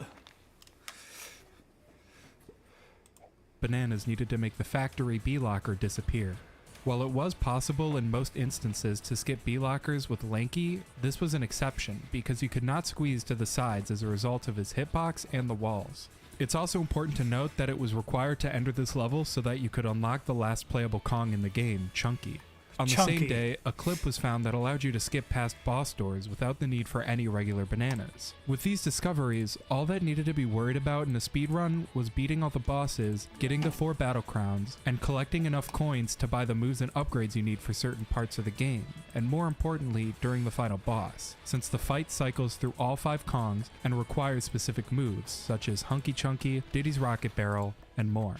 With a discovery from 2008, runners also wouldn't need to worry about the Rareware or Nintendo coin, as this clip was discovered, allowing you to skip past the door. And with this, it was no longer required to collect any regular bananas, since 15 banana medals were no longer required. Needless to say, the discovery of the bee locker skip on top of a few other tricks had opened the floodgates. Interest in the game suddenly skyrocketed, and people were ready to push it to its absolute limits. How far could the game go? Lots of the rest of the day was focused on figuring out what moves and upgrades were or weren't necessary. And the following day, on the 10th, Green was an over-attacker for sure. This one might be an easy win for me. Nearly an hour and a half off the previous world record. In this run, he was also able to enter the Hideout Helm lobby early. Using Tiny Kong and her ability Monkey Port, which is unlocked in Crystal Caves, it was possible to use this pillar and ponytail twirl to get to the top of the ship's snout. You could then clip into the corner of the left eye and twirl to the loading zone of the Helm lobby. Unfortunately, no footage exists of most of these runs because runners in this era wouldn't upload their runs unless they planned to submit it to Speed Demo's archive, the primary hub for speedrunning at the time. And unless a run was of extremely high quality, it wouldn't be accepted. However, the Big Bang was only just the beginning. Between June 10th and July 22nd, not even 2 months, runners managed to drop the record down. Could I kill Red right now? Not just half an hour. I think I could. Not just an hour, but by over an hour and a half. And this is how. Green With the discovery of Helm Lobby early, runners started thinking, what if we could get into other lobbies early, like Angry Aztec or Frantic Factory? Would we be able to skip getting certain keys? The hunt was on. Firstly, it was discovered you could actually skip the battle crown Green's door gonna in leave Helm Red with for the me same to clip take. used to He's skip gonna the rare feed me the Nintendo red coins, kill. removing that requirement. The reason the skip wasn't done in the first place was because runners thought that Key 8 wouldn't register if you hadn't opened the crown door. This was known at the time as fake key and was a long-standing problem with runs. Under certain circumstances, picking up Key 8 wouldn't save it to the file. However, it was eventually discovered that the key will only register if you load the throne room, which is the room that has the coin door in it, because that specific door is what's responsible for writing the key to the file. Much later down the line when this was found, a consistent way to prevent fake key came with it, but for the next few years it continued to be an annoyance for runners. Secondly, a user by the name of Unreal had claimed that they'd collected only the first 5 keys, skipping Crystal Caves and Creepy Castle, and using Hideout Helm early to collect the 8th key, and the ship that crashes down that lets you enter the final boss fight would still show up. Previously, it was believed that you would need all 8 keys in order for this to happen, as it was what unlocked K. Lumsey's cage, and played the cutscene that makes the ship crash. However, it was speculated that maybe the game only checks for the 8th key for the event to happen, possibly because Rare was confident you wouldn't be able to get to Hideout Helm before beating all the previous stages. Regardless, if it was true, this would be a massive discovery. Lots of testing led to some different findings, but one of the primary speculations by a runner named Ringrush was that only keys 3 and 8 were needed. Technically, keys 1 and 2 would also be required to get to Frantic Factory in the first place, but maybe behind the scenes the game was only checking for 3 and 8. Additionally, key 5 would be needed in order to unlock Crystal Caves, which is where you unlock the previously mentioned Monkey Port required to get to Hideout Helm. But if runners could get into Angry Aztec and Crystal Caves early, then keys 1 and 5 could be skipped, if the theory was true.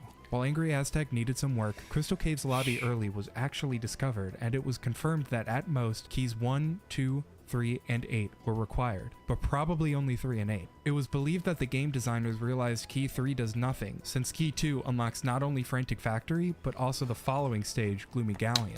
So rather than make Key 3 unlock Gloomy Galleon, they made it required to unlock the final boss. However, this is pure speculation. And with this, a new route was created. As a result, Manocheese managed to drop his time to 139. And how long did all of these massive discoveries take to find? Only 3 days. Things would begin to cool down though, as runners would continue to drop their times. Lefty's Heroes was the first to beat Mano-Cheese on June 18th with a time of 1:35, but Mano-Cheese came back 2 days later with a 1:27, and a week later a 1:24, and another huge discovery to come with it. A few days prior, it was discovered that Frantic Factory's door had no collision when it was closed prior to the level being unlocked. If runners could figure out how to skip past B-Locker, then instead of needing 15 golden bananas, they'd only need 6, 5 of which are required to get into Angry Aztec, and 1 from an extra blueprint for some more needed time in Helm. On the 22nd of June, Mano-Cheese would finally figure it out, and drop his time by nearly 10 minutes to a 1:15 on July 22nd, 2009. The glitch involved using an orange to blast Lanky into B-Locker's hitbox. Mano-Cheese also goes into the B-Locker with Lanky facing away, because the collision at the rear side of any Kong doesn't extend as far out as the front side. With this, he was able to get closer to the portal than the game intends you to. After this run, a few months would pass without a new record, but the community was still hard at work routing and glitch hunting, and as a result, Xcord would share something with the SDA community that would change the run forever.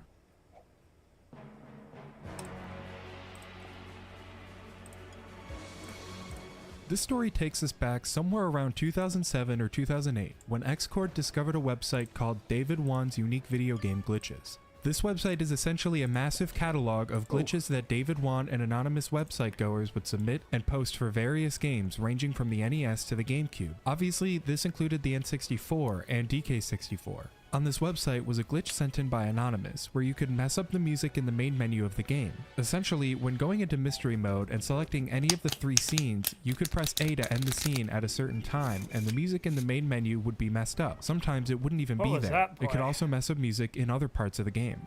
Bro, he's trying to take Asia, I think.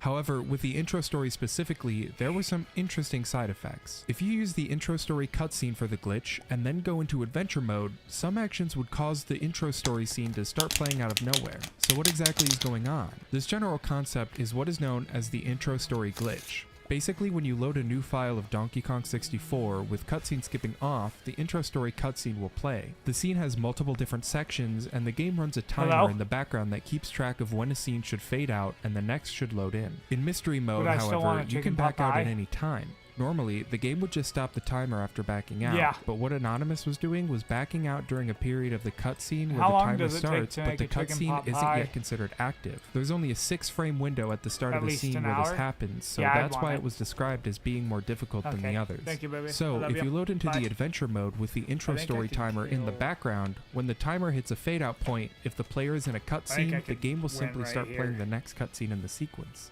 This entire concept was very interesting to Xcord, so he decided to use the glitch on every game mode and see what could be found. But before we go on, it's important to explain what exactly game mode means in the context of DK64. Maybe not.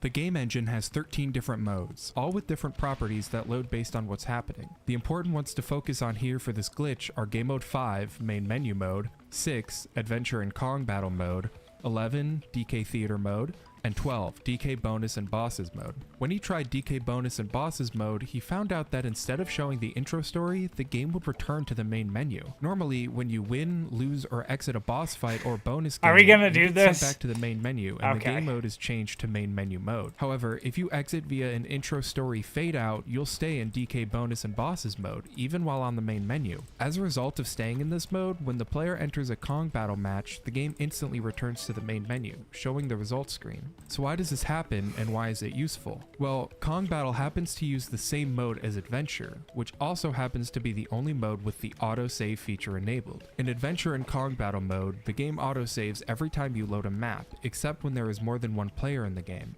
Normally, entering a Kong battle match ensures that there is more than one player in the game, and no autosave will occur. But here, instead of going into the arena, the game instantly shows the results screen. This is because in DK Bonus and Bosses mode, the mode that the game is still currently in from earlier, any screen transition will lead back to the main menu. As a result of all of this, the game switches to adventure mode, and since the menu can only have one player, the game finds this and saves the current file progress. Why is this significant? What's the point? Well, when entering Kong Battle, more specifically Monkey Smash, all Kongs are given Simian Slam, the game's first move, their weapon, I don't think he and gets all what's weapon going on upgrades right for here. the purpose of the game mode. And as I said before, since we're on the main menu and in adventure mode, the game saves the current file progress. This means that after performing this glitch, the file is saved with all of the previously mentioned upgrades from Monkey Smash unlocked. After this, all that needs to be done is going back into the intro story cutscene to properly end the sequence this time, so that no fadeouts happen while playing the game. And with that, you're playing DK64 with the first move of the game, Simian Slam,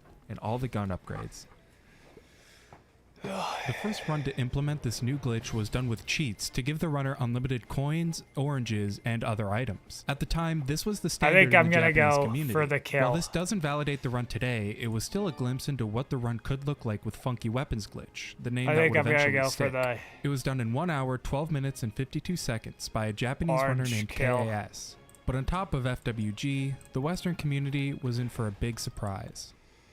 Your goal in Donkey Kong 64, and especially in Hideout Helm, is to shut down the Blast-O-Matic, a device aimed at DK Isles that is set to destroy it. You do this by completing 2 minigames with each Kong throughout Hideout Helm, eventually shutting down the machine. This is what takes a majority of the time in the stage, and was part of the reason runners had to pick up blueprints anyways, besides the fact that they were easy golden bananas. Anyways, by clipping into this wall with Chunky, it was possible to carefully navigate out of bounds and skip the door that opens after shutting the Blast-O-Matic down. Then, using the previously known clip to skip the rest of the doors, it was possible to beat Hideout Helm in under 3 minutes. Word began spreading that a sub 1 hour run was possible. A 4 hour long speedrun taken down to 1 hour in less than a year through a few people's mission to break the game beyond repair would be one amazing feat. And with one more amazing discovery by Mano Cheese, it would surely be possible.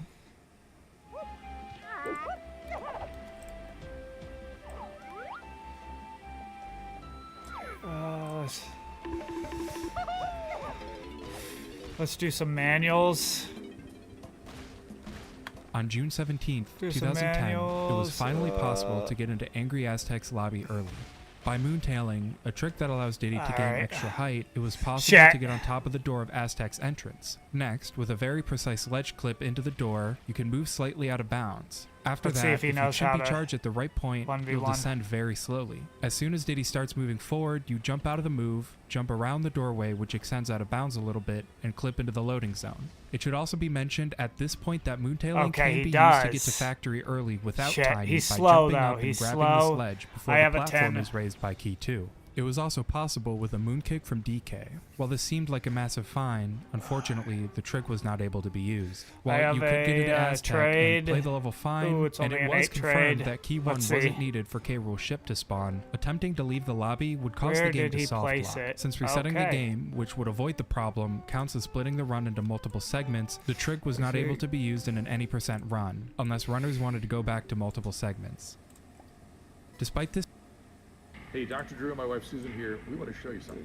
You've probably seen this guy all over your feed claiming that cutting carbs isn't necessary for weight loss. One of the biggest fitness myths is when people say carbs make you fat. Carbs don't make you fat. I'm a big donut guy. No need for long hours on the treadmill either. If you think that I spend 3 hours in the gym every single day and all I do is regular steady state cardio all the time, you're wrong. Now I know it sounds too good to be true, but let me tell you, there's more to this than meets the eye. The science of weight loss was cracked a long Hopefully he doesn't have it's not a trade. Trend, it's facts. Following all those like trendy fad diets, all those trending workouts that you see online is literally a waste of time. There's already a proven research-backed way to lose weight and keep it off. I decided to delve into this topic and do some research. Turns out this guy is a celebrity trainer who's gained a massive following for challenging mainstream advice. He claims that what we've been told about weight loss is wrong, completely wrong. Celebrities don't cut carbs. I don't do that. None of my clients do that. Nobody that has ever asked me how to lose weight have I ever told them to do that, because it simply just doesn't work. I've witnessed thousands of clients on V-Shred transform their lives and achieve their best shapes ever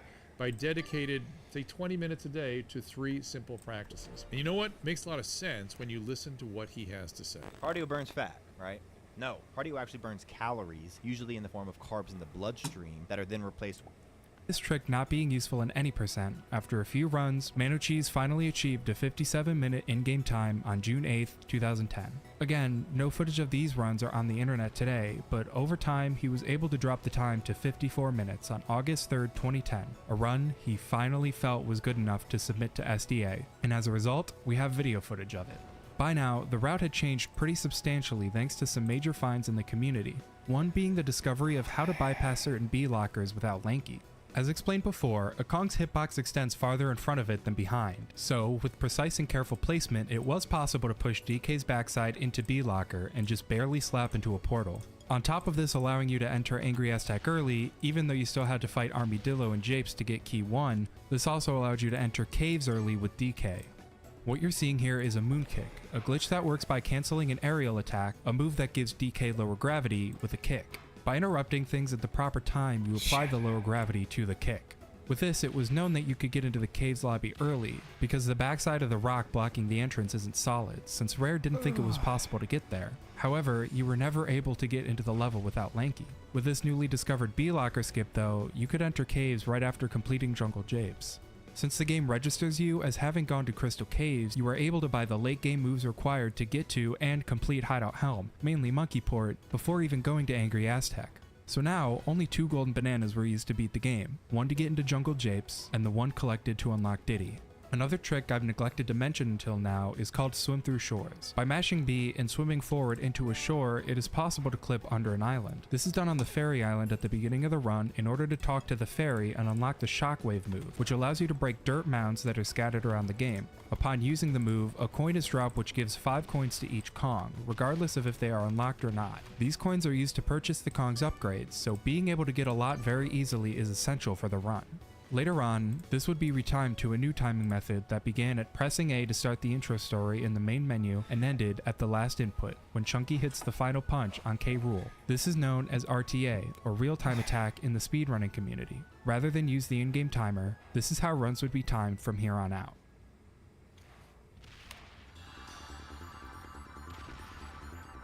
With the new timing method came a rule change, and a new dominant world record holder.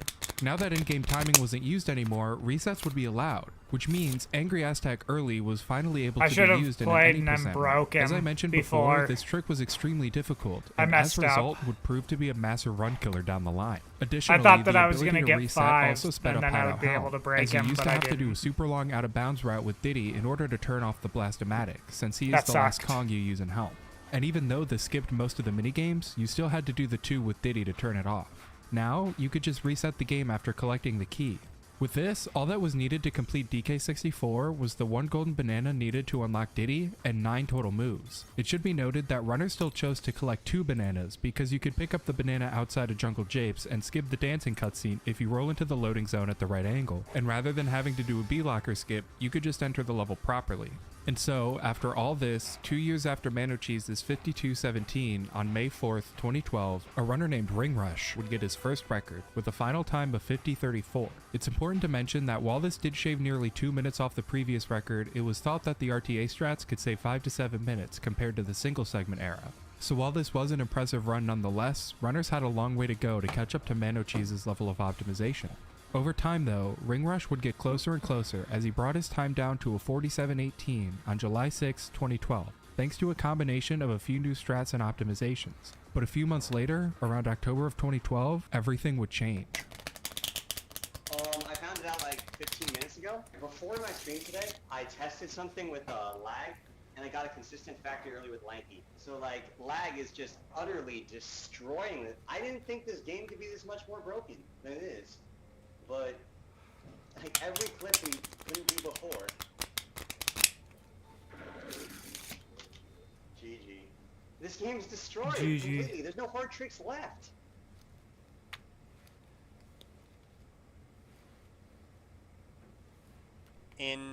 I don't remember the full time frame of this, but I want to say summer 2012. I feel like saying Xenernicus noticed that, hey, in Gloomy Galleon, the jump to the ship for Chunky's ship banana seems like really far, and it's really surprising that you can make this.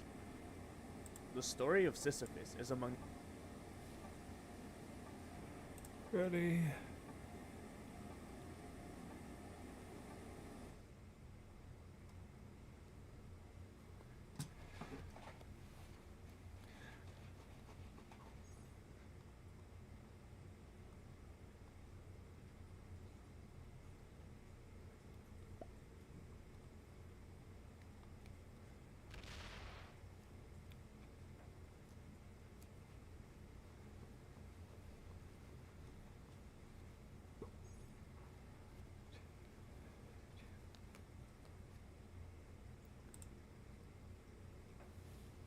So the fun thing with the serpent is, how does the serpent talk? And not only that, but why is the serpent's punishment to crawl on its belly when that's what it does? If you don't know how to read biblical poetry, if you don't know the formal qualities of parallelism and expansion. Statistically, 60% of churchgoers are women. The majority of in addition, the least likely person to go to church is a young single man. Who needs to go to church the most? A young single man, right? So the question is, well, why are they not in the church? I'll give you a few reasons. Number one, how do I say this? Let me explain it to you culturally. What has happened historically in our nation has affected the church, and that is, in many generations, all the young men left the country to go to war. So you take all the young men out, or many of the young men out, and I pulled it up. At the end of World War II, and I would say that's an example of Satan's sons against God's sons. It's literally a war against good versus evil, which I think explains much of human history. What happens in World War II is at the end of World War II, there were about 140 million Americans. And there were over almost 13 million in active duty military service. That's around 9% of the whole population of America is in the military going to war. So guess what? The young men are gone. They're gone. And what the young men do, they join the military, where true or false, they get strong male leadership and brotherhood. I mean, have you been in the military? This is what I'm told. Strong male leadership and brotherhood. Meanwhile, back at home, who's left in church? Women. Women and children. Mm-hmm. Women and children. And we love women and children, and women and children need to be in church, and we want good for them. But all the strong young men were off at war. So then the women in the church, they decide that they're going to run the church. So all of a sudden the church starts to look like women decorated it. Starts to smell like women decorated it. Since there's no men, all the programming is for the women and children who do need love and service. And so they hire a guy who's older. He's not off to war. He's retired. He's kind of like a really kind-hearted grandpa who's going to love the women and the children. So the church works for women and children. Now they need to find a guy to lead worship. This is where it gets offensive. And all the men, the strong men, are off at war. So we'll find a really nice guy, and he can lead the worship. So the least masculine guy leads the worship. Not criticizing, I'm just observing.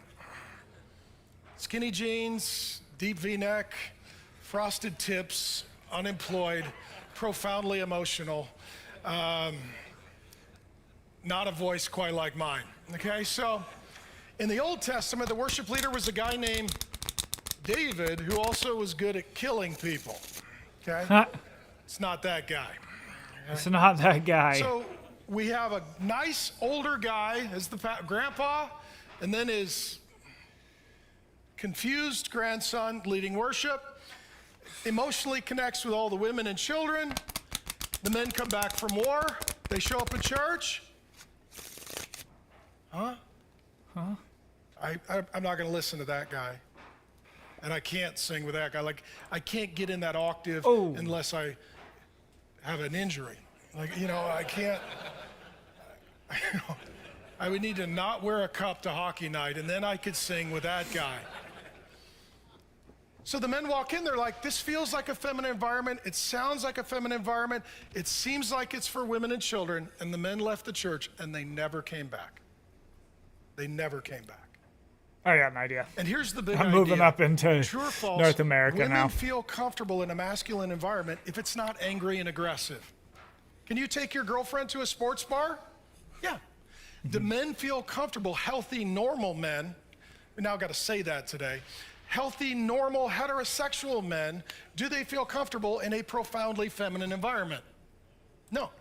I've never seen a guy, he's like, yeah, I can't wait to go get my nails done. And if you're that guy, you need to be honest because you need help immediately. So women will go to a nail salon, but men won't go.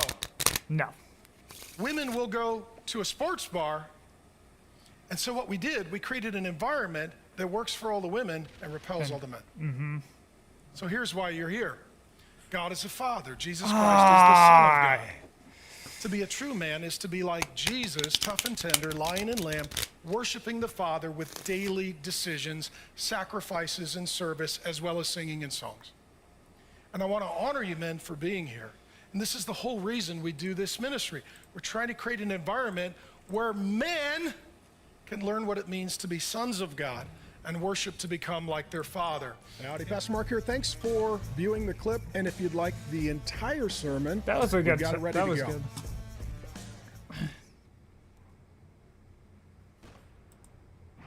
I want to see this one. What he has to say about Hamas. I wonder what.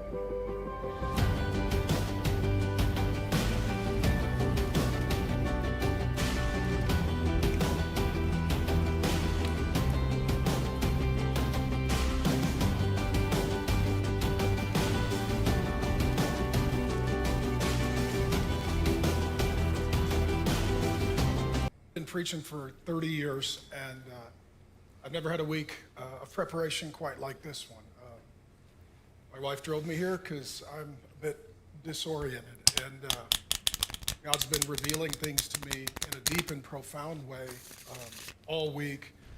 A constant flow of new revelation, things I've never put together or considered or really read anywhere, including just moments ago. I got another scripture from Joel that I'll share with you in the sermon, and there'll probably be a lot of prophetic revelation during the course of the sermon.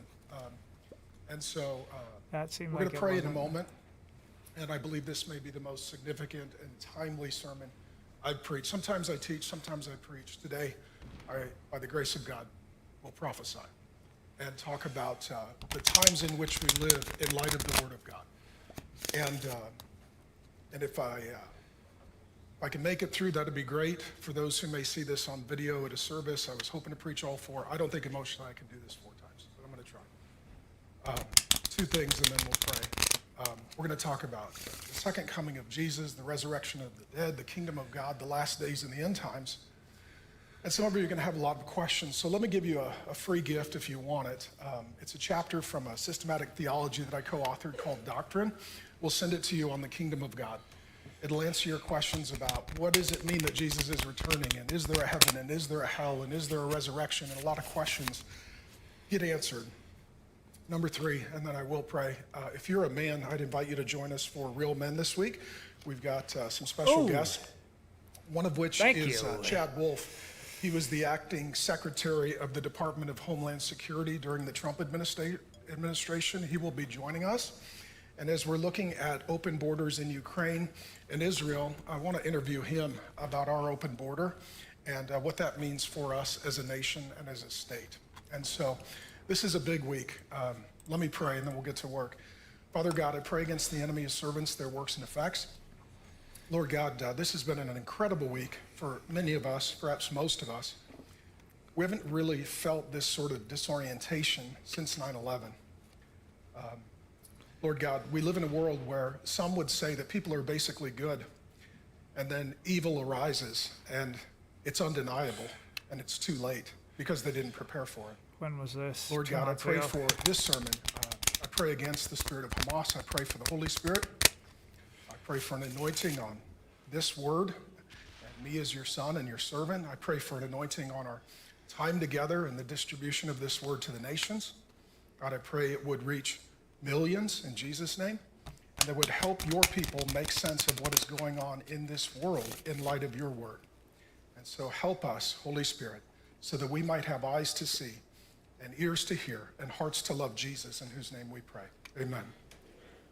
So let me begin with a storyline of the Bible. and we will find our way to 1 Thessalonians. But let me begin with the storyline of the Bible. In Genesis 12, there is a man named Abram. He comes from a pagan father and family, it tells us in the book of Joshua. And God chooses him and pursues him, predestines him, elects him, calls him and saves him, and says, you need to leave your father and mother as an act of faith to a land that I will show you. That land is very significant. That land is still in contention some 4,000 years later. God then honors his obedience of faith as he leaves his father and mother, and he is sojourning.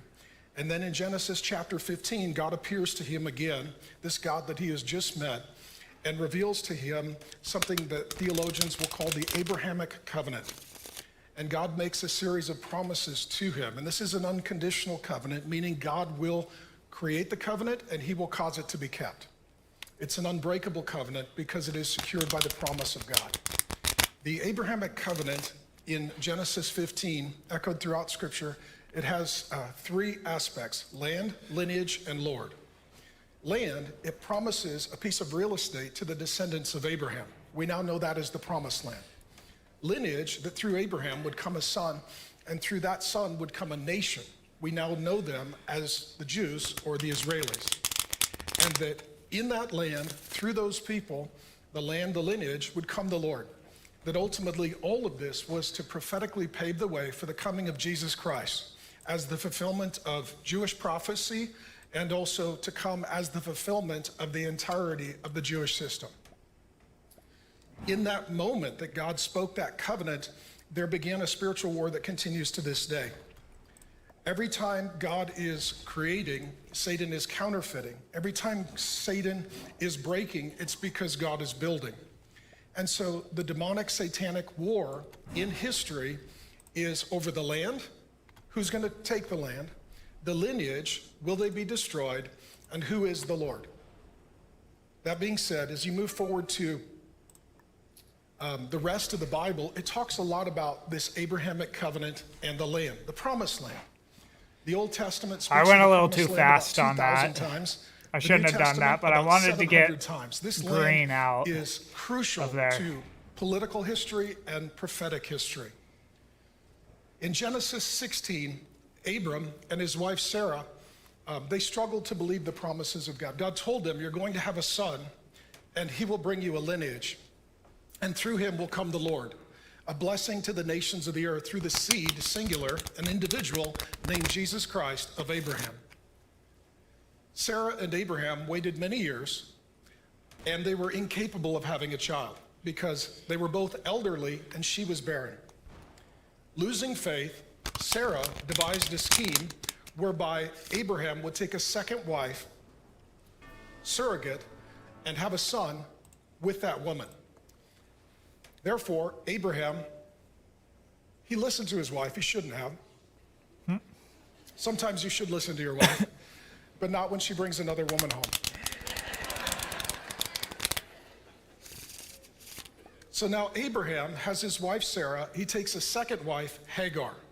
She is an Egyptian unbeliever, and she has a son. His name is Ishmael. Ishmael. Here's what it says in Genesis 16:12. God is prophesying the future of Ishmael and his descendants. He shall be a wild donkey of a man, his hand against everyone, and everyone's hand against him. He will be an unrestrainable and untamable man. He goes on to have 12 sons, just like the 12 tribes of Israel.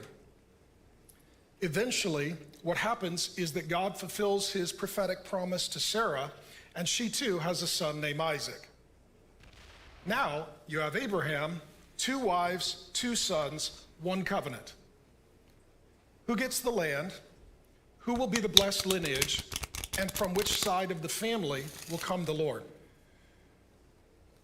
This leads to great conflict between the wives and the sons. And inevitably, what happens is that God chooses Isaac, the son of Sarah, and God rejects Ishmael, the son of Hagar, to fulfill and to receive the full promises of the Abrahamic covenant. In Genesis 22, something very curious happens, and that is that God tells Abraham to sacrifice his only son, the son of the promise, the son who was born of a miracle, and the firstborn son. All prophesying get killed here. the coming of Jesus Christ, the Son of God. At this time, Isaac is a grown man, and his father is quite elderly. Okay, I get a 10 trade. Isaac is told to carry wood on his back to a place where he would willingly lay himself down as a sacrifice to his father. All of this is prefiguring, prophesying, foreshadowing the coming of Jesus, the Son of God, who would carry the wood of the cross on his back and willingly lay down his life to be put to death by his own father, his heavenly Father. Isaac lays his body down in surrender. Abraham takes the knife and is prepared to slaughter his son. The Holy Spirit reminds me in Hebrews, it says that he believed that if necessary, God would raise his son from the dead. The resurrection, however, was not to be for that son, but the Son of God. God then stops him, an angel does, perhaps the angel of the Lord, which may have been the Lord Jesus Christ pre-incarnate, and says, do not sacrifice your son. You've been tested, passed the test. You have faith in God. You're willing to give your first and best. And on the mountain of the Lord, it will be provided. Later, the temple was built in that same region. And later, Jesus Christ, the Son of God, came to that same region. He came as the greater Isaac. He carried the wood on his back. He laid down his life. And he was put to death as the sacrifice for the sins of the world. 2,000 years later, a man named Muhammad was visited by a demon. He said he received a revelation from an angel. It was a demon. Galatians tells us that even if an angel from heaven should appear, if they present a gospel other than the one that is presented by the Apostle Paul, then they are to be accursed, that is a demonic counterfeit spirit. Everything God creates, Satan counterfeits. Muhammad is visited by a demon. He calls it an angel, but it's a fallen angel and it's a demon. And the angel, demon, says that he needs to begin prophesying and present to the world a new religion. The essence of Islam that comes from Muhammad is that the Hebrew scriptures are wrong, that God chose Hagar, not Sarah, and the son of promise for the Abrahamic covenant is Ishmael, not Isaac. He actually takes the story of Genesis 22 and he says that it was Ishmael who went with Abraham, and it was Ishmael who was the firstborn son of the promise, and it was Ishmael who laid down his life for his father. Islam takes all of the storyline of the Bible and it twists it so that Sarah is rejected, Hagar is accepted, Isaac is rejected, and Ishmael is accepted. And then they will say that as a result, the Abrahamic covenant belongs to the descendants, not of Isaac, and those are the Jewish people, but to the descendants of Ishmael, those are the Arabs and the Palestinians. And they would say that is our land, and it should be our lineage, and we worship our Lord, not Jesus, but Allah. There has constantly Jews been don't a war worship for Jesus these three either. things.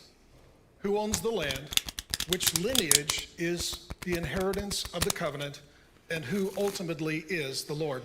You need to know that this is a profound spiritual battle that continues until the Lord Jesus Christ returns.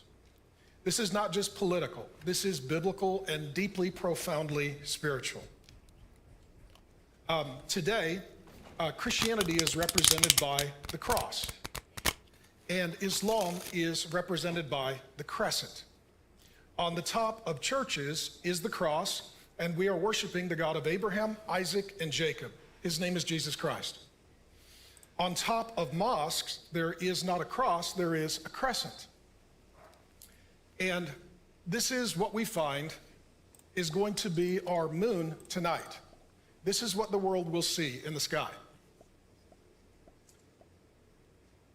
We are looking at the Ring of Fire lunar eclipse that is descending on the earth today. As there is war in the Middle East, the sign in the heavens is the crescent on fire. Now, what we witnessed a week ago today was Hamas invading and attacking Israel. Hamas are Palestinians, descendants of Ishmael. Israel are Jews, descendants of Isaac. This battle has been occurring for 4,000 years, roughly back to the days of Abraham. And the attack was land, sea, and air. It occurred on a Saturday morning, which in Israel is the Sabbath day. People are sleeping. Their technology is off. As a result, they are more vulnerable. In addition, they were finishing a week-long Jewish holiday, and it was a time off of work, and it was one of the most joyous weeks on the Hebrew calendar. This would be like Thanksgiving or Christmas for those of us who are in the States. You're traveling to see family, your technology is off, you're resting and enjoying. And then there was a terrorist attack. And as we are watching the news, you will see grown men doing the most damnable, despicable, and demonic evil to civilians, to women, to children, and the elderly. And they are shouting, Allah Akbar. Some but what will the Jews translate that do as is God also great. evil. Perhaps a better translation of that Arabic phrase is, our God is greater. This is a declaration that the demon and demons working through these people consider themselves to be greater than Jesus Christ, the God of Abraham, Isaac, and Jacob. But the Jews don't worship Jesus Christ either. That's what I'm confused about.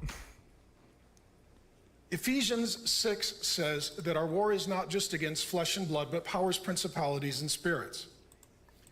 Practically, what this means is when you see conflict in the seen realm, there is far greater conflict in the unseen realm. And when you hear, our God is greater, that is a declaration of spiritual warfare from a demon against Jesus Christ, the God of Abraham, Isaac, and Jacob.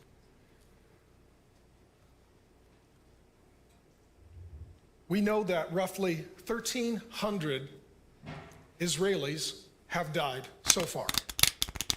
There will be more uncovered and discovered, including hostages that have been taken.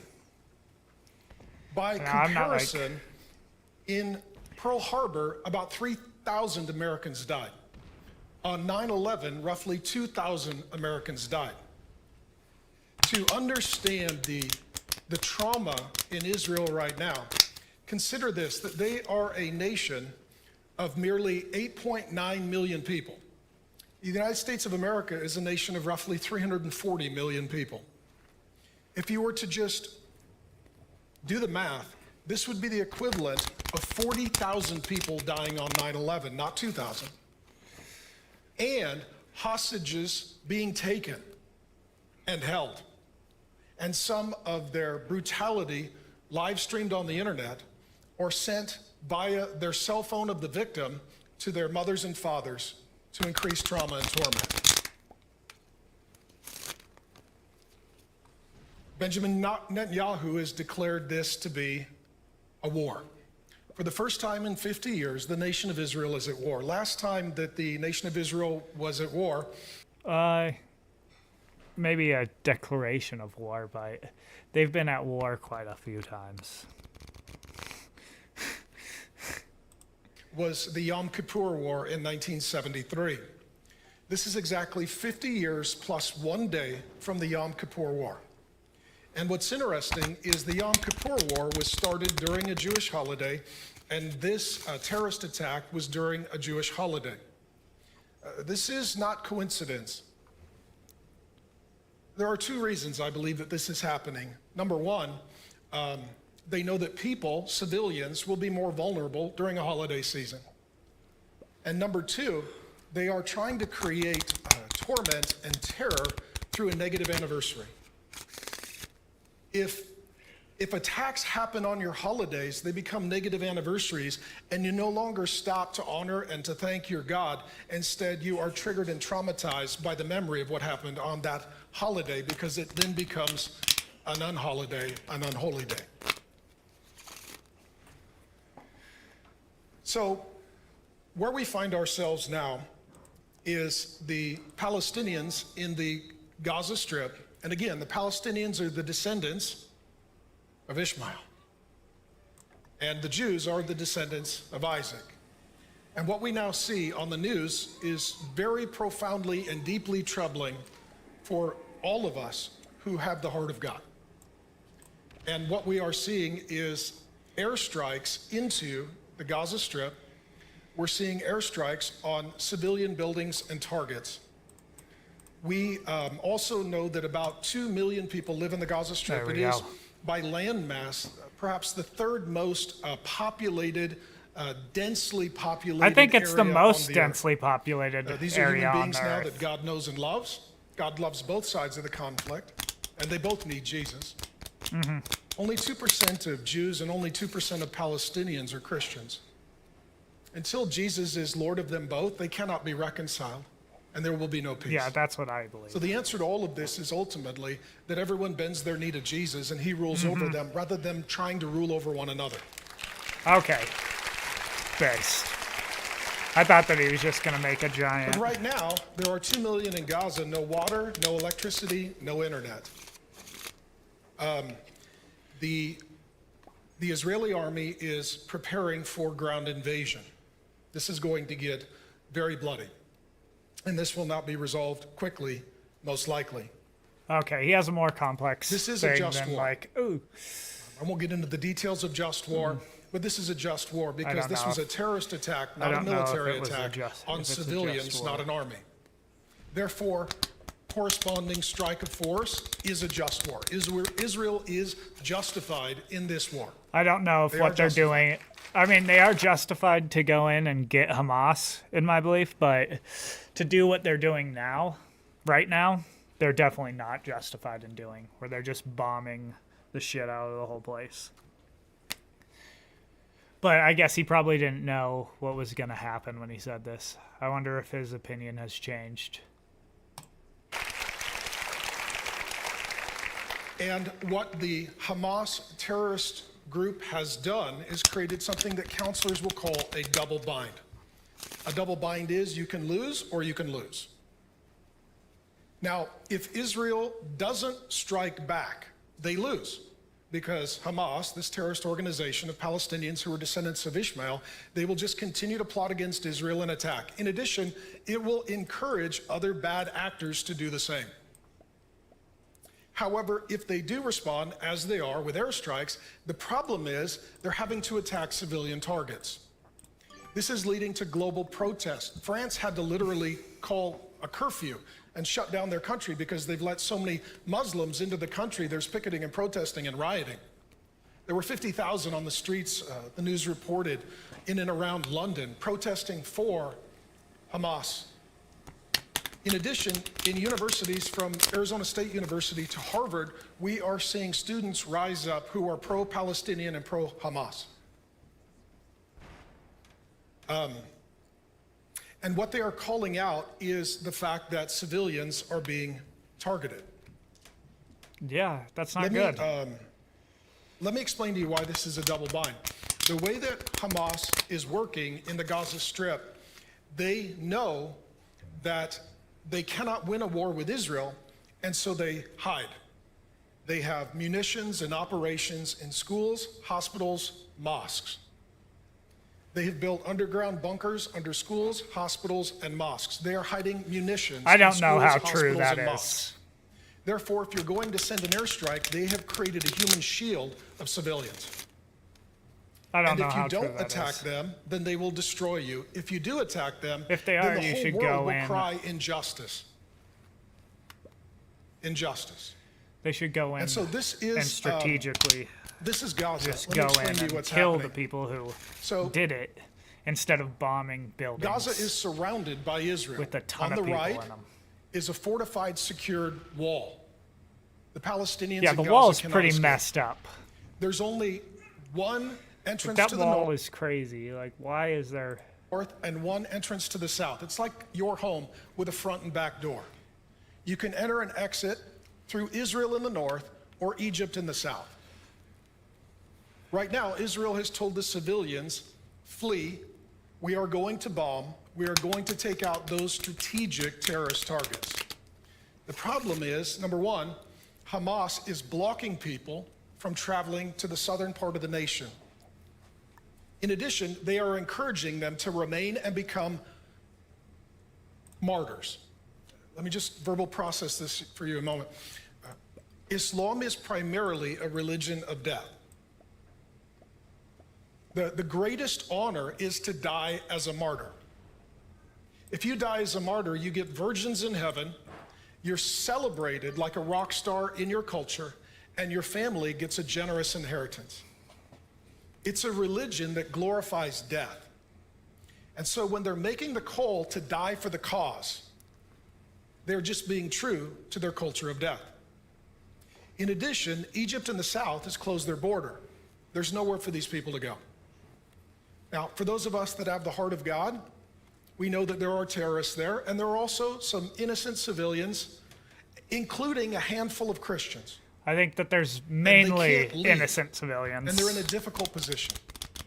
And so when the international community starts to cry out, and the progressive liberals start to cry out that this is injustice and civilians, great. Then Egypt needs to open their border, and Hamas needs to open the roads. And those who are part of the problem need to become part of the solution, because this is a justified war taking out strategic targets for terrorist enemies. And when you put women and children in harm's way, you are evil and demonic. Statistically, 60% of churchgoers are women. The majority of in addition, the least likely person to go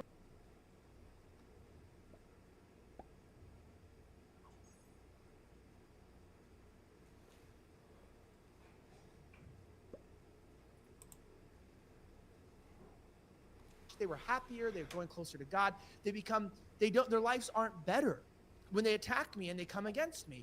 And it's like, it's not because of me, it's because when you put out the kind of energy, when you betray people that gave you opportunity, you prove once and for all that you're the biggest fucking cunt in the entire world.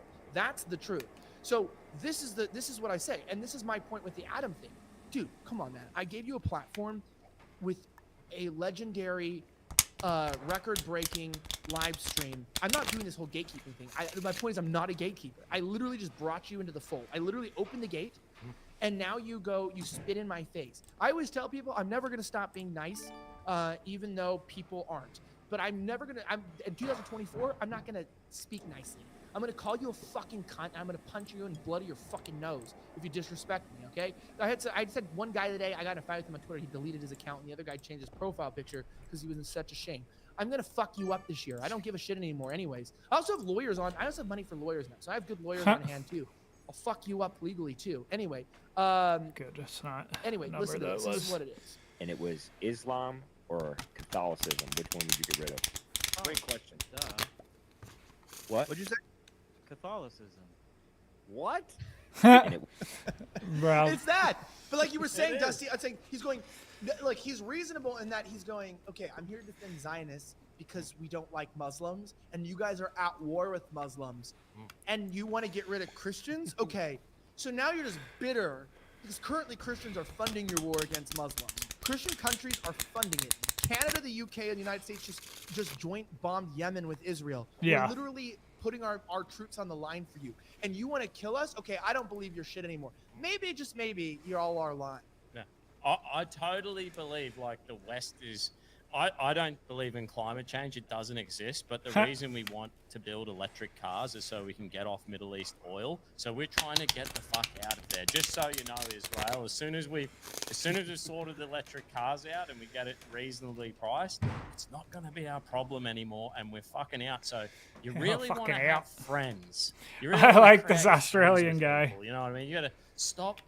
You know, Elijah has found the world's biggest retarded Jew on earth, and thank God he's exposed him. And now the Jewish people need to do that thing where you say, hey, he's a fucking retard. The whole Jewish community need to pile on that guy, say, you're a fuck up, and sorry guys, we need you need friends. You're fucking desperate, okay? That's the reality. It's kind of astonishing because evangelical Christians think they have a duty to support Israel and to protect the Jews, and to have an actual Jew tell them, oh, well, you know, we would rather get rid of Catholics who are closer to evangelical Christians than Muslims, just because of the faith alone. Yeah. It was quite a thing, man. I don't know how he's going to come back from it. He will, of course. There's no issue because we all say things. Yeah, whatever. Yeah. But what it's done is it's now defined where he stands on an issue, and he revealed something. He spoke the quiet out loud, and you're not meant to do that. Elijah, you mentioned earlier on seeing a Jewish chap climb out of a sewer. Yeah, which sounds so anti-Semitic. This is kind of the thing. Yeah, it does. I share videos of black people committing crimes, and people call me racist. I'm like, hey, he killed somebody. Why am I racist? You're attacking me because this guy murdered someone, and I'm like, hey, people that we see videos like this every day, stay away from these people in general. That doesn't mean be racist to black people. Don't be racist to black people. Like, if don't assume all black people are bad. But if you see a black person dressed a certain way, or like young black guys in a certain type of car, just keep your distance. If you see a bogan dressed like an Eshe, stay away from it. Yeah, but the Eshes, but I would fuck up the Eshes too, because the Eshes are like, they're number one, they don't speak English. Number two, it's like, these are like Eshes. The best example of an Eshe I could think would just What be the fuck like is an Eshe? a Kyle from Ohio. It's not the same style, but it's like a white guy who rides a bicycle and he's got his like, you know, trucker hat on. And he's like, oh, like pulls out his knife. He's like, I got brass knuckles in like Ohio. And you're like, dude, shut the fuck up, Kyle. Like, go away, you know? Eshes are just white guys with mullets and side bags and Nikes. They think they're Lebanese immigrants and they're not, okay? Shut the fuck up, you dumb fucking rat-tailed bitch. But here's the deal, is when you look at this, I think one of the strange things was we were on this interview. This is not a joke, okay? And I need to be really careful here because I could fuck up my relationship with Censored, and so I need to be careful. And also, this isn't hate on Adam or anyone. No, this is, I told you, this is anti-Semitism, meaning like when I'm talking about this stuff, I'm not even talking shit on Adam. He was a nice guy.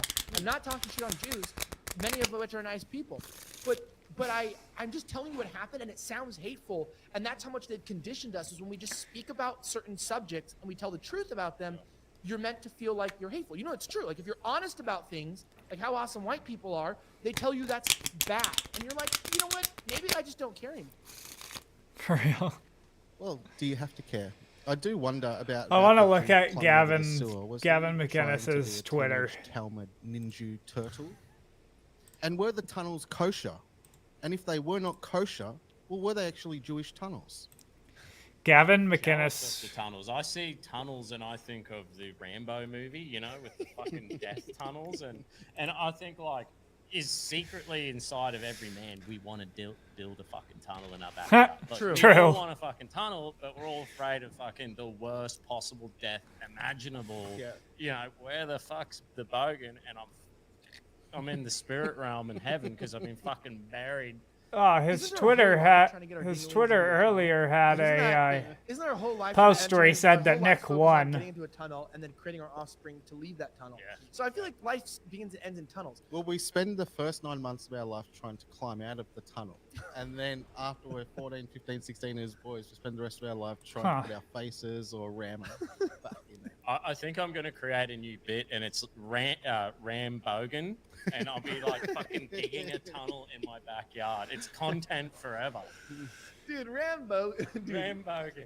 Well, and like, okay, by the way, you know, it's to remind you guys, if you want to, at slightlyoffensive.com. It's slightlyoffensive.com/shop. It's in the description. You can get your Noticer t-shirts. These were designed by Ben. Ben designed them because he said, hey, no matter what you're noticing, maybe you're noticing anti-Semitism is on the rise and you want to speak out against it. Maybe you're noticing Jews are crawling out of sewer tunnels and you just want to let people know I'm one of you. The cost of living. The cost of living.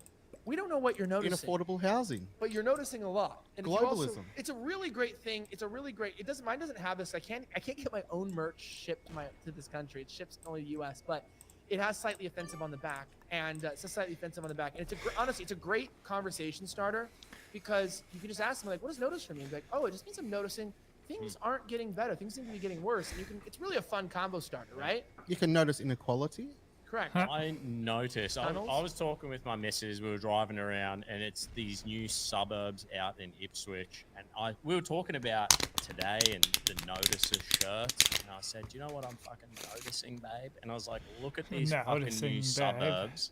And the houses. I drove past a house that had no windows on. Who is this Australian Didn't guy? even He's have a funny. fucking backyard. You can't.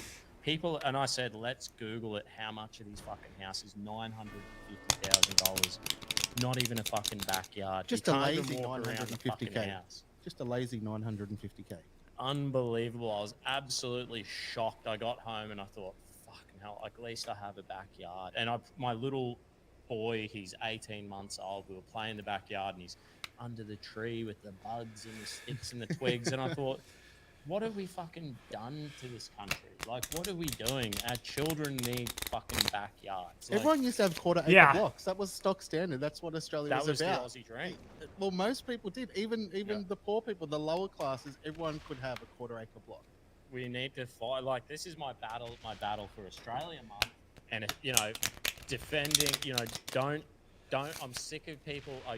They used to say to me, the left, what do you need Australia Day for? Now they say to me, what do you need a month for?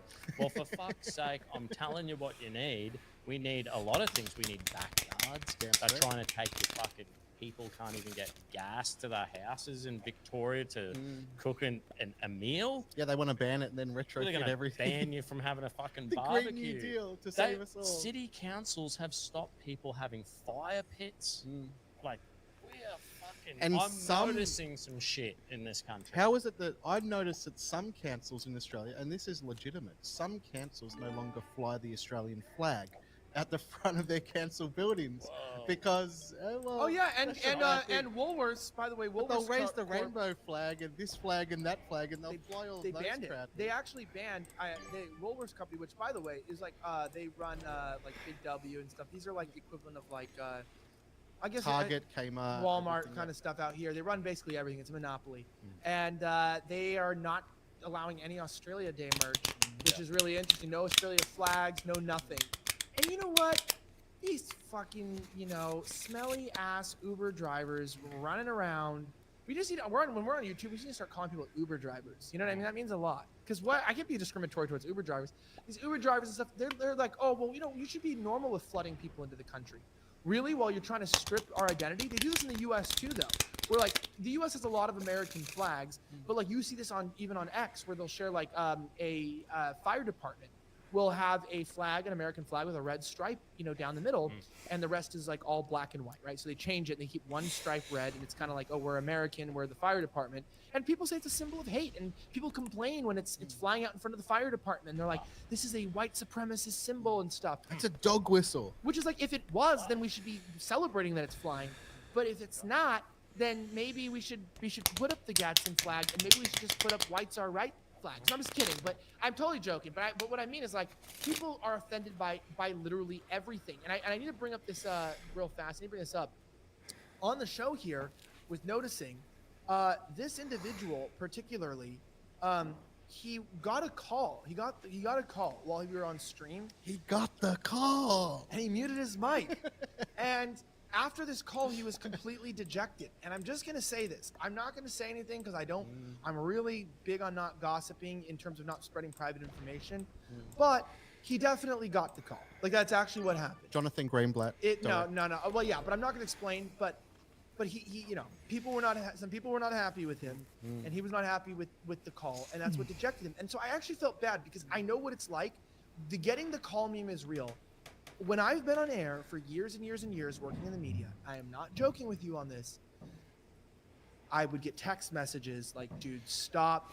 We're going to delete this episode. We have to cut this. You need to change the subject. The call is a meme, but it's real, right? You're getting somebody calling you, texting you. Now it's texting mostly, but saying, hey, you need to change your rhetoric or you messed up. This happened right after he said get rid of Catholics. He got bombarded with people basically mad at him for not lying because in Talmudic law, they could lie to Goyim, right? Yeah, props to him, he was honest. So I'm not mad. Like, I don't know why he is dejected. I respect a man for being honest about his beliefs when it's not popular. And this is why I wrote a really nice, let me see if I can find it here.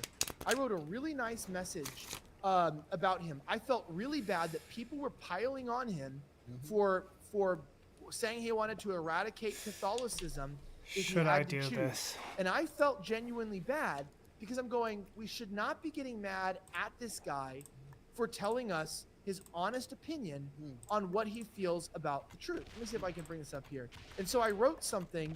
Oh yeah, here it is. Oh yeah, here you go. So I wrote this about him, and I thought I was being really nice. I was like, I want to give a shout out to Adam King Show for debating in good faith from a tough subject. Most of his religious friends are probably giving him shit for being honest on the show about Jewish dislike of Christians, even more than Muslims. Pew Research and all data back up what he said, and we know that most people would have lied just to avoid the backlash. Oh, shit. Real, right? And I was really glad to have a Jewish guy representing Zionism on a controversial topic. Very, very nice, and just trying to tell people like, hey, it's like don't be mad that the guy told the truth. You can think you won the debate, but you should respect a man for not lying to get audience approval. And I posted an old tweet with a Pew Research poll. Oops. I messed up. It was a screenshot I took, which shows here I done goofed. that the only group that has a extremely high, the highest hatred of Christians, 40% of Jewish, I don't know if it's 40% or just negative 40, the highest hatred of Christians comes from Jews. This is Pew. This is non-religiously associated. Yep. Jews hate Christians, and unironically, when you go to Christians and you look at what they think, like Mormons love Jews, positive 43, right? And when you actually, I forget where it is as well, but when you look at, I had accidentally made the wrong move. Here, yeah, Mormons have 58, and Protestants love Jews.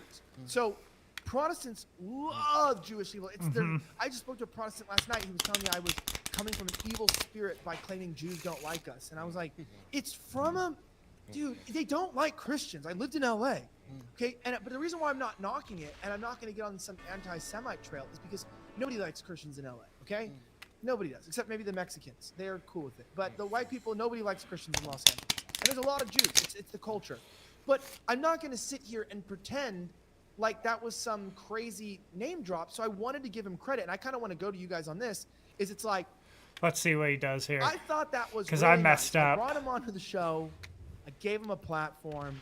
I let him speak for hours. He's gonna break every one of mine. 98% of the conversation, and he was honest. And I gave him a nice tweet. I think he should be sending me a edible arrangements. I want some fucking chocolate-covered strawberries for that shit. You know what I mean? If it was anyone else, they'd be getting the re-education program that they'd have to go through. I think I'm still gonna win. Get this guy. We'll fly him to Australia. I'm a Protestant. The Catholics, I don't know if the Catholics believe I'm saved either, so I can take him. We'll go to the Catholic Church. We'll learn how to do water and fucking we're gonna do Lent together and all that, Matt. We're gonna take communion together. And at the Catholic Church, as a Protestant, I can tell you what, I fucking enjoy every time the aesthetics of going past. Every time I'm in the city, I go to the Catholic Church. I do the water thing. I stop in. I light a candle. I fucking think it's beautiful.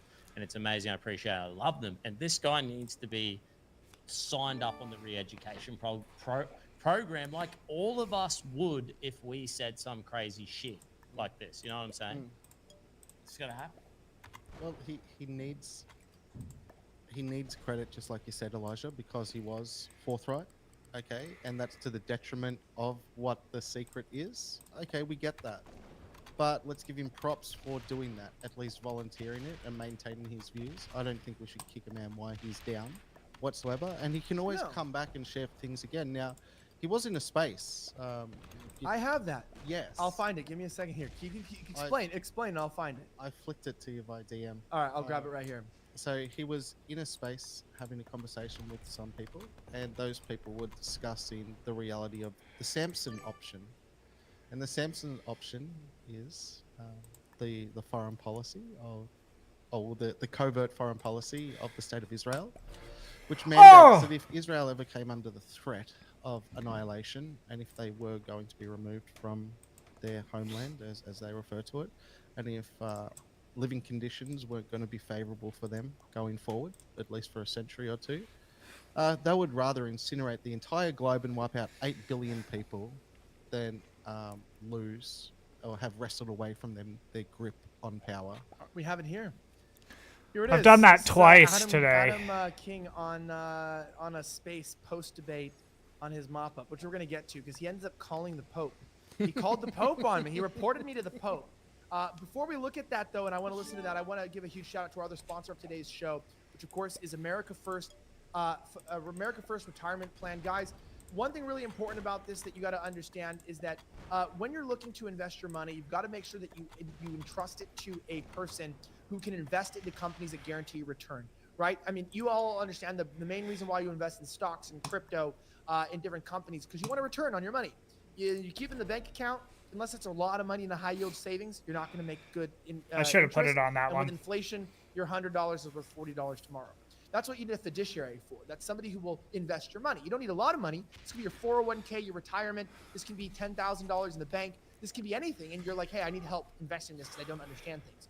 The problem with that is a lot of fiduciaries, they'll just invest your money into companies that don't share your value. So you're like, I don't like Bud Light. Well, you're making money off Bud Light. You're funding Bud Light. Your retirement is in Bud Light. You don't even know it. For Dylan. Yeah, Dylan Mulvaney got his balls tucked. You bought him his tucking underwear. You have no idea that you did that because you put your money into these companies. Oh, I hate climate change. I don't think it's real. Really? Well, you don't think climate change is real, but you are literally supporting a company that just made paper straws mandatory. So you got to make sure that your money's being invested in companies that share your values. That's why Carlos Cortez Jr. built this company to help you with your investments, to help transfer your retirement, your 401k, and to create a foolproof plan to make sure that you continue to have a high yield account that is helping invest in companies. So you're not just using your money to gain money, because the love of money is the root of all types of evil. But it's good to have money. Money does solve problems. So it's important. Like I said, money can cause problems by growing companies that hate you, or it can solve problems by growing companies that share your values. So he'll help you invest it. Call Carlos Cortez Jr. today, right now. The link is in the description, or you can go to AmericaFirstRetirementPlan.com, link in the description. Check him out, fill out a form, let him know that you want to hear about this. Plus, he will help you understand private banking. As my last guest on Wednesday had been debanked from several banks already, had been evicted for something he said while he was preaching about homosexuals. This happened. So he's helping right-wing people get into a parallel economy. If this sounds interesting to you, you can start saving money, investing your money by growing your money by calling Carlos Cortez Jr. today. Link is in the description, plus the link to visit his website, AmericaFirstRetirementPlan.com. He also offers life insurance, which is really great. Check it out today. All right, we're going to go ahead and we're going to watch this clip, which of course is Adam King today defending himself, saying pretty much what we thought last night is that, look, ultimately, if Israel can't exist, he would agree the whole world should be nuked to save Israel. I didn't think this was where he stood, but you know, he's a nice guy, but this is weird. Adam, have you heard of the Samson option? One more battle, and then. Adam, have you heard of the Samson option? What's the Samson option? You haven't. You haven't heard of it? No, explain it to me. Oh, it's this idea that like if Israel's threatened, that they're gonna like nuke all of the world. I think that's the same for every nuclear power, and that's what keeps order and stability in the world, so that there's not an all-out bloodbath. Or else the elites would just have us literally shooting every single one of us until we all die. Nuclear, when Adam, I got a question for you. I got a question for you. Hold on. I got a question for you. I have a question for you. You would sign off and sanction the death of 7, 8. I can't hear you. It's cutting out. I said you would be okay with an extinction level event of 8 billion humans on planet Earth if that if that was to or if 8 million Israeli Jews were in jeopardy of extinction. You want me to be so brutally honest, like I was to Yes. Chrissy McGinnis, who that little pussy who can't defend Catholicism? If the world wants me to not exist, I want the world to not exist. Boo hoo hoo. What? It's a meltdown. That was Dusty. I got to go to you guys actually quite right emotional. there. That was What like, the fuck was my that? favorite thing was like, I don't want the whole world to exist. Boo hoo hoo hoo hoo. It's like, brother, you just said you would want the whole world to be nuked and eviscerated if it meant sacrificing one country. That's fucked up. That's fucking crazy.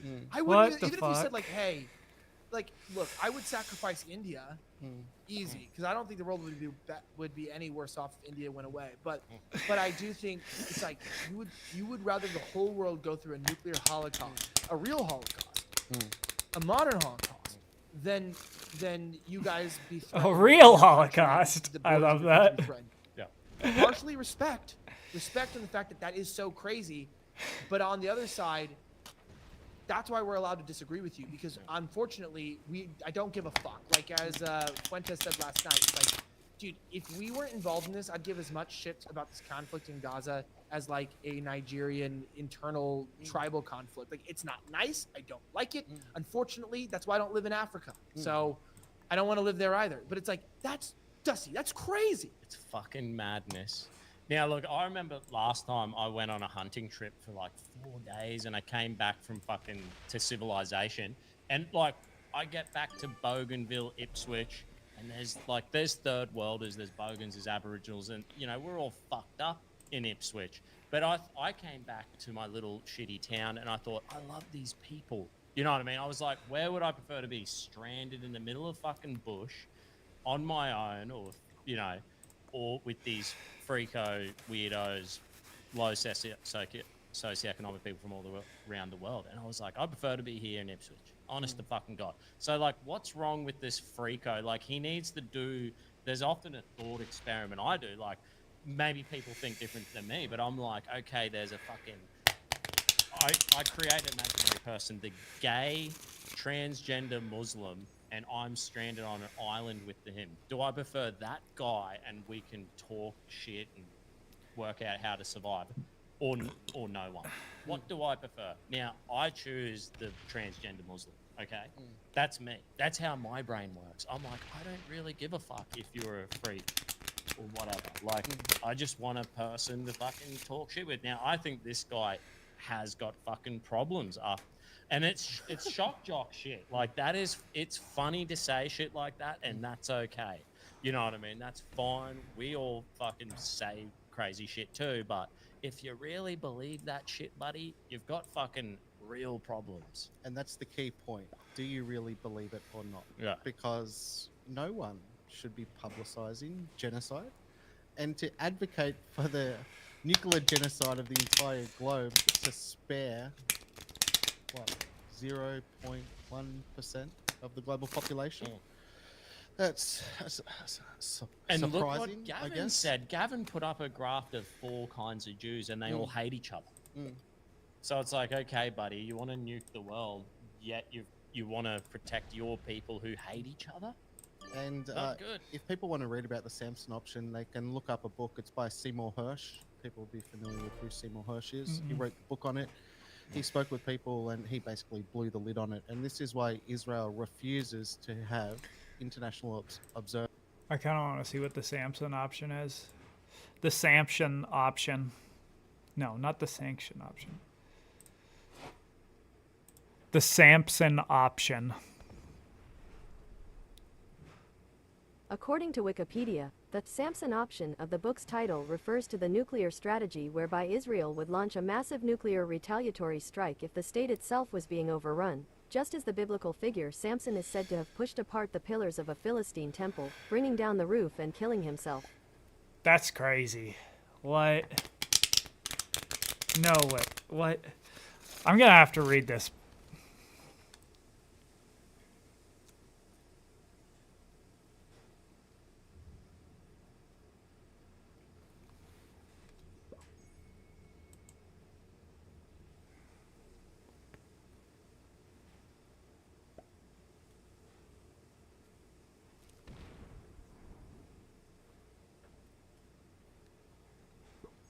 What?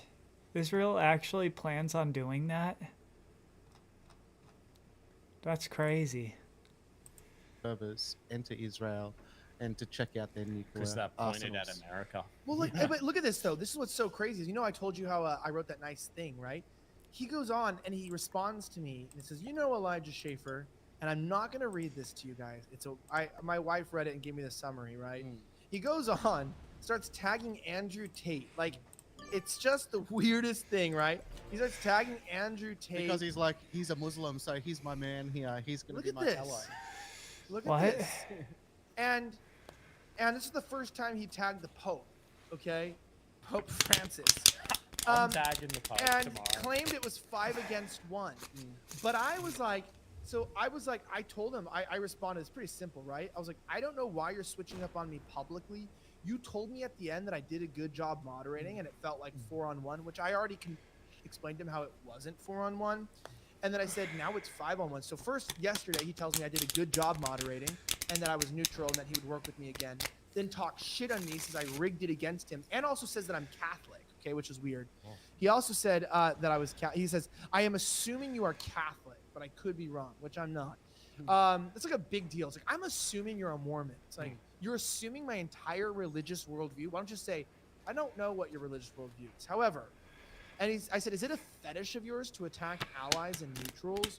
Weird, right? And I'm like, I was trying to be nice because I know how it feels to be piled on and just wanted to let you know that I appreciate you sticking it through. Yet you claim I was somehow rigging it against you because my closest friends are Jewish and you scared off your own partner. I even told him that. I was like, they're from LA, censored's in New York. I know a shit ton of Jews and I worked for the Blaze for the last 5 years, okay? I just know a lot of Jewish people, and a lot of Jewish people like me. What can I say? I'm well liked in the Jewish community.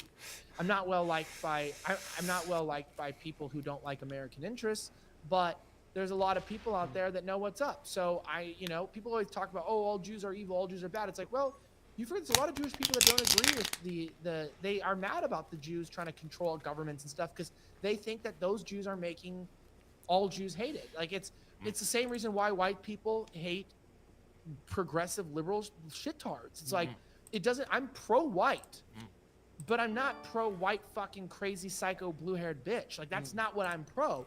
So it's, and so if you want to be reductionist, like, oh, Jews are bad, you're just a fucktard because it's not actually true. You know, there's also Christian Jews. There's people that are saved. There's people that are out there. There's people that have moved on with their life. They're not Zionists. And by the way, it's like, well, all Jews are bad. Do you know who's the biggest Zionist in America? Protestants. I'm not joking. I'm Protestant, and they're the biggest Zionists. So it's like, it's a complicated issue.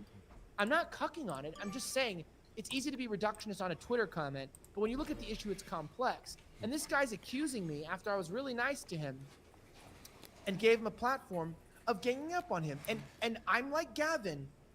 I entered this Protestant doesn't Remind just you, mean I entered into anti-Catholic. Politics very centrist and neutral, and have shifted very much. I've radicalized right wing. I also joined this very neutral. Oh yeah, I'm not really concerned who wins or loses. I'm just going to join the debate. Here's what we go. And the fact that he's now within 24 hours changing, he told me something different last night. He's changing it and trying to paint me as a bad guy. It's going, that phrase, they cry out as they strike you. A lot of memes are coming true to me, and I feel uncomfortable because I go, oh, that's where the stereotype came from. It's not because people are anti-Semitic or racist. It's because that's a cultural norm. And if you're Jewish and you're watching this now, it doesn't mean I have any problem with Jewish people, but this real like Zionist defendo thing where it's like, I gave him a platform. I let him share his thing. He dug himself into a hole and it's my fault. And you're going, you fucker, you fucking twat. That's really gay. And I don't work on parlay like that. Like if you want to beef it out, then fucking let's fight it or something with fists, but don't give me that shit. I just kind of get mad that you're watching this and it's kind of, he converted Gavin. I think he might have just made Gavin anti-Semitic accidentally. Made Gavin mad. Gavin's going to be on a bender for the next 2 weeks trying to figure out if he loves Jews or hates Jews because Gavin loves Jewish people. So I don't know what he's going to do about it. Gavin's love for Jews, I do believe it's like he has friendship. He has genuine friendships with Jewish people. You know what I mean? So I'm a Protestant. Why do Protestants like Jews? You know, what's that come down to? And I think really it comes down to Revelations, There you go. there is a prophecy that there'll be a mass conversion of Jews who will be like the Apostle Paul, who will be Yeah, like that would be. passionately I preaching the actually gospel. want that. And there is like this Once Protestant- they I do convert, believe yeah, that I want to be nice to them. I want to share my faith with them because I want to see that mass conversion. 'Cause Exactly. I know if I want to save the Bogans, I need 1 million souls going out there preaching the gospel and saving my people too. So it's in my, this is the Protestant position. We see it in our self-interest. We want to be your buddies.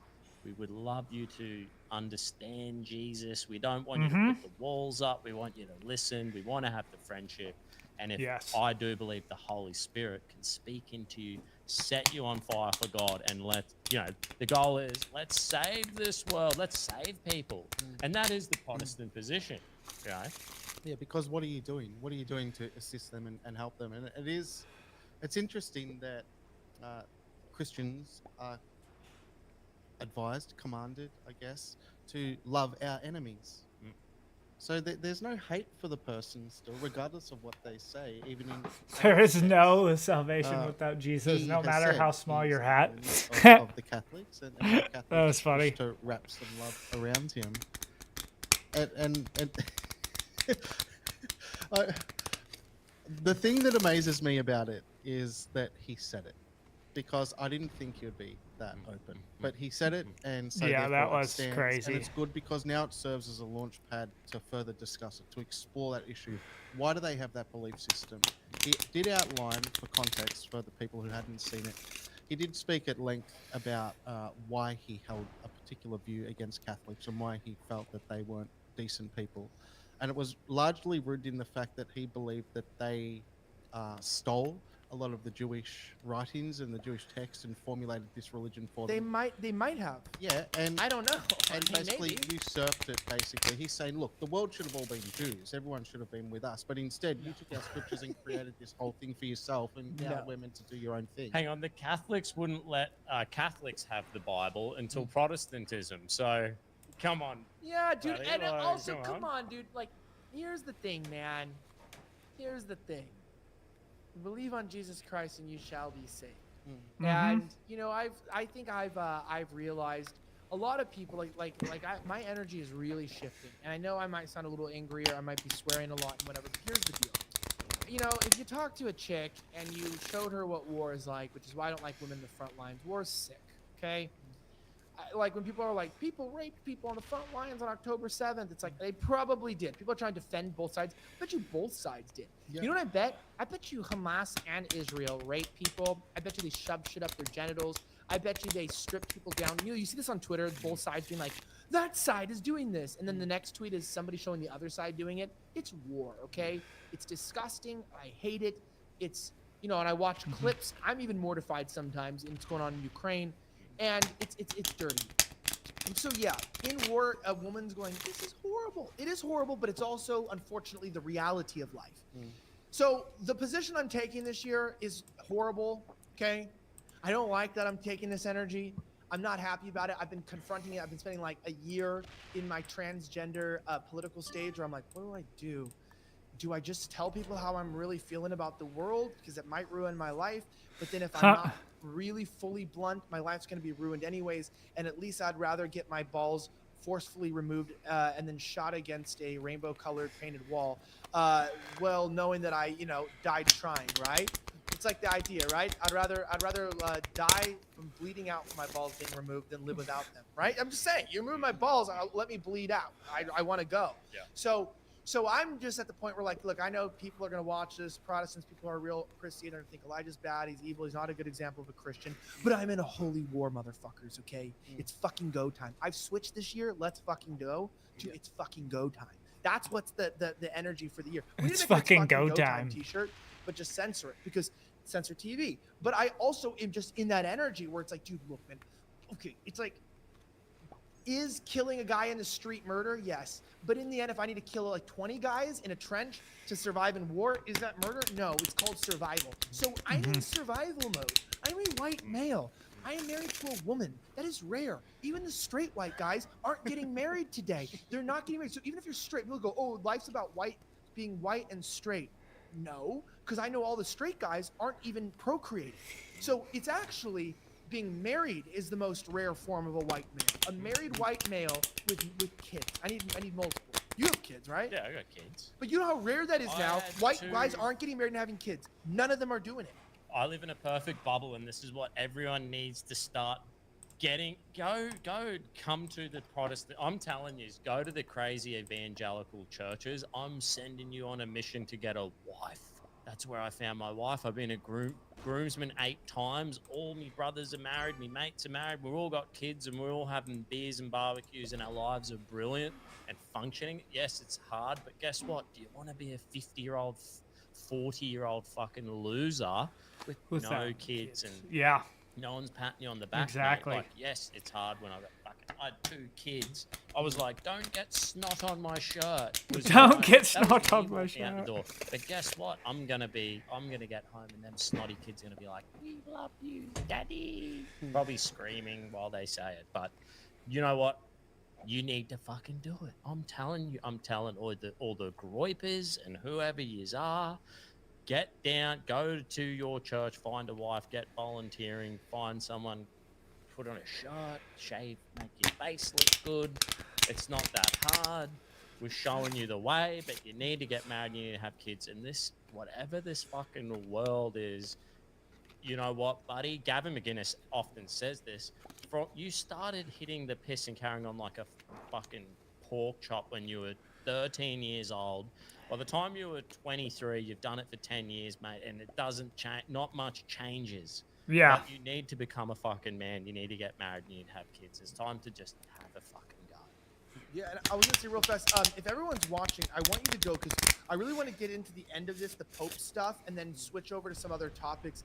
And we really are just on YouTube for the sake of just being here for the hour. And then because with the Australia Day stuff, I really want to make sure that we are on Rumble to talk about it. It's really important. So if you look at my screen, what you're doing, if you're on YouTube, you're going to want to go here to rumble.com/slightly offensive. You'll see our page here. We actually have a much bigger audience here right now. We have almost 1.5K watching there live. So let's try to get this up to 2K by the end of the thing watching live, because that's a really great stream size. And, you know, size doesn't matter. It's how you use the size anyways. But my goal is to get this up so that we can keep competing and keep moving and keep growing. So go ahead and join if you can. Just know that's here. Also, if you ever want to support Carlos Cortez Jr., I did a video with him about his services. It's there. But we obviously have new streams every Monday, Wednesday, Friday at 10 p.m. Head over right now to rumble.com/slightly-offensive. And we're going to go ahead and cut the stream. We're going to keep going on X. We're going to keep going to Rumble. I realize we keep cutting the X stream. We should leave it because X is a free speech site. So let's leave the X stream going. And let's cut YouTube only, because hopefully by the end of the year, we're not streaming on YouTube. We will always use YouTube as long as we have it. We will post clips. We will do stuff. But I don't even know anymore if I can be on YouTube personally, because I just can't censor myself anymore. Especially with this Australia Day topic. I have such strong opinions on this stuff. And I know Australia has good ins with YouTube to delete stuff that's considered critical of racial things and things. So we're gonna have to really have a good conversation celebrating this stuff. Go there anyway. Let me know, Brian, in the chat if we're cut on YouTube. There we go.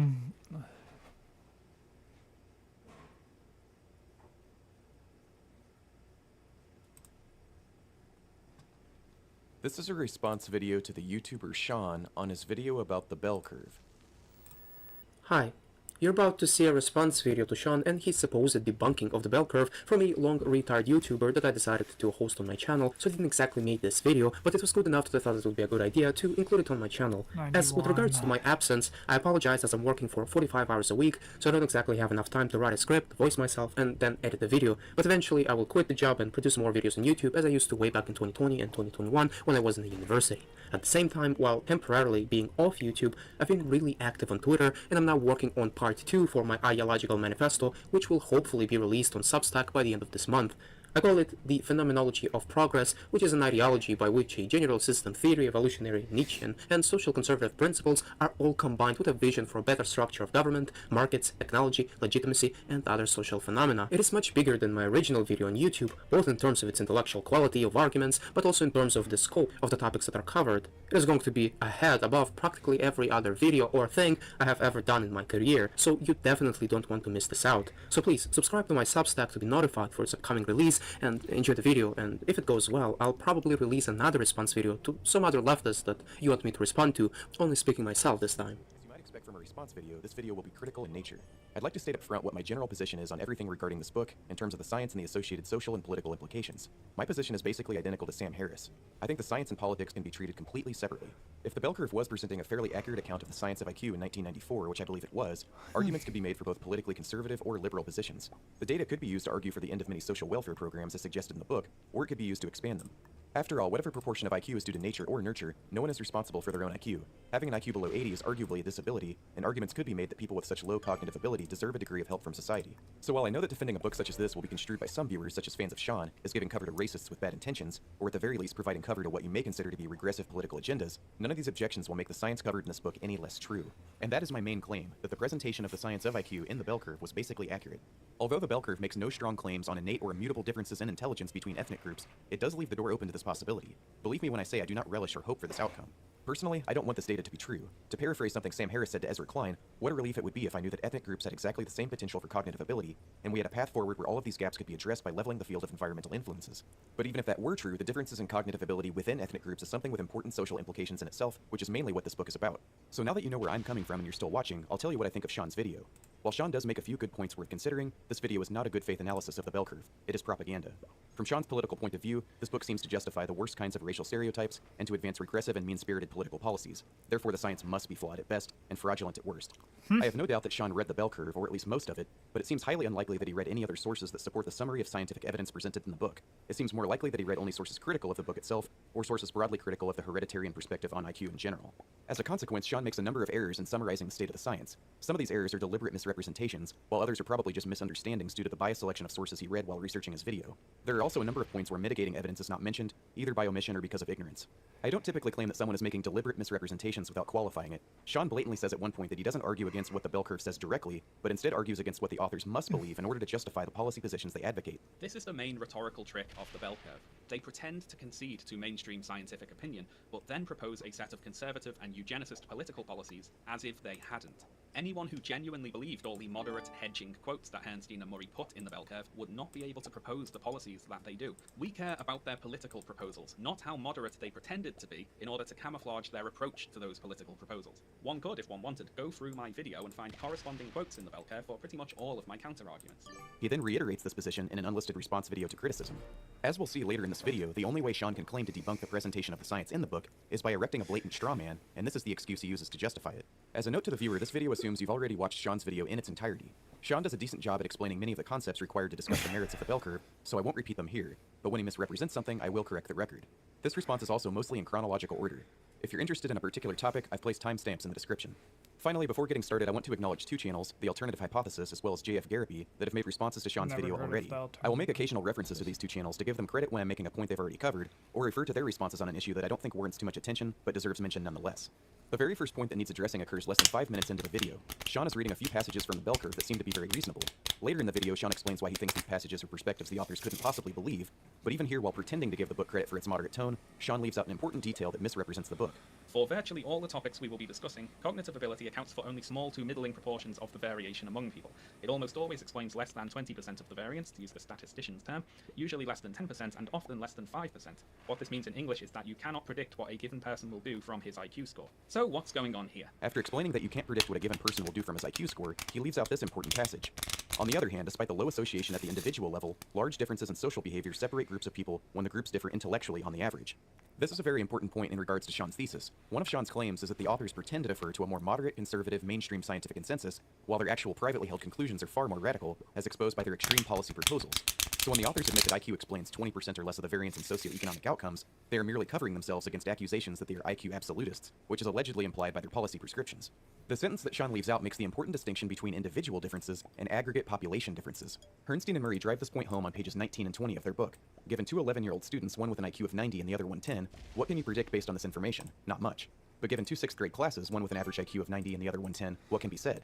At this point, you can make some predictions with a good degree of confidence. This is a basic principle of statistics. A sample size of 2 is almost worthless. As the sample size increases, even relatively weak effects will inevitably manifest in the data. As the bell curve argues, for many socioeconomic outcomes, an IQ score, while still leaving a lot of individual performance unaccounted for, is still the single best piece of information you can have, especially in regard to average population differences. For a more concrete example, consider the correlation of IQ and wages. According to this meta-analysis, the correlation is only about 0.23. Squaring this number means IQ explains only 5% of the variance in wages. Yet consider this data from the bell curve. In 1989, whites earned about $27,000 per year on average, compared to blacks that earned $21,000 per year on average. When matched for IQ, this gap fell from about $6,000 to about $500. IQ tells you very little about what one person is likely to earn, but it can tell you a lot when comparing average IQ for large groups of people. Following this, Sean gives an outline of his video, then summarizes how there is little theoretical agreement on what intelligence is. At around 11 minutes in, Sean seems to conflate phrenology, which is a well-established pseudoscience, with craniometry, which pertains to the measurement of skull size and volume. So way back in the old days, if we wanted to determine someone's personality traits and abilities, we could measure their skull, calculate the volume of their brain, or simply look at their facial features. Phrenology, however, has fallen out of favor with scientists of late, although it should be noted the technology sector is currently in the process of reinventing it. Now, I won't be going all that deeply into the history of intelligence testing today, so I'll just start off here by saying that researchers eventually, for the most part anyway, stopped measuring people's skulls and started trying to measure what was going on inside them. I don't think this point is worth spending too much time on, since Sean only mentions it in passing.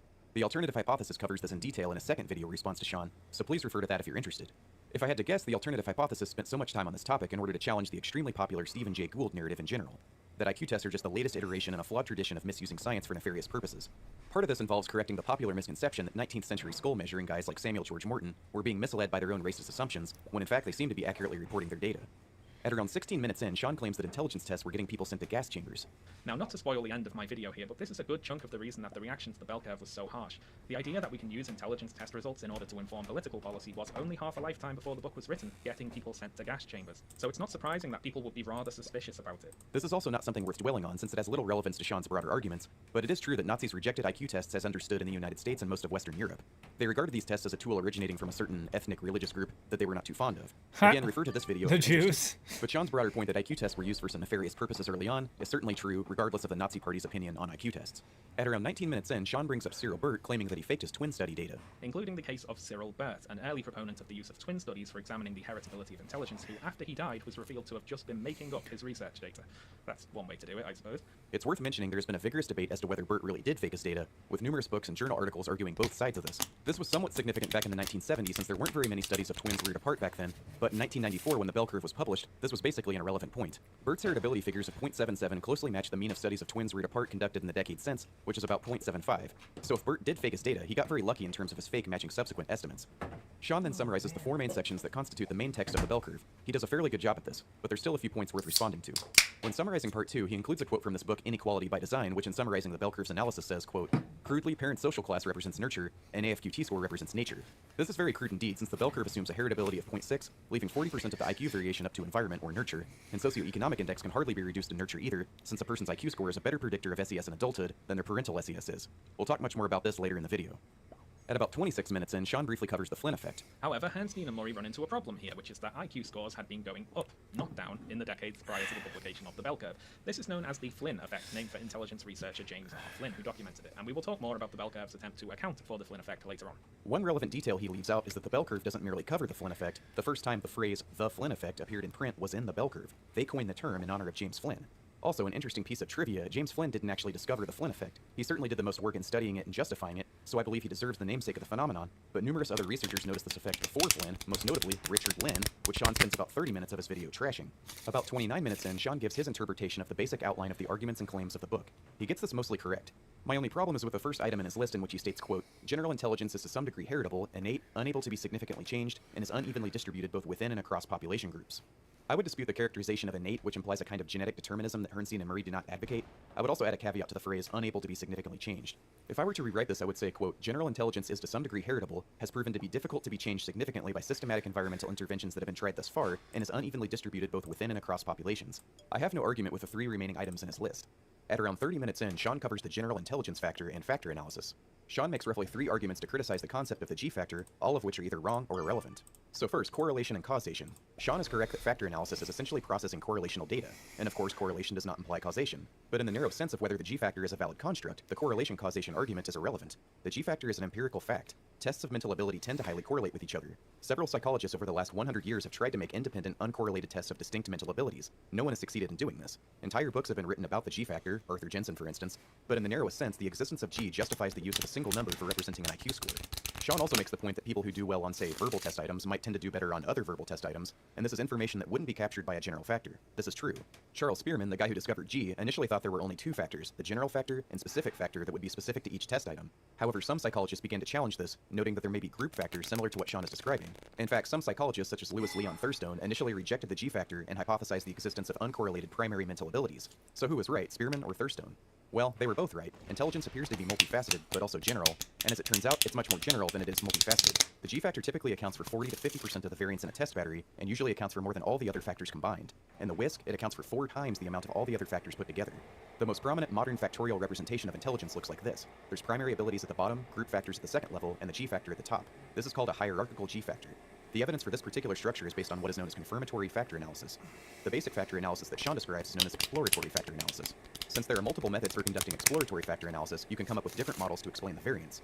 As Stephen Jay Gould describes in The Mismeasure of Man, you can use factor rotation to ensure that a general factor does not arise. With confirmatory factor analysis, you can statistically test which particular model best represents the data.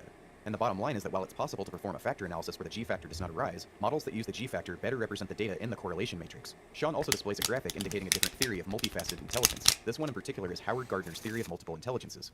Gardner himself has never attempted to create a battery of tests that actually test his theory, but other psychologists have, and they've determined that 5 of his 8 intelligences are highly correlated with each other, and the difference in ability between people on these tests is best explained by the G-factor. The remaining 3 intelligences may be distinct, but it's more likely that current methods for testing for them are inadequate, or they're better represented by a big 5 personality trait. Sean also makes a bizarre claim that the G-factor theory of intelligence is compatible with a 100% environmental understanding of differences in intelligence. He even calls this a, quote, devil's advocate position. The problem is I'm not sure who he's arguing with here. Nobody that I'm aware of claims the existence of the G-factor per se implies anything about genetic or environmental causation. Like I said, the existence of G is purely empirical. Performance of tests tend to highly correlate with each other. Nobody is exactly sure why this occurs, it just does. Now there is evidence that performance on more G-loaded subtests are more heritable than less G-loaded subtests, and that the black-white difference in IQ is mostly loaded on G, and many other interesting implications of the G-factor that imply a genetic basis for individual differences in intelligence, but that's for a different video. The point here is that no one claims the existence of G itself implies any causal relationship, genetic or otherwise. And one final point before moving on. In researching this video, I actually purchased 2 of the books Sean references, Inequality by Design and Intelligence, Genes, and Success. Intelligence, Genes, and Success is actually just a collection of articles from various scientists. As the subtitle says, scientists respond to the bell curve. As far as I can tell, every single article is critical to varying degrees, except one. There's an article by John Carroll. I was surprised to see him there since he wrote essentially the Bible on factorial analysis of IQ tests, Human Cognitive Abilities, a survey of factor analytic studies. Carroll is actually the guy who invented the 3-stratum theory of intelligence that I just covered. Anyway, Carroll, using confirmatory factor analysis to justify his claims, ends the chapter with, quote, Herrnstein and Murray were justified in presuming there is such a thing as a general factor of cognitive ability on which human beings differ. I just thought it was funny that one of Sean's own sources affirms the bell curve's basic position on the G-factor. At about 38 minutes in, Sean breaks into a section about heritability. I'm not sure why he didn't include a timestamp for this section, since heritability is quite important for the bell curve's overall thesis, and its perceived problems and limitations are important for Sean's counterarguments, which are basically an attempt to muddy the waters, such that heritability doesn't imply anything about genetic causation or constrain the malleability of IQ. Sean makes quite a few assertions here that are misleading, if not outright deceptive. Rather than going in chronological order, I'll address them in level of importance and work my way down. The biggest problem with this section was well covered by the alternative hypothesis, but since this is a very important problem in Sean's video, I'll cover it in detail here as well. So Sean does give a quite accurate definition of heritability, and he has a reasonably good grasp on the concept. Heritability is a population statistic that is defined as the variation in a phenotypic trait that is due to variance in genetics. At about 48 minutes into his video, he refers to an article by Ned Block, which refers to an article in the New Republic, which refers to a CNN interview, where Charles Murray says some manifestly wrong things in regard to heritability. These issues are pathetically misunderstood by Charles Murray. In a CNN interview reported in the New Republic, Murray declared, when we say 60% heritability, it's not 60% of the variation, it is 60% of the IQ in any given person. Later, he repeated that for the average person, 60% of the intelligence comes from heredity, and added that this was true of the human species, missing the point that heritability makes no sense for an individual and that heritability statistics are population relative. Whether Charles Murray was just entirely misinformed on heritability, or if he just completely bungled a live interview when he was put on the spot, is beside the point. While this is a completely justifiable dunking on Murray, the problem here is that the bell curve provides a completely cogent and accurate definition of heritability that Sean does not even mention. To quote the bell curve, what we want to know is how much of the variation in IQ in a population, the aggregated differences among the individuals, is due to variation in genetic endowments, and how much is due to variation in environment. If all the population variation in IQ is due to variations in environment, then the heritability is 0. If half is due to environmental variation, it is 0.5. If none is due to environmental variations, it is 1. Heritability heritability, in other words, is a ratio that ranges between 0 and 1 and measures the relative contributions of genes to the variation in traits. This point is quite important, and part of why I claim the video deserves the criticism that it is propaganda. Sean clearly had no intention of attributing a modicum of charity to this book, and had no problem in creating a blatant straw man in regard to the bell curve's understanding of the concept of heritability. The next topic to mention is Lewontin's garden thought experiment. And to illustrate this, we will paraphrase a thought experiment by geneticist Richard Lewontin. Let's say we take a packet of seeds and plant them in fertilized soil in a controlled laboratory environment, and we ensure that the growing plants have sufficient and equal amounts of water and light. Now, height in plants is a heritable trait, just like in humans, and the plants would thus grow to a range of different heights. Height in this experiment would be very highly heritable, because the fact we're ensuring the plants have an equal environment means that the variance in heights in the group is solely down to genetics. Next, let's say we do that experiment again, only this time we plant the seeds in bad soil and give them less, but equal within the group, amounts of water and light. The thing to understand here is that height in this second experiment would be exactly as heritable as in the previous experiment. The poor environment will produce smaller plants, but since they are all subject to that environment equally, heritability remains high. The problems arise when we start trying to compare these two groups. Let's say the second group of plants has an average height that is 15% shorter than the first group, for instance. The heritability of height tells us nothing about why that is. Heritability was the same across both groups. The difference between the groups was entirely down to environmental factors, and heritability, despite being high, played no part. All of this is true. The more important consideration is whether or not this has any actual relevance to the question of the black-white IQ gap.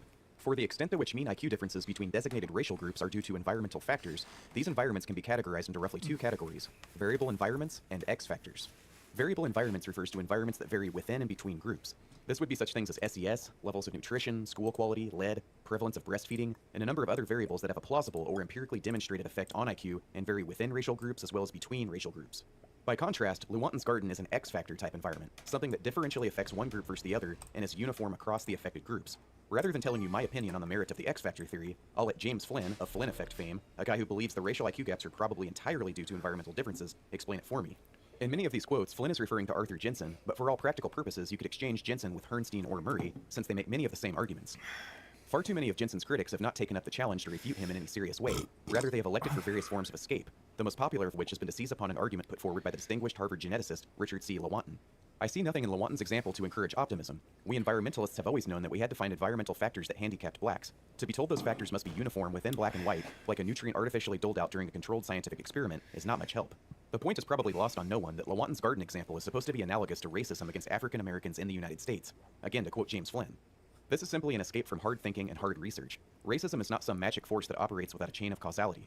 Racism harms people because of its effects, and when we list those effects, lack of confidence, low self-image, emasculation of the male, the welfare mother home, poverty, it seems absurd to claim that any of them does not vary significantly within both black and white America. So while it is true, as Sean claims, that heritability does not necessarily imply anything about between-group differences, this fact only holds given the existence of these pervasive X factors, which the more honest environmentalists acknowledge are not a very plausible explanation for group differences in average IQ. In the absence of X factors, within-group heritability can help build a circumstantial case that group differences probably have a genetic component. The more heritable a trait is, the greater the environmental differences between the groups would be necessary to produce this difference in strictly environmental terms.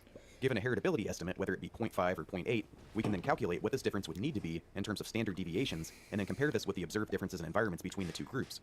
Arthur Jensen used what James Flynn called a two-step argument. He first demonstrates the high heritability of IQ within both blacks and whites, and then shows that the environmental differences necessary to explain the gap are much higher than anything that can be quantified in terms of income, nutrition, education, and so on. To quote James Flynn, Jensen does not believe that heritability estimates alone can decide the issue of genetic versus environmental hypotheses. However, he argues that the probability of a genetic hypothesis will be much enhanced if, in addition to evidencing high heritability estimates, we find we can falsify literally every plausible environmental hypothesis one by one. He challenges social scientists who believe in an environmental explanation of the IQ gap between the races to bring their hypothesis forward. Given his competence in the present state of the social sciences, the result is something of a massacre. To summarize, simply showing that an X factor can explain group differences despite high within-group heritability is not a compelling argument. You need to identify candidate variables that uniformly affect one group and not the other. Racism is not a valid candidate without explaining mechanisms that don't already vary within and between the racial groups. Sean makes the claim at various points in the video that heritability implies nothing in regard to malleability. This is true in principle, but basically false in practice. Nevin Sasardik clarifies this in his book Making Sense of Heritability by contrasting what is known as local modifiability versus modifiability in principle. To quote Sasardik, contrary to what critics of hereditarianism so often say, heritability does place a constraint on malleability if environmental influences are restricted to those already included in the calculation of heritability. For example, if heritability is 60%, then by equalizing existing environments you can eliminate 40% of the total variation. If you aim for more with this method, you are logically confused. Any heritable trait is modifiable in principle by some future unknown environmental influence, but heritability gives you a good measure of how much existing environmental influences in the population he just gonna right now slam actually him, influence IQ and on then average. I win? While I'm talking about heritability and malleability, Sean also mentions the difference in height between North Koreans and South Koreans and uses this example to criticize the bell curve's interpretation of heritability. Or for another example, North Koreans are on average a few inches shorter than South Koreans, and this is down to actually different material conditions in those two countries, not some recent radical divergence in genetics. Height is heritable in both North and South Korea. Why would but you it's do the that? environment that is the cause of the variance between the groups. This is something that the bell curve crucially misunderstands when talking about the heritability of intelligence and IQ. On page 109 they say, even a heritability of 0.6 leaves room for considerable change if the changes in environment are commensurably large. The implication here being that higher heritabilities would be less affected by changes in the environment, and this is just not how it works. As just described, this is exactly how it works. Sean seems to have forgotten his own lesson that heritability doesn't indicate anything about between group differences, as with the example of North Koreans versus South Koreans. What Herrnstein and Murray said in that passage is perfectly correct. Heritability does indeed constrain malleability, provided that the range of environments is restricted to those already used in the calculation. It has no necessary implication for between-group differences, such as the North and South Korean example. This is an example of a legitimate X factor, in this case where the mean level of nutrition differs uniformly between the two groups. As previously discussed, the presence of an X factor for the black-white IQ difference is not nearly as self-evident as the nutrition difference for the North versus South Korean example. Sean also mentions the fact that environments are heritable too, quoting this line from the bell curve. Those differences between people could be caused by environmental factors because, twist, environments are heritable too. As the bell curve itself points out, non-genetic characteristics can nonetheless run in families. For practical purposes, environments are heritable too. In this section of the book, the authors were making a point that even if the black-white IQ gap were entirely environmental, that would not necessarily imply that the gap is any more malleable than if the gap were genetic. It would give us no clue as to the nature and magnitude of environmental interventions necessary to significantly close this gap. Outside of this specific context of the point the authors were trying to make, it is widely accepted that the environments children are exposed to is in part due to the genes of their parents. Socioeconomic status in adulthood is better predicted by IQ than parental socioeconomic status. This means that the parental SES environment the child is exposed to is in part due to the genotype of their parents. When behavioral geneticists talk about the heritability of the environment, they're usually talking about it in this respect. This doesn't help Sean's side of the argument, though, because the gene-environment correlation variance is typically attributed to the environment, despite the fact that it is influenced by genetics. Therefore, it underestimates the heritability of IQ, rather than exaggerating it. And finally, Sean mentions a thought experiment that wearing earrings could be heritable. In this case, women would be much more likely to wear earrings than men due to gender roles and fashion, so the genotype of being female would be highly correlated with wearing earrings, despite having no genetic causality. Sean goes on to draw an analogy between wearing earrings and having darker skin. The genotype of having darker skin would be associated with having lower IQ due to discrimination and lack of educational opportunities rather than direct genetic causation. This is another instance of gene-environment correlation. The earring example is one of many such examples to argue that heritability analysis will produce erroneous results that would attribute genetic causality to something that is clearly environmental in origin. But yet again, as with Lewontin's garden, what relevance does this earring thought experiment have to do with the topic at hand? The presence of gene-environment correlations in twin studies used to estimate the heritability of IQ is an empirical question. Once you get into the details of how heritability is estimated, the irrelevance of such thought experiments quickly becomes apparent. There's two possible ways gene-environment correlations could pose a problem for twin studies, both involving the violation of assumptions. For twins reared apart, heritability is estimated under the assumption that their environments are uncorrelated with respect to trait-relevant environmental variables. A potential violation of this would be that since identical twins have almost identical appearance, society would treat them similarly in a way that could affect their IQ. Another twin study method is twins reared together, where the correlation in IQ of identical twins reared together is compared to the correlation in IQ of fraternal twins reared together. This type of study relies on the equal environments assumption, that the identical twins do not have more similar environments to each other than do fraternal twins. Oh, he has no idea how to. Twins would be treated more similarly by their parents as well as society, in some way that affects IQ. Therefore, the genetic influence of IQ would be overestimated. Oh, okay, maybe he does. To invalidate these assumptions, you need to show that such gene-environment correlations actually exist and that they can potentially affect IQ. There is a huge volume of literature on this topic for both identifying gene-environment correlations and determining how much these correlations affect heritability estimates. The best summary I found is from this paper, which concludes that the equal environments assumption isn't entirely valid, but the resulting bias is still relatively modest. One day, somebody may find a hypothesis that invalidates the assumptions used in twin studies. But again, this is an empirical question solved by forming a hypothesis and then testing it. You cannot simply dismiss heritability estimates a priori with thought experiments regarding unrelated phenotypes and hypothetical gene-environment correlations. Behavioral geneticists are well aware that these correlations could exist in principle. To what extent they actually exist and influence a specific phenotype like IQ is a different question. A second problem with Sean's earring example is that by pivoting to race, Sean's analogy breaks down because the possible gene-environment correlation related to having dark skin is inscrutable to methods of behavioral genetics currently available. As Sean has correctly pointed out already, heritability has no necessary implications for between-group differences. You cannot have an identical twin, fraternal twin, or full sibling where one is African-American and the other is white, for instance. Having darker skin and therefore being discriminated against by society isn't something that could be erroneously attributed to genes, because through the methods available to estimate heritability in humans, there wouldn't be any variation of, quote, having dark skin in the population. The rest of Sean's objections are not really objections at all, but seem more to be possible misunderstandings his audience might have, such as the heritability of number of limbs to be 0, despite it obviously being a genetically determined trait. At about 50 minutes in, Sean covers the methods by which heritability estimates are made, which is primarily with twin studies, kinship studies, and adoption studies. Sean makes a rather astounding misrepresentation in this section. He rattles off the average correlations in these studies and dismisses them because they do not show that IQ is 100% heritable. For instance, that the IQ of identical twins do not perfectly correlate, that IQ of siblings raised apart are not the same as those raised together, and that adopted children have a non-zero correlation of IQ with their adoptive parents. Firstly, the IQs of identical twins do not perfectly correlate, as we would expect them to, given their nearly identical genetics. The correlation of siblings who are raised apart is weaker than the correlation of siblings who are raised together, and probably most troublesome for a purely genetic model here is that there is also some correlation between parents and adopted children. Their scores correlate to some degree, despite there being no immediate genetic link, beyond being the same species, of course. Again, this is a really bizarre take. Nobody says that environment doesn't matter, and this section immediately follows the summary of the bell curves take where they assume a heritability of 60%. This means 40% is left to environment, so of course twins won't perfectly correlate, whether raised separately or together, siblings raised apart will have different environments, and the home environments will rub off to a degree on adopted children. Sean seems to think the adopted children correlating with the adoptive parents to be the most striking example here, but he leaves out one important detail if he was aware of it at all. Most studies show that this correlation drops to nearly zero by the time these adopted children reach adulthood. Again, this was a really unexpected take. For all the criticism I have for Sean, he's by far the most intelligent critic on YouTube I've encountered so far. He's way ahead of Kraut and T, Sondre, Forever James, and David Pakman. Sean then pivots to talking about molecular genetic evidence, claiming this is what is really required to demonstrate a genetic link to intelligence. Before addressing this claim specifically, let's back up and put this into proper context. Sean makes the assertion at several points in his video that the bell curve never proves a genetic basis for intelligence. He uses two quotes from the bell curve to justify this. The first is from chapter 13, where the authors say, quote, "It seems highly likely to us that both genes and environment have something to do with racial differences. What might the mix be? We are resolutely agnostic on that issue. As far as we can determine, the evidence does not justify an estimate." He also, on at least one occasion, references a quote from chapter 4, where the authors say the following regarding heritability. Quote, "The state of knowledge does not permit a precise estimate." The first thing to note is that Sean is conflating two separate issues: the contribution of genetics for within group differences using heritability estimates, and the contribution of genetics for between group Beautifully differences. played. The bell curve acknowledges that the evidence does not provide an estimate as to what degree genes or environment are responsible for between group differences. This is essentially what that first quote is saying.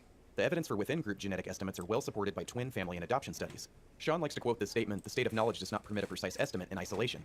Let's look at what the entire passage actually 17. says. All right, In fact, cool. IQ is substantially heritable. The state of knowledge does not permit a precise estimate, but half a century of work now amounting to hundreds of empirical and theoretical studies permits a broad conclusion that the genetic component of IQ is unlikely to be smaller than 40% or higher I than kinda 80%. wanna play one more The most round. unambiguous direct estimates based on identical twins raised apart produce some of the highest estimates of heritability. For purposes of this discussion, we will adopt a middling estimate of 60% heritability, which by extension means IQ is about 40% a matter of environment. The balance of evidence suggests that 60% may err on the low side. Sean seems to imply that the sentence, "The state of knowledge does not permit a precise estimate," to be equivalent to saying, "We're not really sure." But with the full context, they claim that it is definitely more than 40% and less than 80%, but the balance of evidence points closer to 80 than to 40. If you really dig into the twin study literature, this is basically what you find as well. By adulthood, the heritability of IQ is generally in the 75% range. This is basically what Wikipedia says as well, by the way. So we know from heritability estimates that genes almost certainly provide a significant contribution to the individual differences in IQ. It is where you get into the between-group differences, such as the black-white gap, where things become far less certain. It's important to note that the bell curve does not make any direct claim on this point. In fact, on page 270, they state, quote, "The debate about whether and how much genes and environment have to do with ethnic differences remains unsolved," unquote. They make it clear that it is only their opinion that genes probably have some contribution of unknown proportion to these differences. Most of the analysis in this book would remain unchanged if the racial gaps were not discussed at all, making this molecular genetic evidence standard for proving the genetic basis for IQ a bit of a red herring. But I do guess I'm acknowledge that molecular doing genetic evidence of some kind is the North only way the America question again. of between group IQ differences will be definitively resolved. At about 53 minutes in, Sean discusses the concept.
Oh.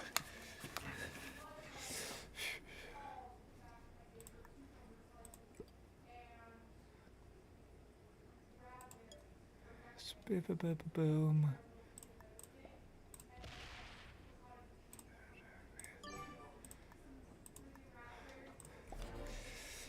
There we go. I'm gonna shoot some.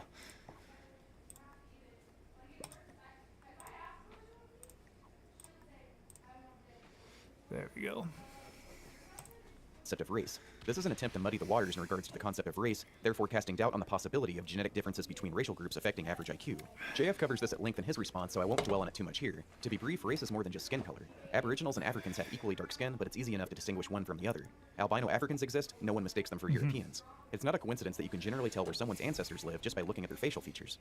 Although our, quote, skin color folk understanding of race, unquote, only crudely maps onto an actual genetic framework of human evolutionary history, doesn't make this concept of race an invalid category. If a category allows us to make useful predictions, then it's valid from a purely scientific framework. Just because a category is suboptimal does not make it invalid. Hopefully Since this race guy can generally be understands determined what- with some level of Oh! confidence just by looking at someone's facial features, and yes, skin color, then race is a useful, if suboptimal category. So the question is, does race correspond to differences at the level of the genome? Well, yes it does, and the evidence for this is basically incontrovertible at this point. The common refrain of, there's more variation within racial groups than between racial groups, is based on Richard Lewontin's 1972 paper, The Apportionment of Human Diversity. For this analysis, he used the categories of Caucasian, African, Mongoloid, South Asian Aboriginals, Native Americans, Oceanians, and Australian Aboriginals. Although this analysis that about 85% of genetic variation exists within races, and about 8% exists between races is basically accurate, his analysis does not take into account correlation of allele frequencies. This is known as Lewontin's fallacy. Certain alleles might only be slightly more common in one race versus the other, but as you take more and more of these alleles in aggregate that have unequal distributions across continental populations, the chance of misclassifying a person based on the above categories approaches zero. This is well supported by what is known as genetic cluster analysis. This began with a paper by Rosenberg in 2002 and has only become more sophisticated since. There's been a variety of arguments used to attempt to discredit the methodology of cluster analysis, but if you want an easy heuristic on whether these arguments are valid, That guy consider just the fact that pissed me 23andMe off, so I and thought I- Ancestry.com exist. If Oh, what I Lewontin was forgot claiming to were true, take, this kind of technology would not be possible, or it wouldn't have nearly the degree of accuracy that we see. At around 57 minutes in, Sean addresses perceived problems he sees with IQ tests themselves. Sean mentions information tests, specifically from the Army Alpha, as something he just assumes is biased with no further examination. Information tests like these have been used since the very first IQ test, the Binet-Simon scale. I don't know how much analysis went into the Army Alpha test, but on the Wechsler Intelligence Scale for Children, information tests are extremely well validated. They don't just put in some trivia and just wing it when putting these tests together. They try items like this on hundreds or thousands of subjects, so they know the difficulty of each item in terms of how many people know the right answer, and they know how well the results of information tests correlate with other subtests. As I mentioned earlier, the general factor, or G factor, explains more than 50% of the variance in a WISC, and 4 times as much variance as all the other factors put together. The results of this factor analysis is from Arthur Jensen's book, Bias in Mental Testing. This column here shows the G loadings of each subtest. This is basically the correlation of each subtest with the general factor. As can be seen here, the two most highly loaded tests are vocabulary and information. Oh. So if somebody does well on vocabulary and information, they're also likely to do well on What a completely unrelated douche. items like block design or object assembly. Although not mathematically guaranteed, as a general rule, the higher a Okay. subtest correlates with the G factor, the more correlated it is on average with all the other subtests. If you know someone's score on the vocabulary and information subtests, you can make fairly reliable predictions as to their score on the remaining subtests, even tests that have nothing to do with verbal ability or knowledge. This is because, on average, people's performance on items where you can work out the answer on the spot, and items where you must have been exposed to and retain certain information, tend to highly correlate. Why is this? I'm There's not some good even ad hoc doing theories, such as anything more because intelligent this people tend to guy- read more and are more curious Fuck, about things I that keep would be in an fucking up. information test, and more intelligent people are better able to figure out the meaning of a new word by context and have the kind of mind that thinks, I wonder what that word means. But the truth is, no one knows for sure, but this is what the data says. A considerable amount of experimentation and validation goes into putting any item in an IQ test. Just because something strikes you as biased does not make it so. And the fact that the WISC information test loads heavily on G strongly implies that it is not biased in the way that Sean thinks. If performance on the information test was essentially random, in regards to whether or not you were exposed to certain information, these strong correlations would not exist. Setting aside this information test for the time being, the evidence that modern IQ tests in general are not demonstrably biased against social, economic, ethnic, or racial groups is enormous. However, I would add one caveat the bell curve did not explicitly mention, that this quote applies to native-born English-speaking Americans.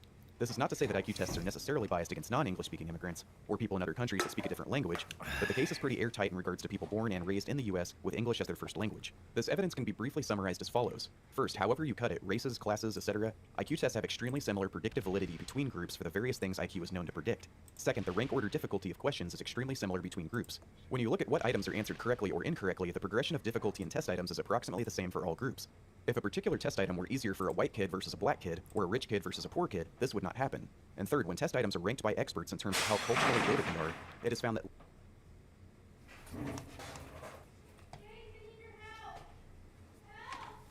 Alright, 1 sec.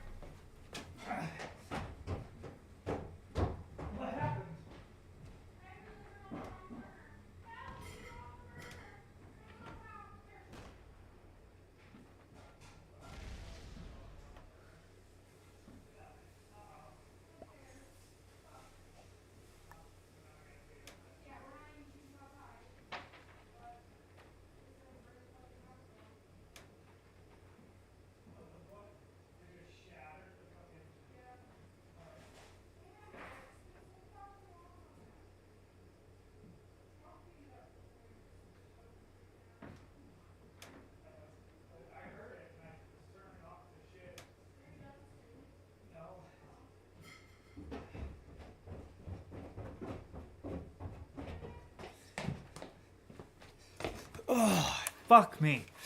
Fucking Purple really just was being a douche.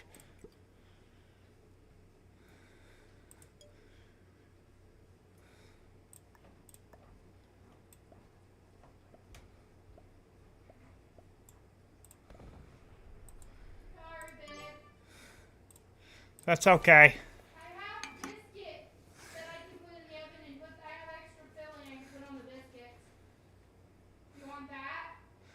No, it's good. Yeah, I'll have that actually. Bro, Purple just kind of fucked both of us.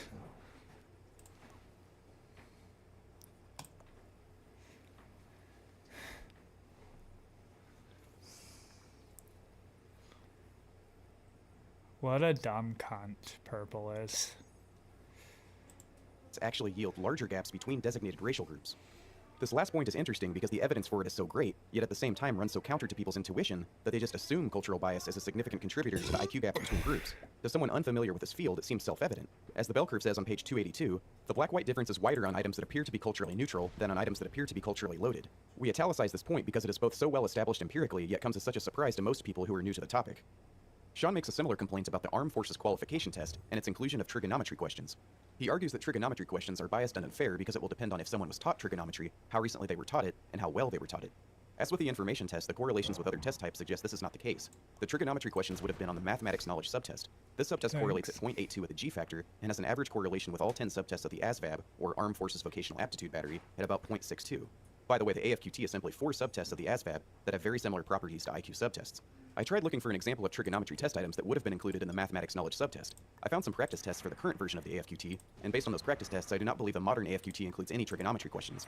But based on some forums and slightly older practice tests, I would bet money that the only trigonometry questions would have been the definitions of sine, cosine, and tangent. So if you were exposed to any trigonometry at all, and had any kind of conceptual understanding of the most basic constructs, these questions would have been easy. Feel free to correct me, and if I'm wrong, I'll be the first to acknowledge this, but I don't think I am. Regardless, this would have been about 3 questions out of 15 or 20 on one of the 4 subtests, having relatively little impact on your overall AFQT score. The idea that differential performance on something like trigonometry being dependent on how well you were taught it is probably wrong as well. Like I just covered, the fact that test items such as vocabulary or information, which one would assume a priori to be influenced by school quality, are such strong predictors of performance on things completely unrelated to schooling, such as object assembly or reverse digit span, suggests that the quality of teaching is probably not very important. If school quality affects trigonometry item test performance, it's probably limited to whether or not you were exposed to trigonometry at all in high school. Before moving on, I should note that the alternative hypothesis actually looked into the data in regard to racial differences in the mathematics knowledge subtest, finding that the racial gaps on the subtest were actually the smallest of not only the 4 subtests of the AFQT, but in fact all 10 subtests of the ASVAB. Sean responds to this in his unlisted response video that the alternative hypothesis made a huge unforced error in this, because Sean's argument was that the test was biased for quality of school instruction and had nothing to do with race. This defense is rather ridiculous. One of the most commonly claimed detrimental environments that harms black academic performance in the United States is underfunded and generally poor quality schools. In addition, we all know that if the bell curve chose not to mention race and restricted their analysis to non-Hispanic whites, Sean would not be making a video about it 25 years later. The hostile reaction this book and the authors received was only because of the race aspect. The racial gaps, and even more so the black-white gap, frames the entire academic debate on test bias. If there were no significant racial gaps, nobody would be talking about test bias. To pretend otherwise is disingenuous. At about 61 minutes in, Sean discusses the Flynn effect and dysgenics, noting that according to the Flynn effect, people are getting smarter over time due to environmental effects, while possibly becoming less intelligent due to genetic effects, and that it's difficult to disentangle these variables. He mentions that the National Longitudinal Survey of Youth is of little use here because the respondents are young, and that smarter women tend to have children later in life, so this would skew the distribution. Well, there were other NLSY cohorts before the 1979 cohort, and many other sources of data. I'm not really invested in defending the bell curve's dysgenic hypothesis, so I'll leave it at that. Sean then tries to get cute with an example IQ test item that's entirely in Japanese. It seems he includes this ridiculous hypothetical just to lay the groundwork for his 30-minute Richard Lynn section, in which Lynn does use some IQ test data from studies that had very questionable validity for the verbal test items. Now, it is true that IQ tests have been demonstrated to be biased against people when the test is not in their first language. For instance, Mexican children that learn Spanish as their first language then take the test in English. But for the most part, IQ tests worldwide are administered in the native language of the test taker, or use a non-verbal test such as Raven's progressive matrices. Sean then characterizes Herrnstein and Murray's analysis of test bias as follows. When Herrnstein and Murray say properly administered IQ tests are not demonstrably biased, they seemingly mean that the tests themselves do not contain words like regatta, not that the tests necessarily... Alright, what's the plan here? Herrnstein and Murray make no such naive assumption. They reference works such as Arthur Jensen's Bias in Mental Testing that comprehensively analyzed everything regarding test bias. Here Sean proposes the idea that even if the tests aren't biased themselves, minorities could be handicapped by living in a discriminatory, white supremacist state. I don't think Sean is aware of one of the ways in which IQ tests are not demonstrably biased, is that they have equal predictive validity between ethnic groups, at least in the United States where this has been extensively studied. Of course, it's always possible that the background effect of racism somehow handicaps one group on IQ test performance to the exact same degree that it handicaps socioeconomic outcomes. Note that this would be an unfalsifiable hypothesis. There would be no way to prove this or prove it wrong either. Sean spends about 30 minutes of his video trashing Richard Lynn, specifically on his 1991 paper that the bell curve references, to support the conclusion that African IQ is even lower than African American IQ, which the bell curve reads as supporting the notion that the history of slavery, Jim Crow, and so on aren't likely to be a sufficient explanation for lower African American IQ. I actually agree with Sean to a degree here. I think the data was too preliminary back in 1994 to make a case for average sub-Saharan IQ, and there were plenty of problems with Lynn's data at the time. However, I'm not sure that what Sean is claiming is accurate, and that these flaws in Lynn's data were already identified prior to 1994. I think guess most of the we're significant going criticism came after the bell curve was into, published. But this discussion is pointless here in 2020. The data has North been collected, America? and the range of results for an average Man. IQ in sub-Saharan Africa range between 71 Blue according to picked Richard North Lynn and about America? 80 according to his most significant critics. In 2009, Jelt Wichards and his colleagues wrote a paper critical of Richard Lynn's estimates. They That criticized him on a sucks. number of grounds, mostly that his review of the literature and inclusion criteria was unsystematic. Using all the available data, they did something that most critics of Lynn do not. They came up with their own estimate of sub-Saharan African IQ. Their conclusion was about 80, 78 according to UK norms, and 80 according to US norms. One interesting detail worth mentioning is that Richard Lynn gives his own opinion on what the genotypic IQ of the average sub-Saharan African is. In his 2015 second edition of Race Differences in Intelligence, he estimates it to be about 80. So if the average sub-Saharan African was born into a first world country, they would develop an IQ of 80. In other words, the environment of living in sub-Saharan Africa lowers it from 80 to 71. So how much do Richard Lynn and his most significant critics really disagree here? Perhaps you could criticize the bell curve for citing Lynn's data on this question back in 1994. However, unless I'm missing something, most of this criticism of Lynn came after the bell curve was published. And in the end, the figure of 75 cited in the bell curve wasn't that far off from even the most optimistic estimates. If I were Charles Murray, I would also be hesitant to admit any fault in citing Lynn's data in 1994, since all subsequent data has more or less vindicated the early and admittedly flawed or misinterpreted studies that Lynn used. Whatever the real number is, there's one aspect of this that Sean is not considering. If your hypothesis of racial IQ gaps is based on purely environmental factors, you should be hoping that Lynn's data is correct. The IQ of 80 as estimated by Wichards and his colleagues uses plenty of data that is outside of South Africa or any other country where it could be argued that blacks were treated as subjects of their colonial oppressors. The variety of countries surveyed and all current data cannot support that hypothesis, so what are we left with? If the environment in Africa is worth only 5 points between Africans and African Americans, what chance do you have in explaining the 15-point gap between African Americans and European Americans in the United States today? As the alternative hypothesis correctly pointed out, the gap between blacks and whites in the US is trivial compared to the environmental differences between Africans and African Americans. Just based on income alone, according to this data from 2016, Africans lived on about $4 per day on average, not to mention differences in education quality, nutrition, healthcare, and so on. Sean has a kind of intermission during his 30-minute attack on Richard Lynn in which he talks about how IQ tests fall on a normal distribution, usually, and how the AFQT has a skewed distribution that the authors have to correct for. First, Sean makes the assertion that IQ falling on a normal distribution is an erroneous assumption. If I hadn't just done a bunch of research on IQ test construction for my last video, I would not have known that early IQ tests did fall on approximately normal distributions despite no attempt to do so. The Binet-Simon, the 1916 and 1937 Stanford Binet, and the 1939 Wexler-Bellevue fell on approximately normal distributions, again, without any design consideration to do so. As Arthur Jensen pointed out, as long as there's a variety of test items, a large variety of difficulties, no gaps in difficulties, and each item in the test measures whatever the test as a whole measures, the distribution and test scores will follow a roughly normal distribution. In Jensen's list of criteria for returning a normal distribution, the AFQT probably failed at the large variety of difficulties and gaps in difficulties at the upper end of the scale. Even so, getting a perfect score was really rare. Only 22 people out of almost 12,000 in the NLSY got a perfect AFQT score. Sean seems to think the only reason Herrnstein and Murray corrected for skew is because they assume intelligence falls on a normal distribution. But no, the reason they did this was because regression analysis assumes the variables are normally distributed and produces potentially erroneous results if they are not. Near the end of his video in the summary, Sean strongly implies that Herrnstein and Murray are doing something fishy by correcting for skew. Rather than appeal to any statistical arguments, let's take a look at what effect this correction had on their analysis. For the aspect of this that we all know Sean is mainly concerned about, the racial gaps, the correction for skew actually reduced the gaps. This table shows the gaps for two different scoring schemes for the AFQT, each in their original distribution as well as corrected for skew. The reason there's two different scoring schemes is because the military decided to switch up one subtest from the ASVAB to include in the AFQT, as well as adjust scoring methods back in 1989. Early drafts of the bell curve were already underway when they found out about the scoring change. They decided the new scoring method was psychometrically superior, so they switched and redid all of their analysis. In terms of the skew affecting relationships between AFQT and socioeconomic outcomes, the authors state, quote, "For most analysis, the answer is the results are unaffected. But it may also be said that whenever differences were found, the scoring procedure we used tended to produce smaller relationships between IQ and the indicators, and smaller ethnic differences than the alternatives. In no instance did the 1989 version corrected for skew yield significant findings that were not also found when using the 1980 uncorrected version. In terms of the relationships explored in this book, the 1989 version corrected for skew is the most conservative of the alternatives. And while the authors provide no evidence for this directly, in my opinion, considering how carefully this book has been scrutinized by its critics, if this were not the case, I'm sure we would have heard about it by now. Is he gonna... One of the four main sections of the bell curve concerns the author's own analysis of NLSY data. They use the non-Hispanic white sample to sidestep the racial aspect, at least for the moment, and use AFQT test scores, parental socioeconomic status, age, and sometimes other factors as independent variables to predict a variety of life outcomes. Although these models typically account for 20% or less of the variance of these outcomes, which the authors explicitly state, It is found that AFQT has more predictive importance when SES is controlled for than vice versa. Sean tries to tear down the credibility of the regression analysis from Part 2 by He's an referencing this book, over-attacker, Inequality by Design. so Chapter 4 of this book attempts to watch out recreate for the that. regression That is analysis from the not bell good, curve, having then by adding other North variables America captured in with the an NLSY over-attacker database in show that all of these South composite America. variables have more explanatory power in terms of the probability of ending up in poverty than IQ does, as measured by AFQT score. They do this by first replacing SES with numerous variables that together constitute a, quote, home index. Then they add still more variables that model the effect of the social environment. Then by adding education to the mix, they succeed in reversing the significance of AFQT versus this broader index of the environment. There's numerous problems with this analysis. First is that it's a straw man of the bell curve on multiple levels. Bernstein and Murray never claim that IQ is responsible for a majority of the variance in the various life outcomes. In fact, they say it rarely accounts for more than 20% of the variance, and often much less. They merely claim that it is a greater predictor of life outcomes than the very commonly used index of socioeconomic status, which is a combination of the parent's level of education, occupation, and income. Sean, like many critics of the bell curve, imply that Bernstein and Murray's measure of SES is somehow a departure from academic norms, and they only include this very narrow measure of SES to inflate the importance of their AFQT score. Murray addresses this criticism in the afterword to the paperback edition. We knew before publishing the bell curve what critics who bother to retrace our tracks will discover. There is no way to construct a measure of socioeconomic background using the accepted constituent variables that make much difference in the independent role of IQ.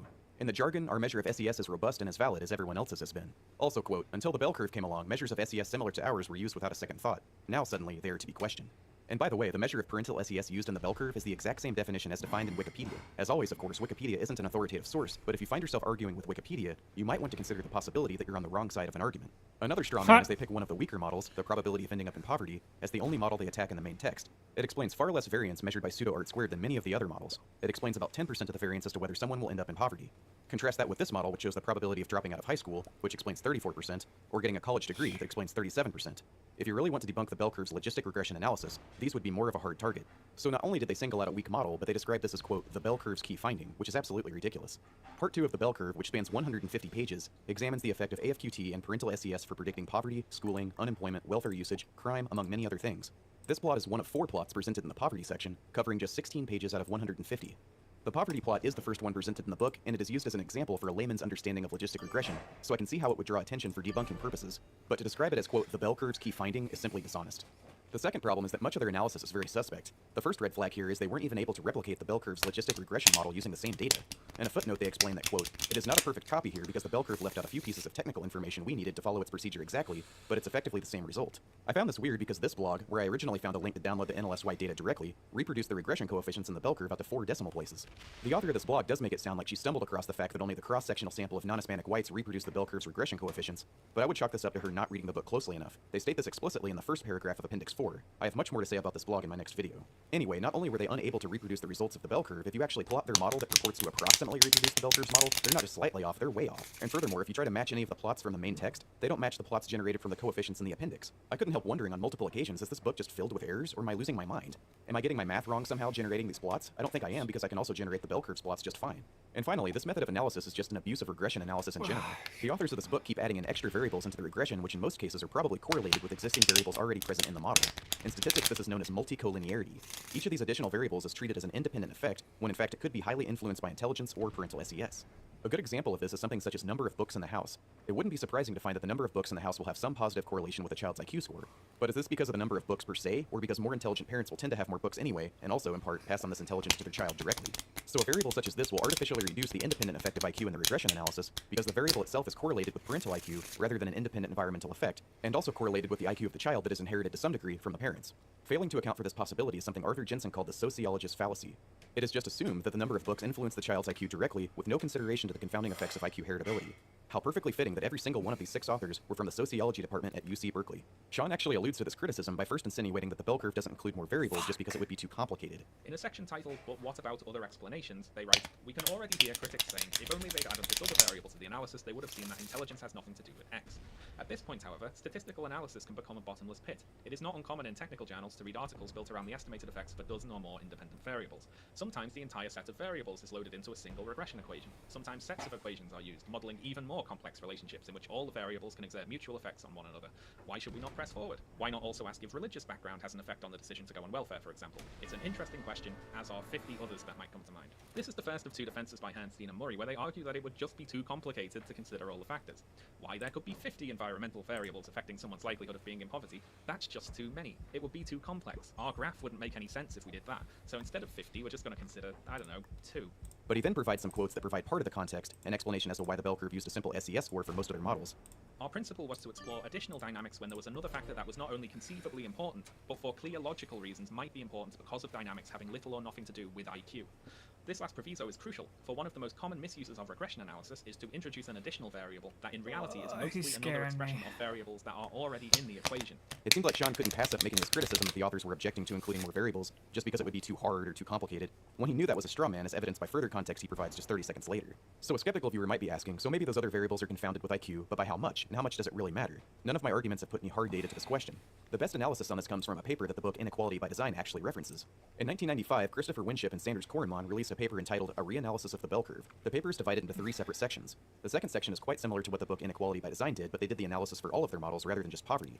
Even after adding all the additional variables, AFQT was still more important than this composite environmental effect for the dependent variables, except in a few cases. The most interesting result, in my opinion, was their, quote, sibling fixed effects analysis. They came up with an experimental design that Charles Murray says he wished he'd thought of himself. There were a number of siblings in the NLSY data. By using siblings, you can effectively control for everything in the environment shared by siblings. In theory, almost every variable that is included in the Inequality by Design analysis would be captured by this kind of control. The few that weren't, such as the years of education pre and post the AFQT test, can be strongly argued to be a proxy for, or at least highly confounded with intelligence itself. But what is an even more important aspect of this control is that it avoids all the confounding effects of throwing in a dozen or more extra variables that are all each confounded with AFQT or SES to some degree. So let's take a look at what they found. Here's a plot of AFQT score versus the probability of dropping out of high school using the bell curve's SES composite variable. And here's the result of using the sibling fixed effects analysis. The chance of getting a bachelor's degree actually increases using the sibling fixed effects model. There were a few models, such as the chance of ending up in poverty, where the authors noted significant differences. But by plotting the coefficients, how different are they really? The authors were obviously surprised by these results. Quote, the fixed effects estimator is a powerful method for controlling for family background, in that it captures all components that are common to siblings. It is surprising that for many of the outcomes, the fixed effects estimates for AFQT are similar to standard estimates. And also, quote, incredible as it may seem, our sibling analysis suggests that, even though Herrnstein and Murray's parental SES index is poorly measured, it appears to be adequate for producing unbiased estimates of the effects of AFQT score on socioeconomic outcomes. This analysis is a powerful indication that the methods of adding everything but the kitchen sink, essentially, are artificially reducing the effect of AFQT due to all the confounds of these variables with intelligence. Towards the end of the section, Sean accuses the bell curve of circular logic when they point out that controlling for SES between racial groups is problematic, since SES is in itself partly caused by cognitive ability. The part Sean seems to be missing, either accidentally or deliberately, is that the bell curve does not claim that cognitive ability completely determines SES. In the NLSY data, it is correlated at about 0.5, so squaring that means that it determines about 25% of the variance in SES. Likewise, they point out that parental SES influences child IQ. We know both of these things are probably true in terms of causality. A child's IQ is a better predictor of SES later in life than parental SES is, and we know that from adoption studies that being adopted into a higher SES home increases IQ compared to controls that were not adopted. Variables can have a bidirectional causal effect. There is no inherent contradiction or paradox here. Sean claims the authors resolve this supposed paradox by just declaring that cognitive ability comes first. The bell curve solves the conundrum of whether cognitive ability or environment should come first by saying, cognitive ability. That's first. We like that one the most, so that's the one that comes first. I honestly have no idea what he's trying to say here. I suspect that Sean doesn't understand what logistic regression analysis is actually doing. For example, consider this plot. This shows the probability of getting a bachelor's degree. This line shows the percentage chance someone has based on their AFQT score while holding SES constant, and this line shows the effect of SES while holding AFQT constant. This analysis does not depend on any causal designation one way or the other. The regression treats these as independent variables, and the only reason the bell curve would say that AFQT score is more important here is that it has a much larger effect on the outcome in terms of probability of the dependent variable than SES does. About 2 hours into Sean's video, he brings up Philippe Rushton, because of course no bell curve debunking video would be complete without mentioning Rushton and reducing his entire career into penis versus brain size. It would be only a slight exaggeration to say that I could have written this response on Sean's coverage of Rushton without even watching it. Needless to say, it's a ridiculous straw man to characterize Rushton's work as simply an inverse relation of genital size and brain size. Whatever the validity of Rushton's work in general, he claims something like 70 variables that fell on East Asian to European to African continuum, such as twinning rates, age of puberty, pregnancy length. The bell curve spent less than 2 pages on Rushton tucked in the back of Appendix 5, which is itself about 20 pages long. The strongest defense they made of him was that he was not a crackpot. I don't have much interest in defending Rushton, and I know he's an understandably juicy target that critics can't resist, but to say that he is a peripheral issue to this book is beyond an understatement.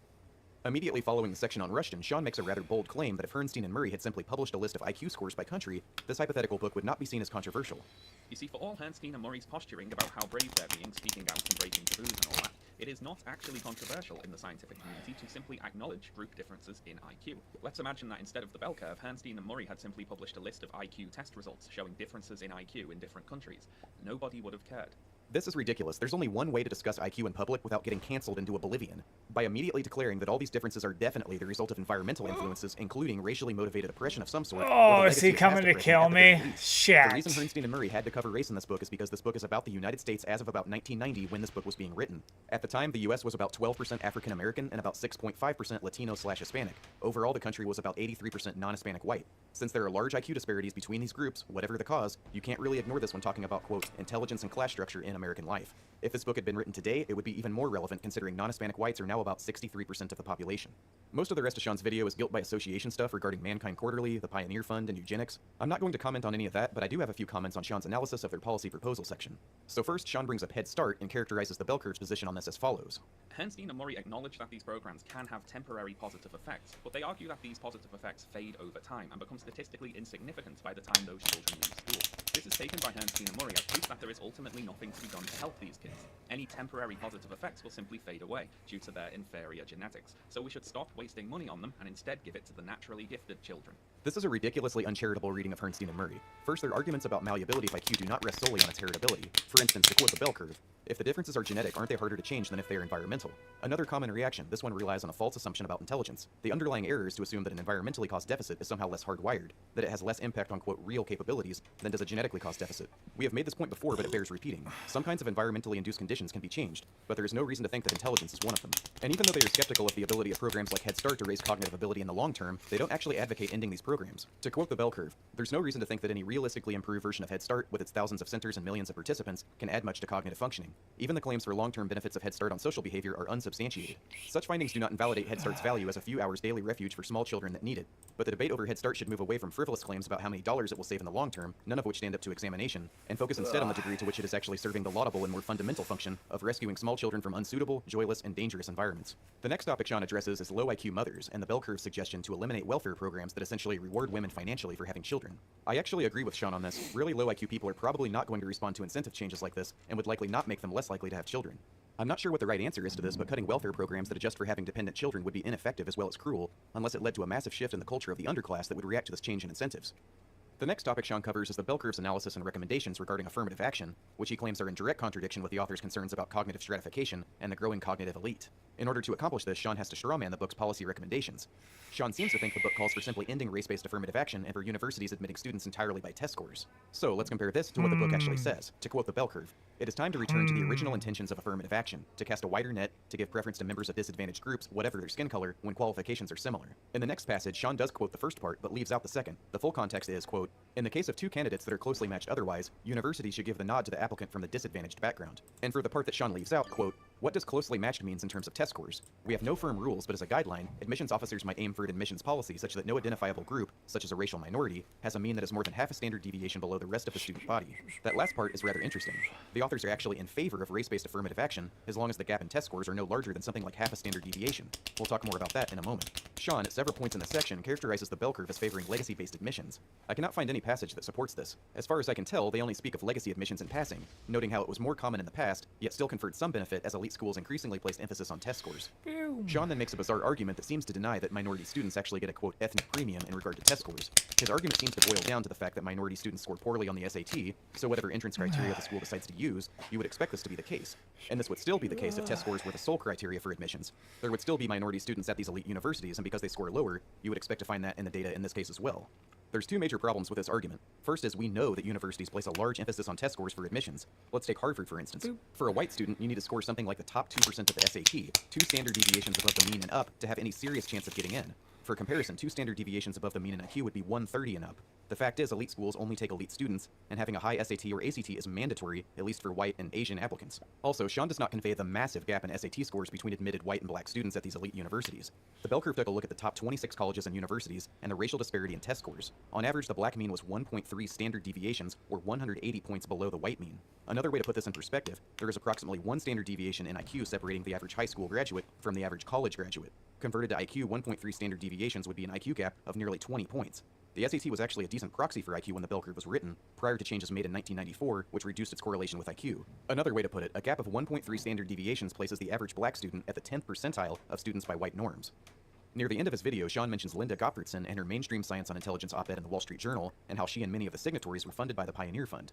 This is all true, but this is far from the only collection of experts that have defended the science presented in the bell curve. This task force report, Intelligence Knowns and Unknowns, was put together by the American Psychological Association, and its findings support many of the key assertions put forth in the bell curve regarding intelligence, heritability of IQ, and so on.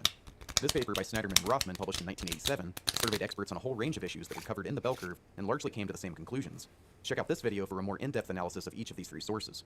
And finally, Sean then provides a summary of his arguments against the bell curve, therefore providing me with at least a starting point to summarize what he gets wrong in the video. But let's first briefly summarize our main counter-arguments to the bell curve. Firstly, the bell curve does not prove that genetics are the primary reason for differences in intelligence. The authors are not geneticists, they're a psychologist and a social scientist. The bell curve accurately presents the state of knowledge on the heritability of IQ based on twin, kinship, and adoption studies. The contribution of genetics to individual differences within both black and white American populations are well supported by these studies. The authors acknowledge that the degree to which genes are responsible for between-group differences in IQ cannot be established by these methods.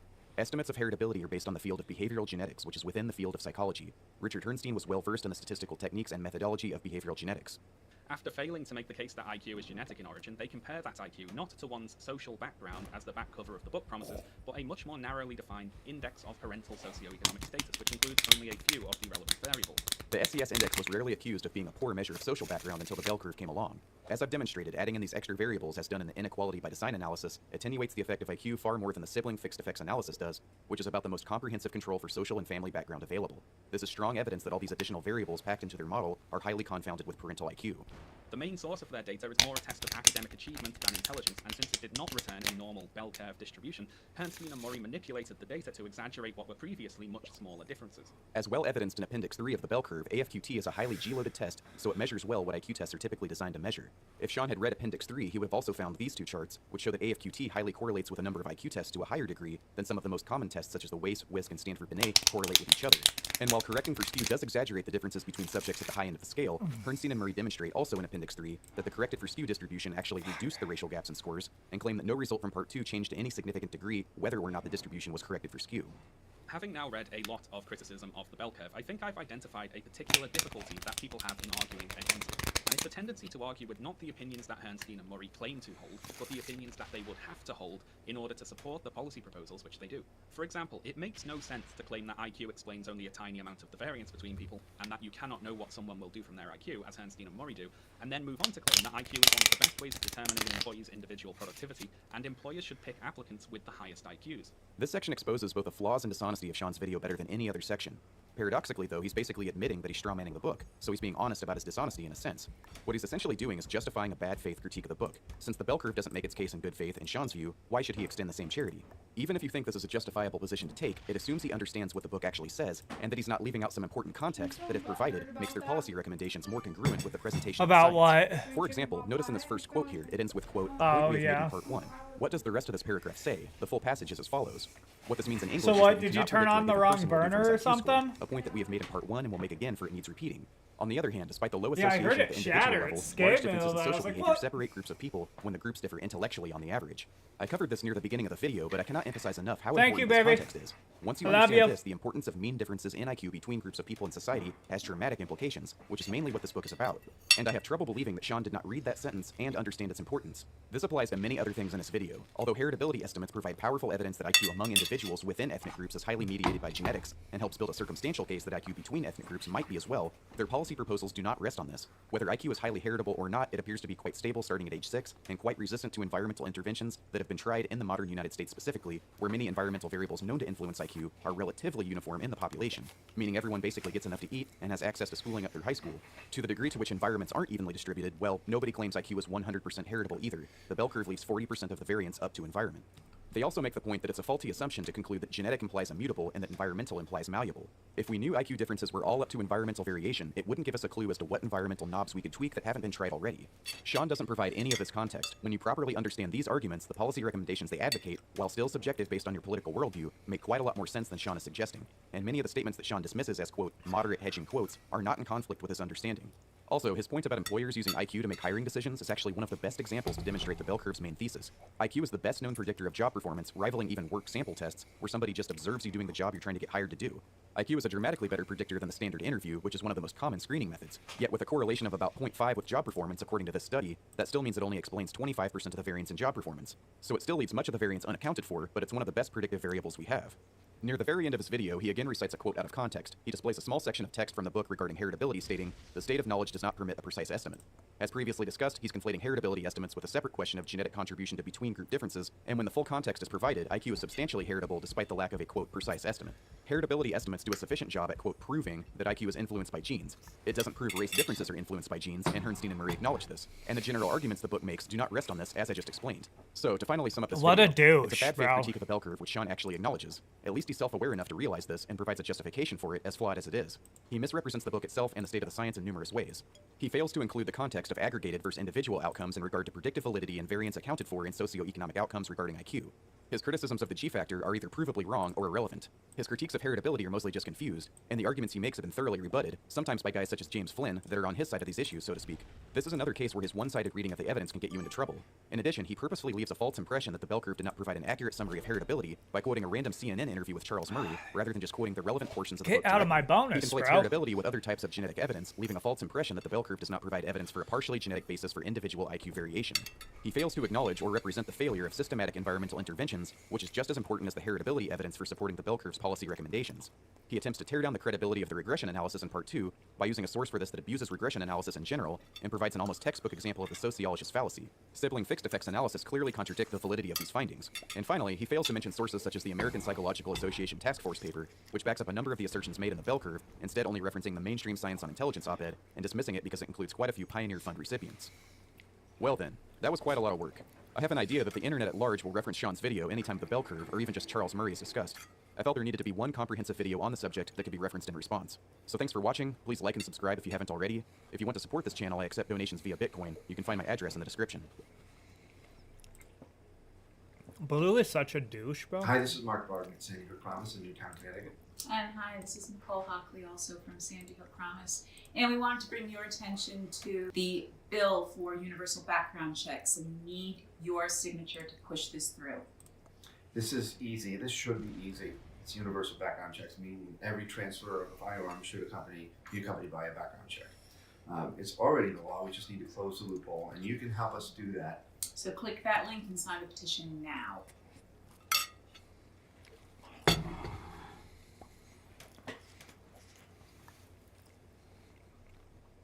Here's the plan. You sneak past the guards and grab the treasure. What are you gonna do? I'm gonna shop at thriftbooks.com, but there's millions of books for under $5. Even adventures? Adventures, fantasy, anything. Okay, new plan.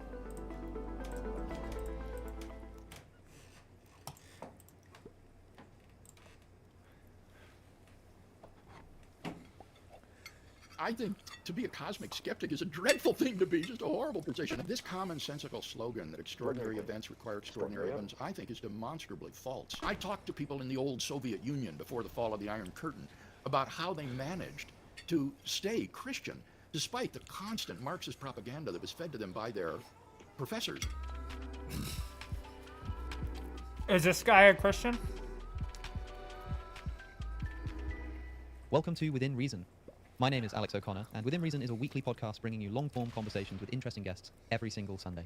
Since Within Reason is still a relatively new podcast, it would be a great help to me if you could find us on Spotify or Apple Podcasts and subscribe and give us a rating. It really helps to push the podcast even further. And if you like the podcast, it would mean the world to me if you would consider supporting it financially by going to support.withinreasonpodcast.com. This will take you to my Patreon page, which will allow you to contribute monetarily towards the upkeep of this podcast, and really is one of the biggest ways to help this podcast and this YouTube channel to grow. Financial supporters of Within Reason will, wherever possible, receive early access to podcast episodes a few days before they go live to the rest of the world. I'm still very much trying to get this podcast off the ground. It's still very new to me. I still don't know if it's going to be successful. I don't know if I'll be able to keep it up, but I hope that I can because I'm enjoying it so much. And supporting me on Patreon is one of the best ways you can help me in that process. I'm still doing almost all of the work myself, editing the videos, for example, and the promo. And so if you like what I'm doing, then it would mean a lot to me if you would consider signing up. My guest today is Dr. William Lane Craig.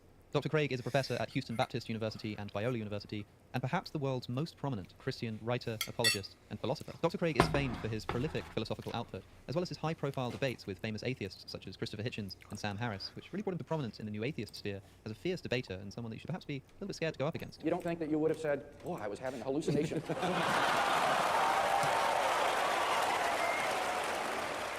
I spoke to Dr. Craig a number of years ago in a previous podcast episode and have regularly cited it as perhaps my favorite podcast episode ever produced. And so I was delighted to sit down again with Dr. Craig, this time to talk in particular about Christianity. One important thing to note is that this episode was recorded back on the 13th of October 2022. So if you're wondering why it is that Dr. Craig brings up the death of Queen Elizabeth, it's because it was still quite recent at the time of the recording. In this episode, you can expect to hear us discuss the difference between the USA and the UK in its approach to the separation of church and state, why it is that upon dreaming that I was in a plane crash, I was motivated to start praying, and the historical case for the resurrection of Jesus of Nazareth. And this episode of Within Reason is brought to you by Morning Brew. Morning Brew is a free email newsletter bringing you the latest in tech, finance, and business news straight to your inbox every single day, Monday through Sunday. Many of us start our mornings aimlessly scrolling on social media, trying to get our news from somewhere. I've certainly been known to do that myself. And traditional news media can be dry and dense and boring. Morning Brew offers a cleaner and quicker alternative, bringing you up to date in just 5 minutes right in your email inbox. I can really easily scroll through and read all of the information that's interesting to me.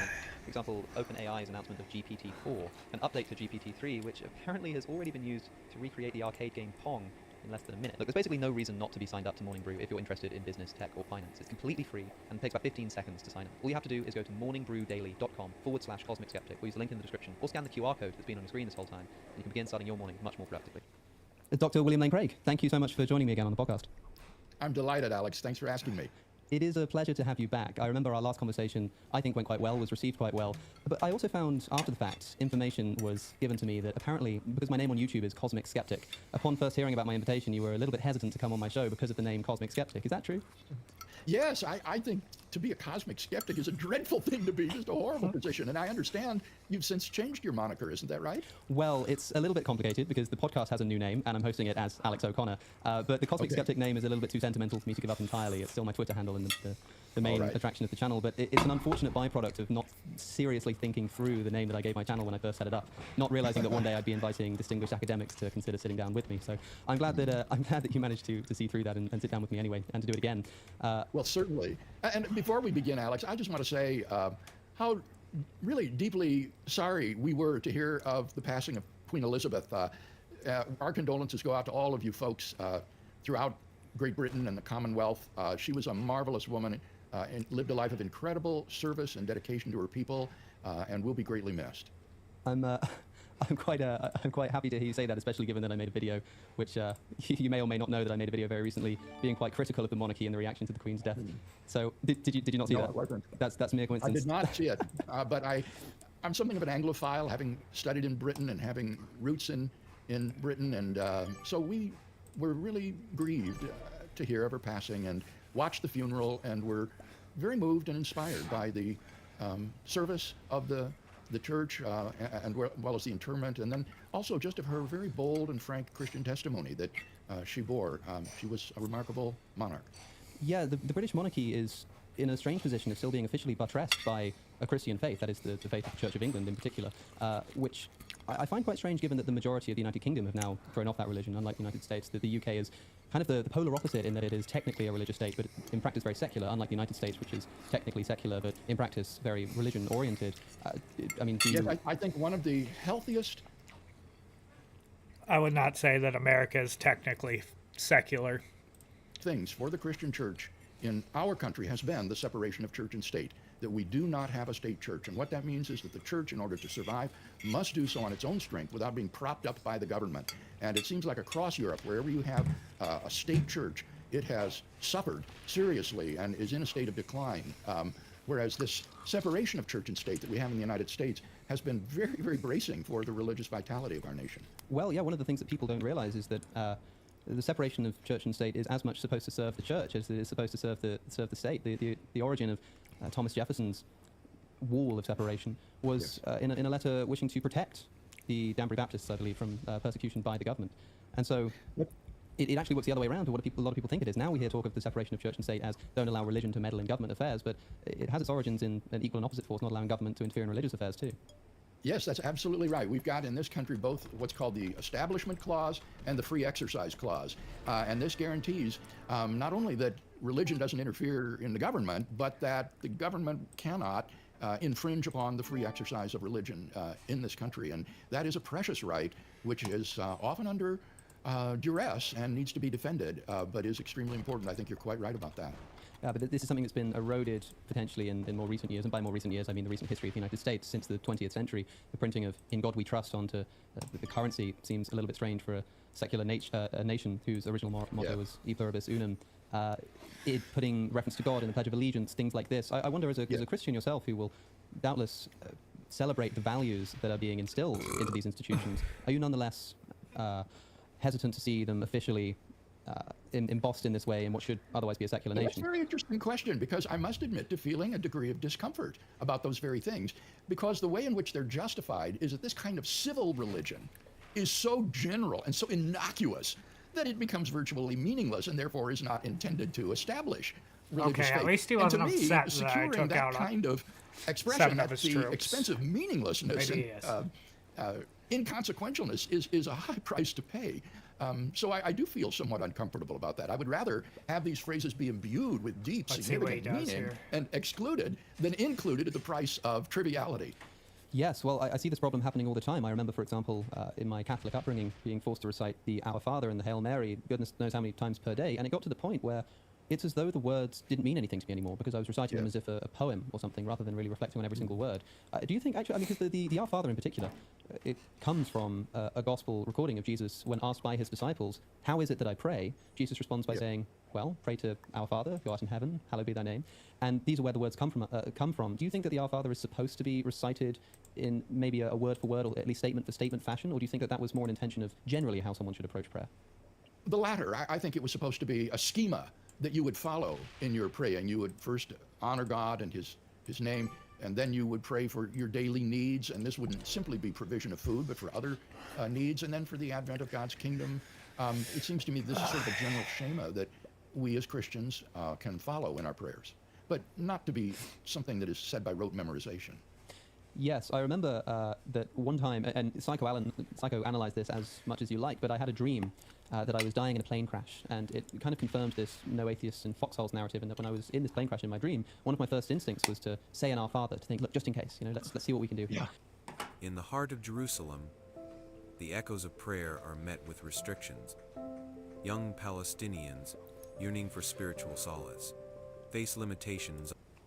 And one of the things that occurred, and it was in that strange situation where you're kind of in control but not in control of what you're doing in a dream. It wasn't a lucid dream, I started saying the Our Father, but I went out of my way to say it in original phrasing. I tried to change every single word or every single phrase. Well, that's commendable. And it was as if in that moment of where prayer, if it's going to be tried, and let's see if this really works and done properly, it was an exercise in trying to really actually get to grips with the words. And I think this is where a lot of religious instruction may go wrong, and what puts so many people off is this ritualistic approach to engagement with religion that you see across schools, when it should be about actually engaging with the subject. Yes, and what you did in your dream was you made that your own by putting it in your own words instead of just a ritualistic recitation.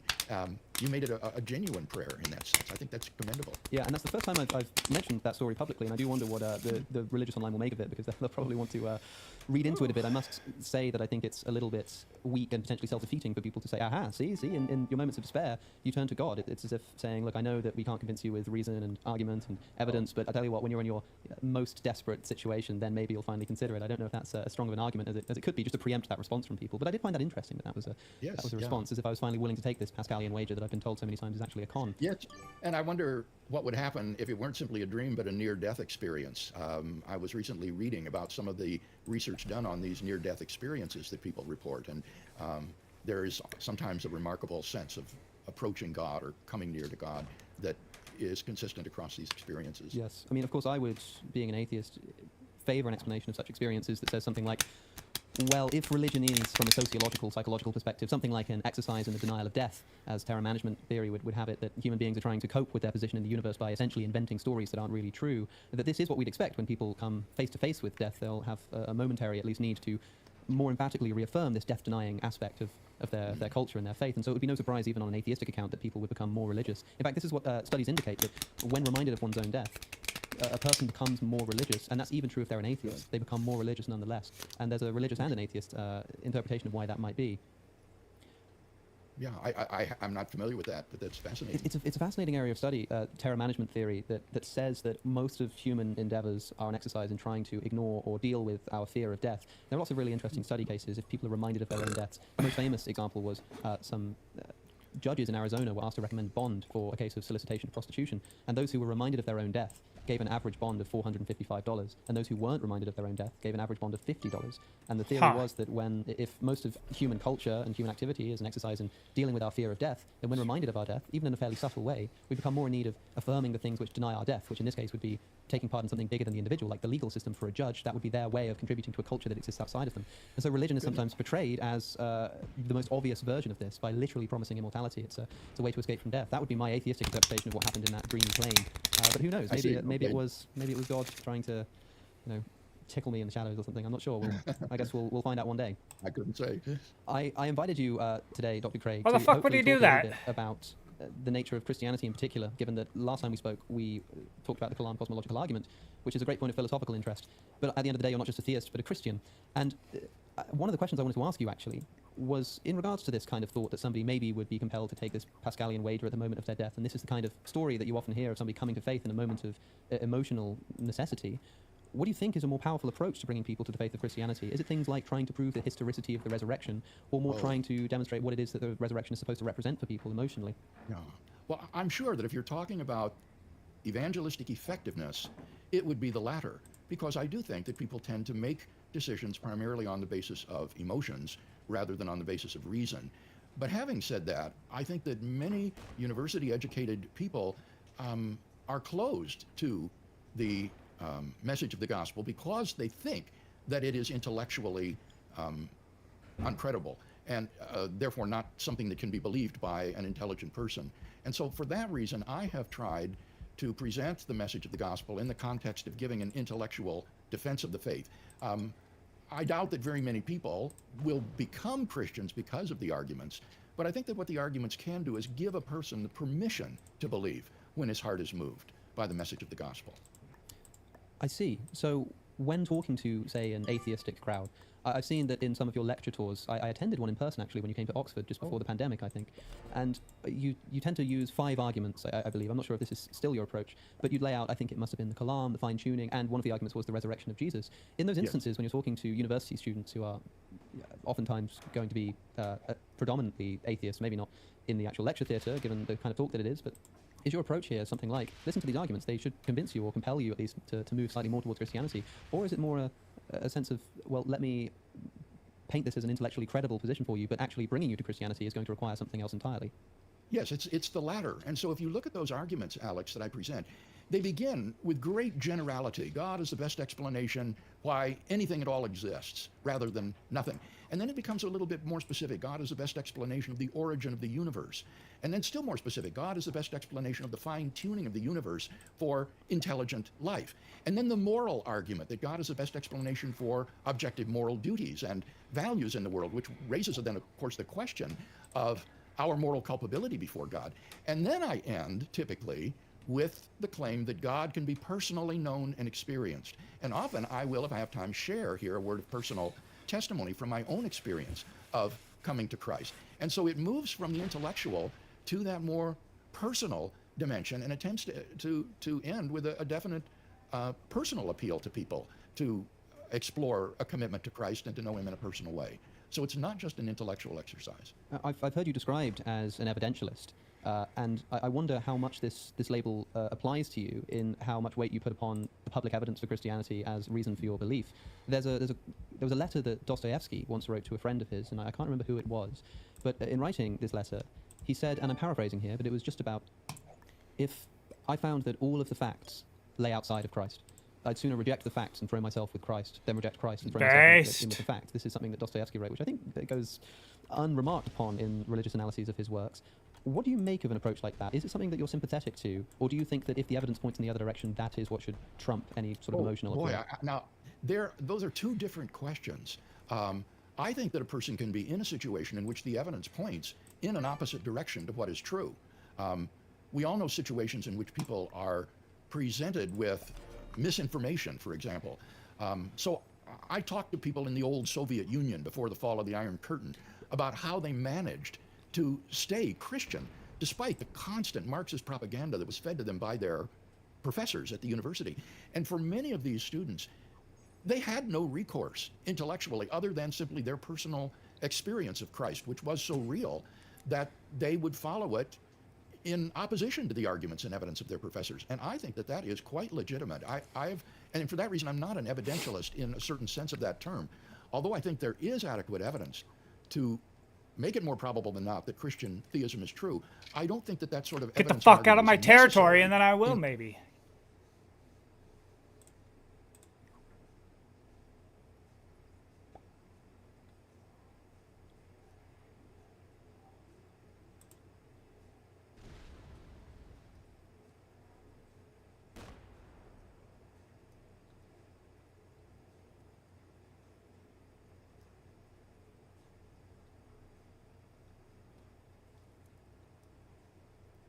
Blue's being way nicer to me than you are.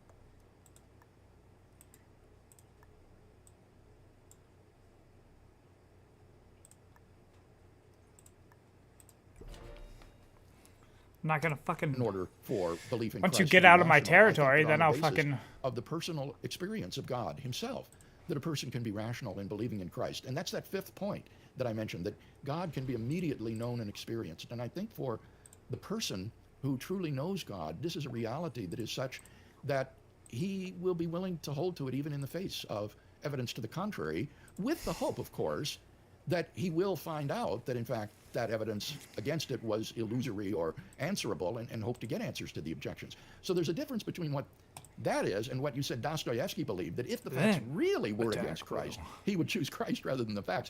I think that's impossible, because if the facts are that Christ is not God, that he did not rise from the dead, it would be crazy to believe those things. So we want our beliefs to be aligned with the truth, but in our historical situationness, sometimes people are in situations where they don't have adequate evidence to apprehend the truth. And there we can be thankful that God, through his Holy Spirit, has made an immediate knowledge of God accessible to them.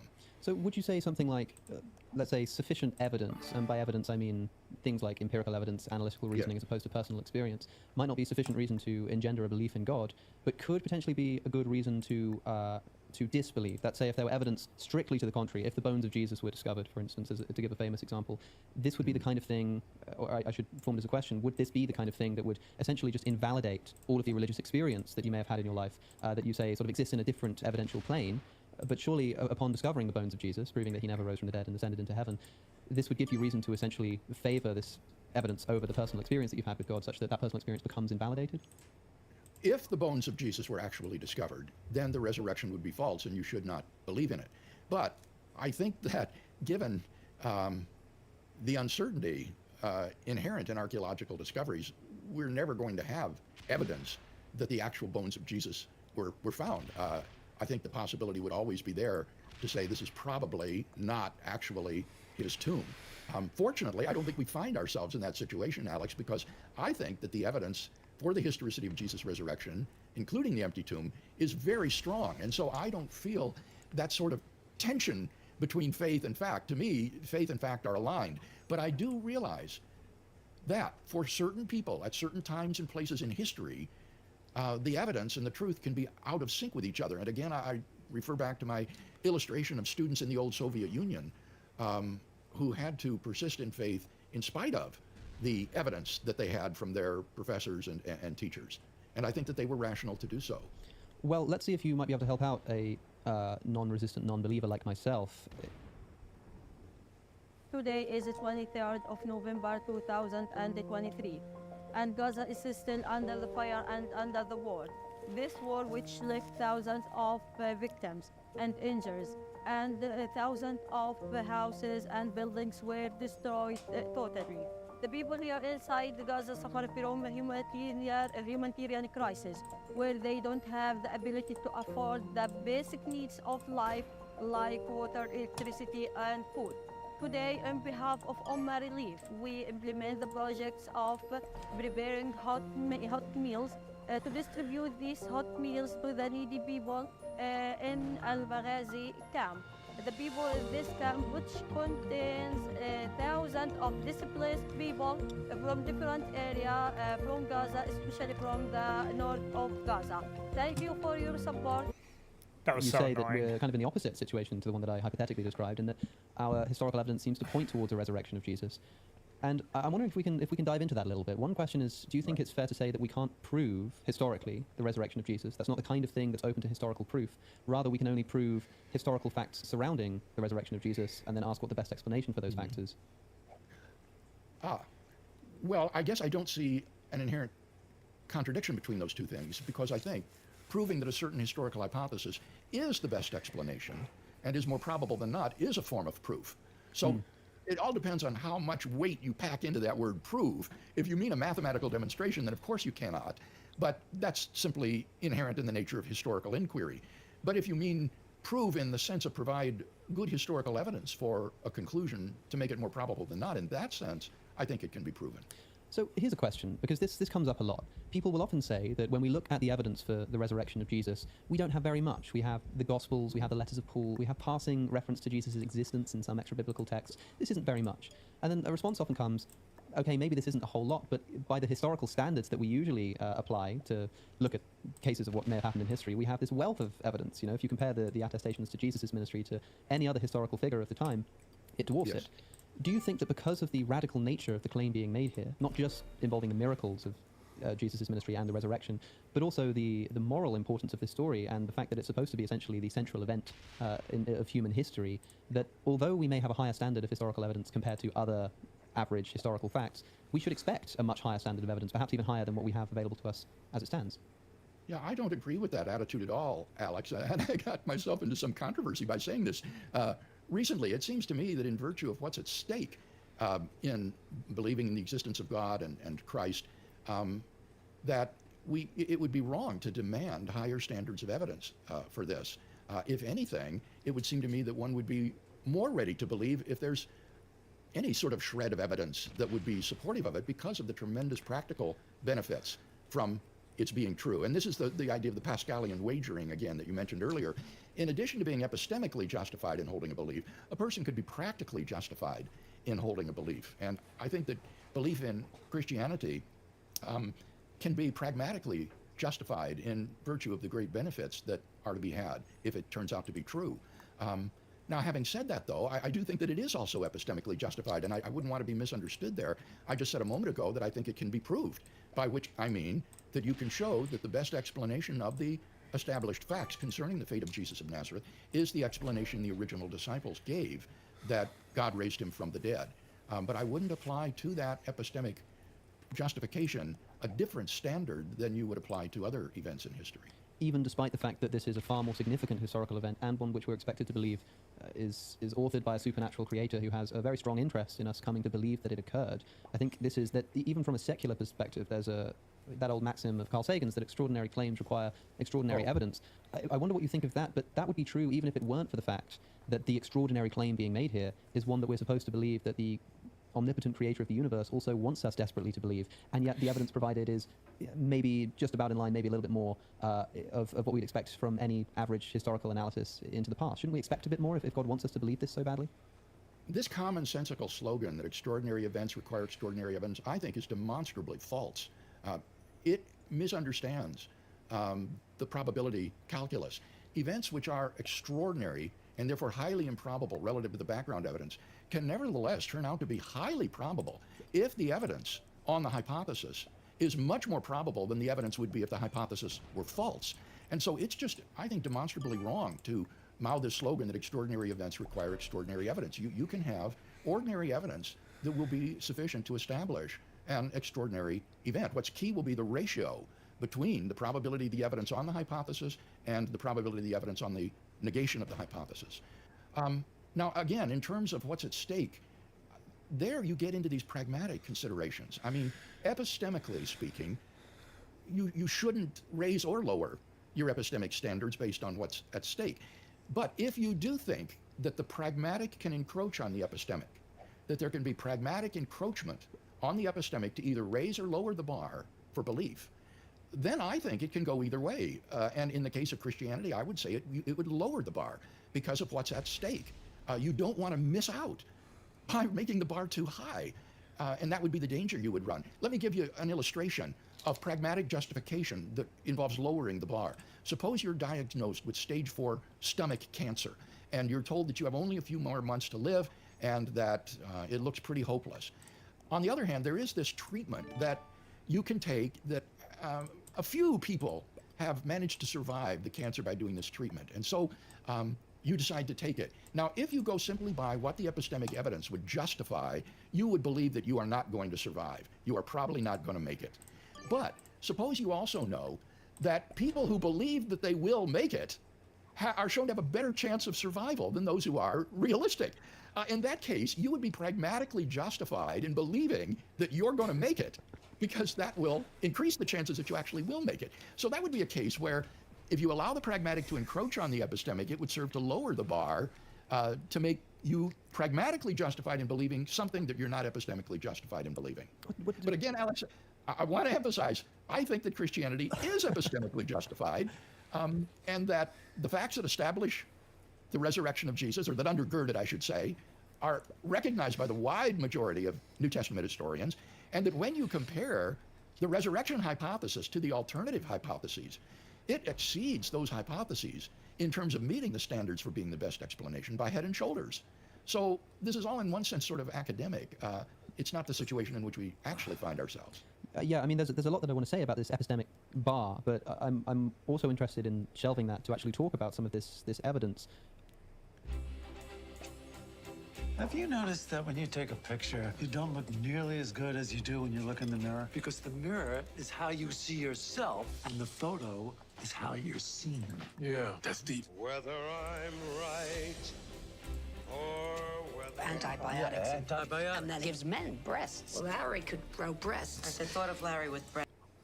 You say that, look, this explanation of the historical facts around Jesus' death are best explained by a resurrection when you compare them to the alternatives. Mm-hmm. Surely it's quite a difficult thing to do to judge the prior probabilities involved here. For example, one explanation that's sometimes given of the facts around Jesus' death is that the disciples all made it up. The disciples were just flatly lying. Yes. Now, this might be a bit of a strange suggestion. Why would people be put to death as the disciples were to die for something they knew to be true? There are various reasons why it might be a bad explanation that they were all lying. But when compared, for an atheist at least, against an explanation that says that there was some divine intervention that led to a man actually rising again from the dead, even though alternative explanations do, I grant you, seem incredibly implausible, whatever happened on Easter morning, it was weird. I don't know what happened that morning, but whatever happened, it was very, very strange. But Yes. it doesn't seem obvious to me that even though these different explanations aren't particularly compelling, that should increase my credence in the belief that a man rose from the dead, which seems infinitely less plausible before, all other things being equal. Yeah, I don't think that there is anything implausible about miracles if God exists. And so in presenting a case for Christianity, I don't lead with the evidence for the resurrection. I lead with those other arguments that give you a theistic context. And if there is a God who created and designed the universe and brought it into existence, then the idea that he might raise someone from the dead is not so implausible. Peter Slezak, an Australian philosopher, in our debate on the resurrection, remarked that for a creator of the universe, the odd resurrection is child's play. And I thought, well, that's really true. So for the atheist who stumbles at the miraculous nature of this explanation, I think he needs to go back to those theistic arguments and review those before coming to the evidence for Jesus' resurrection. Now, I think my listeners will be broadly familiar, so perhaps without going into too much depth, just bullet pointing, what are the main points of evidence that you would direct people's attention to say these are reasons to think that a man rose from the dead on Easter morning? First, I would say, what are the facts to be explained? And those would include things like the death of Jesus of Nazareth by Roman crucifixion during Passover around AD 30. Second, his burial or interment in a tomb by a member of the Sanhedrin, the Jewish Sanhedrin named Joseph of Arimathea. Thirdly, the discovery by a group of his female followers on the Sunday morning after the crucifixion that tomb was empty. Fourth would be that thereafter various individuals and groups of people experienced appearances of Jesus alive after his death. And then the last one would be that the earliest disciples suddenly and sincerely came to believe that God had raised Jesus from the dead despite having every predisposition to the contrary. And then I would ask the question, if those are the facts of the case, and the wide majority of scholars agree with all five of those points, then the question is, how do you best explain them? And I can't think of a better explanation than the one that the original disciples gave. When you assess these explanations in terms of the standard criteria for being a good historical explanation, things like explanatory power, explanatory scope, plausibility, degree of ad hocness, consistency with other beliefs, and so on and so forth. Why could the disciples not have been making it up? Well, just take one of the facts, that they suddenly and sincerely came to believe that God had raised him from the dead, despite every predisposition to the contrary. You would have to say that that is in fact not a fact. So you would go back to whether or not that is true, and I think that the evidence is that these earliest followers of Jesus did sincerely believe the truth of the message that they proclaimed, and were willing to die for. People don't die for a lie that they have themselves made up, and so I think that it's very, very plausible that these earliest disciples sincerely believed this. Moreover, if they were making it up, they would never have invented something like the resurrection of Jesus, because, as I said, it is completely contrary to every predisposition they had in first century Judaism. In Judaism, the resurrection was never of an isolated person within human history. It was always a general resurrection of all the righteous dead after the end of the world. So the original disciples, confronted with Jesus' crucifixion and death, would not have come to make up a lie about his rising from the dead. They would have at best looked forward to their reunion with him on the day of judgment, when all of the righteous dead would be raised and ushered into the kingdom of God. I think that those who hold to a conspiracy theory are looking at history through a rearview mirror.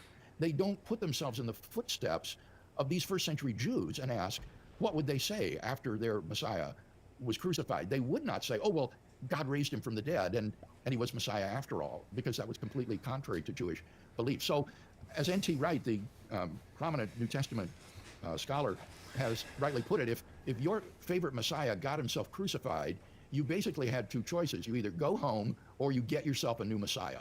But it would have been completely un-Jewish to say that God raised him from the dead and he was the Messiah after all.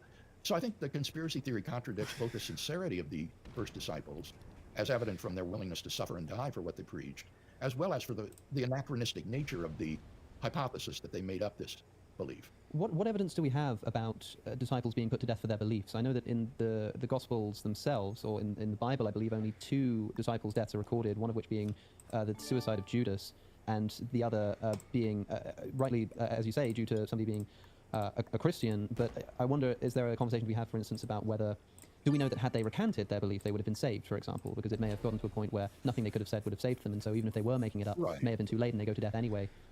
Right. I don't think there's any way to know, but what we do know, I think, from the evidence of the New Testament is that these earliest Christian believers were willing to suffer incredibly in attestation to the truth of what they proclaimed. And some of them, at least, did die, and others were willing to die. And so I think that the sincerity of these earliest Christians is pretty indisputable. Okay, so people don't die for things they know to be false. But people do die for things that they mistakenly think are true, but are in fact false. Right. So here's theory number 2. What if the disciples were simply mistaken in their belief that Jesus had risen from the dead? Perhaps a grief-induced hallucination or something of the sort. Yes, yes. That's a better theory, I think. And unlike the conspiracy theory, the hallucination theory is one that still finds defenders today, whereas the conspiracy theory has been obsolete for well over 100 years. I think there are a number of problems with the hallucination theory. One that I've already alluded to. Jews did not believe in a resurrection of an isolated person within history.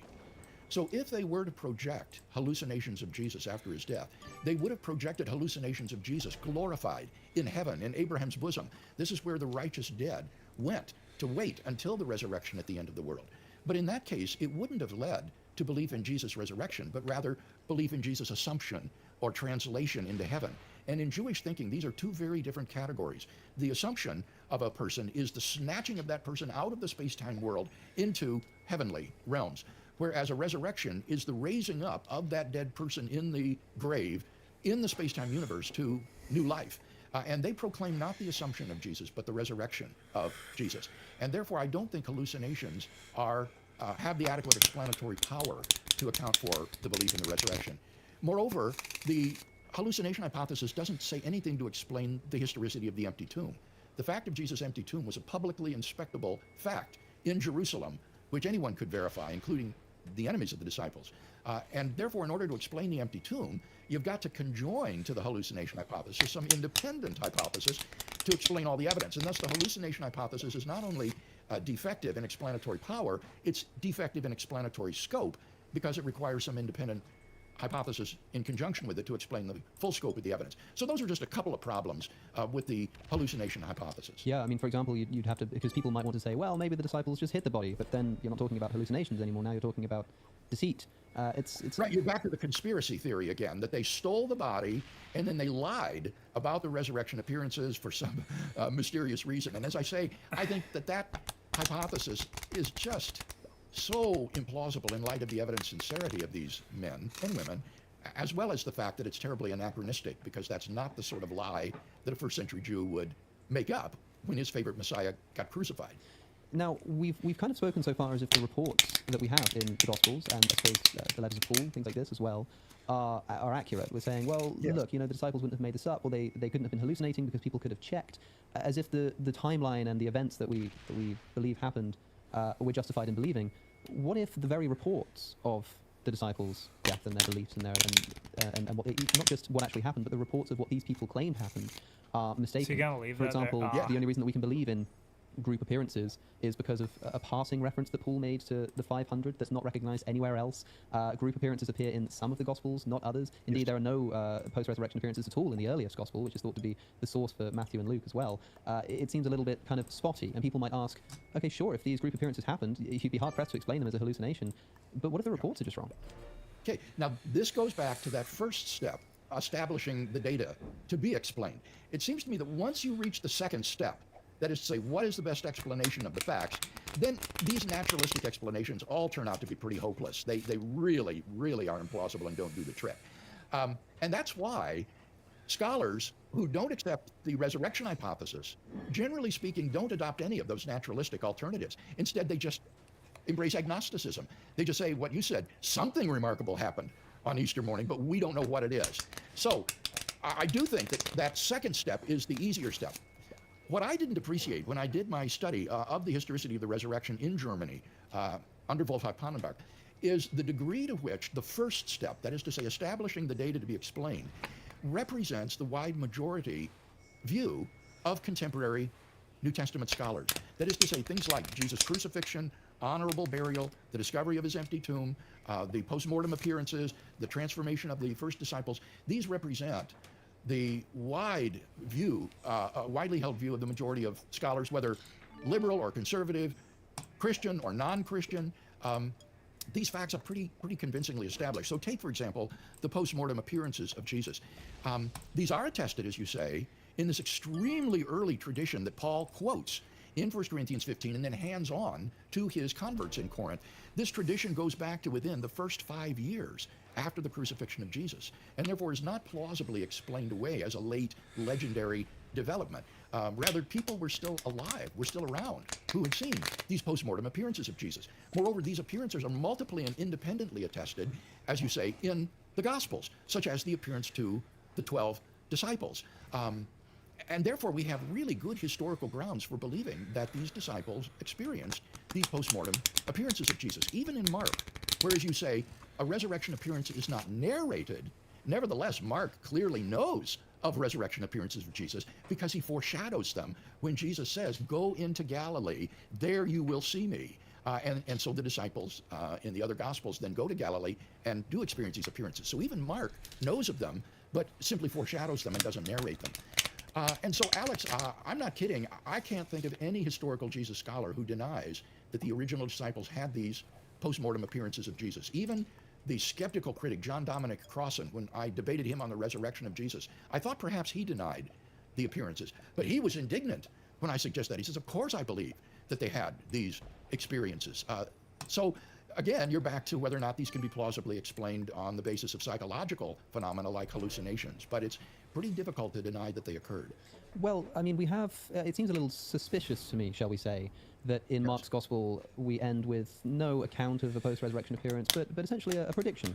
Go to Galilee and Jesus will meet you there, and that's it. And then we have the Gospel of Matthew, the next earliest, which reports, okay, a meeting of Jesus with the 12 at Galilee, as predicted by Mark. If being used as a source, potentially something, if this didn't really happen, that the author of Matthew could have said, well, look, this is something Mark said was going to happen, so maybe we should include it. And crucially, in that report that Matthew gives of the appearance to the 12 at Galilee, not all of the disciples even believe. Some of them doubt, and so it can't be this obvious, wow, look at this appearance of Jesus, undeniable proof that he's risen from the dead. I mean, some of the disciples who've been with him for his entire ministry were present at this appearance and doubted that it was him. They didn't, like, it wasn't even universally obvious to the people there that it was Jesus. And then Luke's gospel, the next earliest, we have the addition of more appearances. We have the road to Emmaus, the appearance to the two disciples walking along the road to Emmaus. We also get the addition of the ascension. And then John's gospel, the latest gospel, the latest gospel written, according to most biblical scholarship, more fanciful still. Now we have appearances of Jesus that require him to move into rooms with locked doors, and then you have the story of doubting Thomas coming up and touching the wounds. In other words, the further away we get on the timeline from the actual event itself, the more fanciful and the more frequent these appearances seem to be recounted. Is this not... Can you understand the suspicion upon someone reading the Gospels in their historical order might have in thinking that we have this development of what they may suspect is a myth over time? Yeah, I can understand it, but I think that is based upon a failure to appreciate the effort of New Testament historians to get at the traditional sources behind the gospel stories, so that it's not simply the date of when the Gospels were written. What's important here is the date of the traditions that they embody. And so, for example, in Matthew and Luke, you have traditions of the appearances that are independent of Mark. They didn't come from Mark, but neither are they simply invented out of whole cloth by Matthew and Luke, because they have these telltale signs of tradition that has been handed on. Now we've and got a received by these game. authors, and similarly with the traditions in John. So I think what you've got is multiple independent traditions of these post-mortem appearances of Jesus. And it won't do to just write these off as legendary. Let's see if he knows what he's mythical, doing. Because they go right back to the earliest sources, he didn't such even as Paul's tradition that he hands on in 1 Corinthians 15, which goes back Let's to see within if 5 he years knows after what he's Jesus' death. doing now. The pre-Markan passion story of Jesus, which foreshadows his appearance in Galilee, and is an extremely early source. And then you've got these sources behind Matthew, and Luke, and John that also speak terrible of these, play. Post-mortem appearances of Jesus. So it would be unreasonable to just say that these are all late developing legends that did not characterize the experience of the earliest disciples. And as I say, this isn't just sort of my opinion. This is the virtually unanimous opinion of historical Jesus scholarship. I find it fascinating. It's strange, you know. I like to keep these podcasts conversational, and so I don't prepare strictly. But I had an idea of things that I might want to say in response to you. But as with our episode on the Kalam, you surprise me sometimes with how powerfully you can respond to these points. Talking of disciples lying or hallucinating, I often hear talk about points that I know you've given yourself in the past about why would they invent women discovering the tombs, or you don't get group hallucinations occurring, and I have things to say on these points. But to hear about it just in principle, why would these disciples hallucinate something that's totally out of accordance with their religious tradition? And indeed, why would they make that up if they weren't hallucinating it? I think it's fascinating. And so I hope people listening have I mean, I feel like I haven't challenged you as much as I expected to, but I've just been so interested in letting you explain these in their depth, because I think they're wonderful responses. And I appreciate that so much, Alex. This was all new information to me when I did my doctoral work in Munich under Pallenbach. When I went there, I basically thought that the apologetic for the resurrection of Jesus was a sort of Josh McDowell apologetic based on who moved the stone, you know, that kind of thing. Was it conspiracy? Was it hallucination? Was it wrong tomb theory? It was all those naturalistic alternatives to the resurrection. But what I did not know about, and what I discovered, was this wealth of historical data pertinent to those 5 facts that I mentioned that call for some sort of explanation. And that is fascinating. If you haven't done so, I'd encourage you to read my account of these in my book, Reasonable Faith, where I lay out multiple lines of evidence in favor of each one of those 5 facts that has proved convincing to most New Testament scholars today. Yes, well, I did want to end by asking you if you had recommended reading or listening or watching, I suppose, for my viewers. Reasonable Faith will be linked, as I probably would have linked it anyway, in the description. I wonder if you have advice not just for reading Christian sources on the historicity of the resurrection, but also if you know of the best skeptical resources from people that you disagree with that you might recommend. Yes, I do. I think that the most powerful negative case All right, there we go. that I've ever read All concerning done. the resurrection of Jesus by an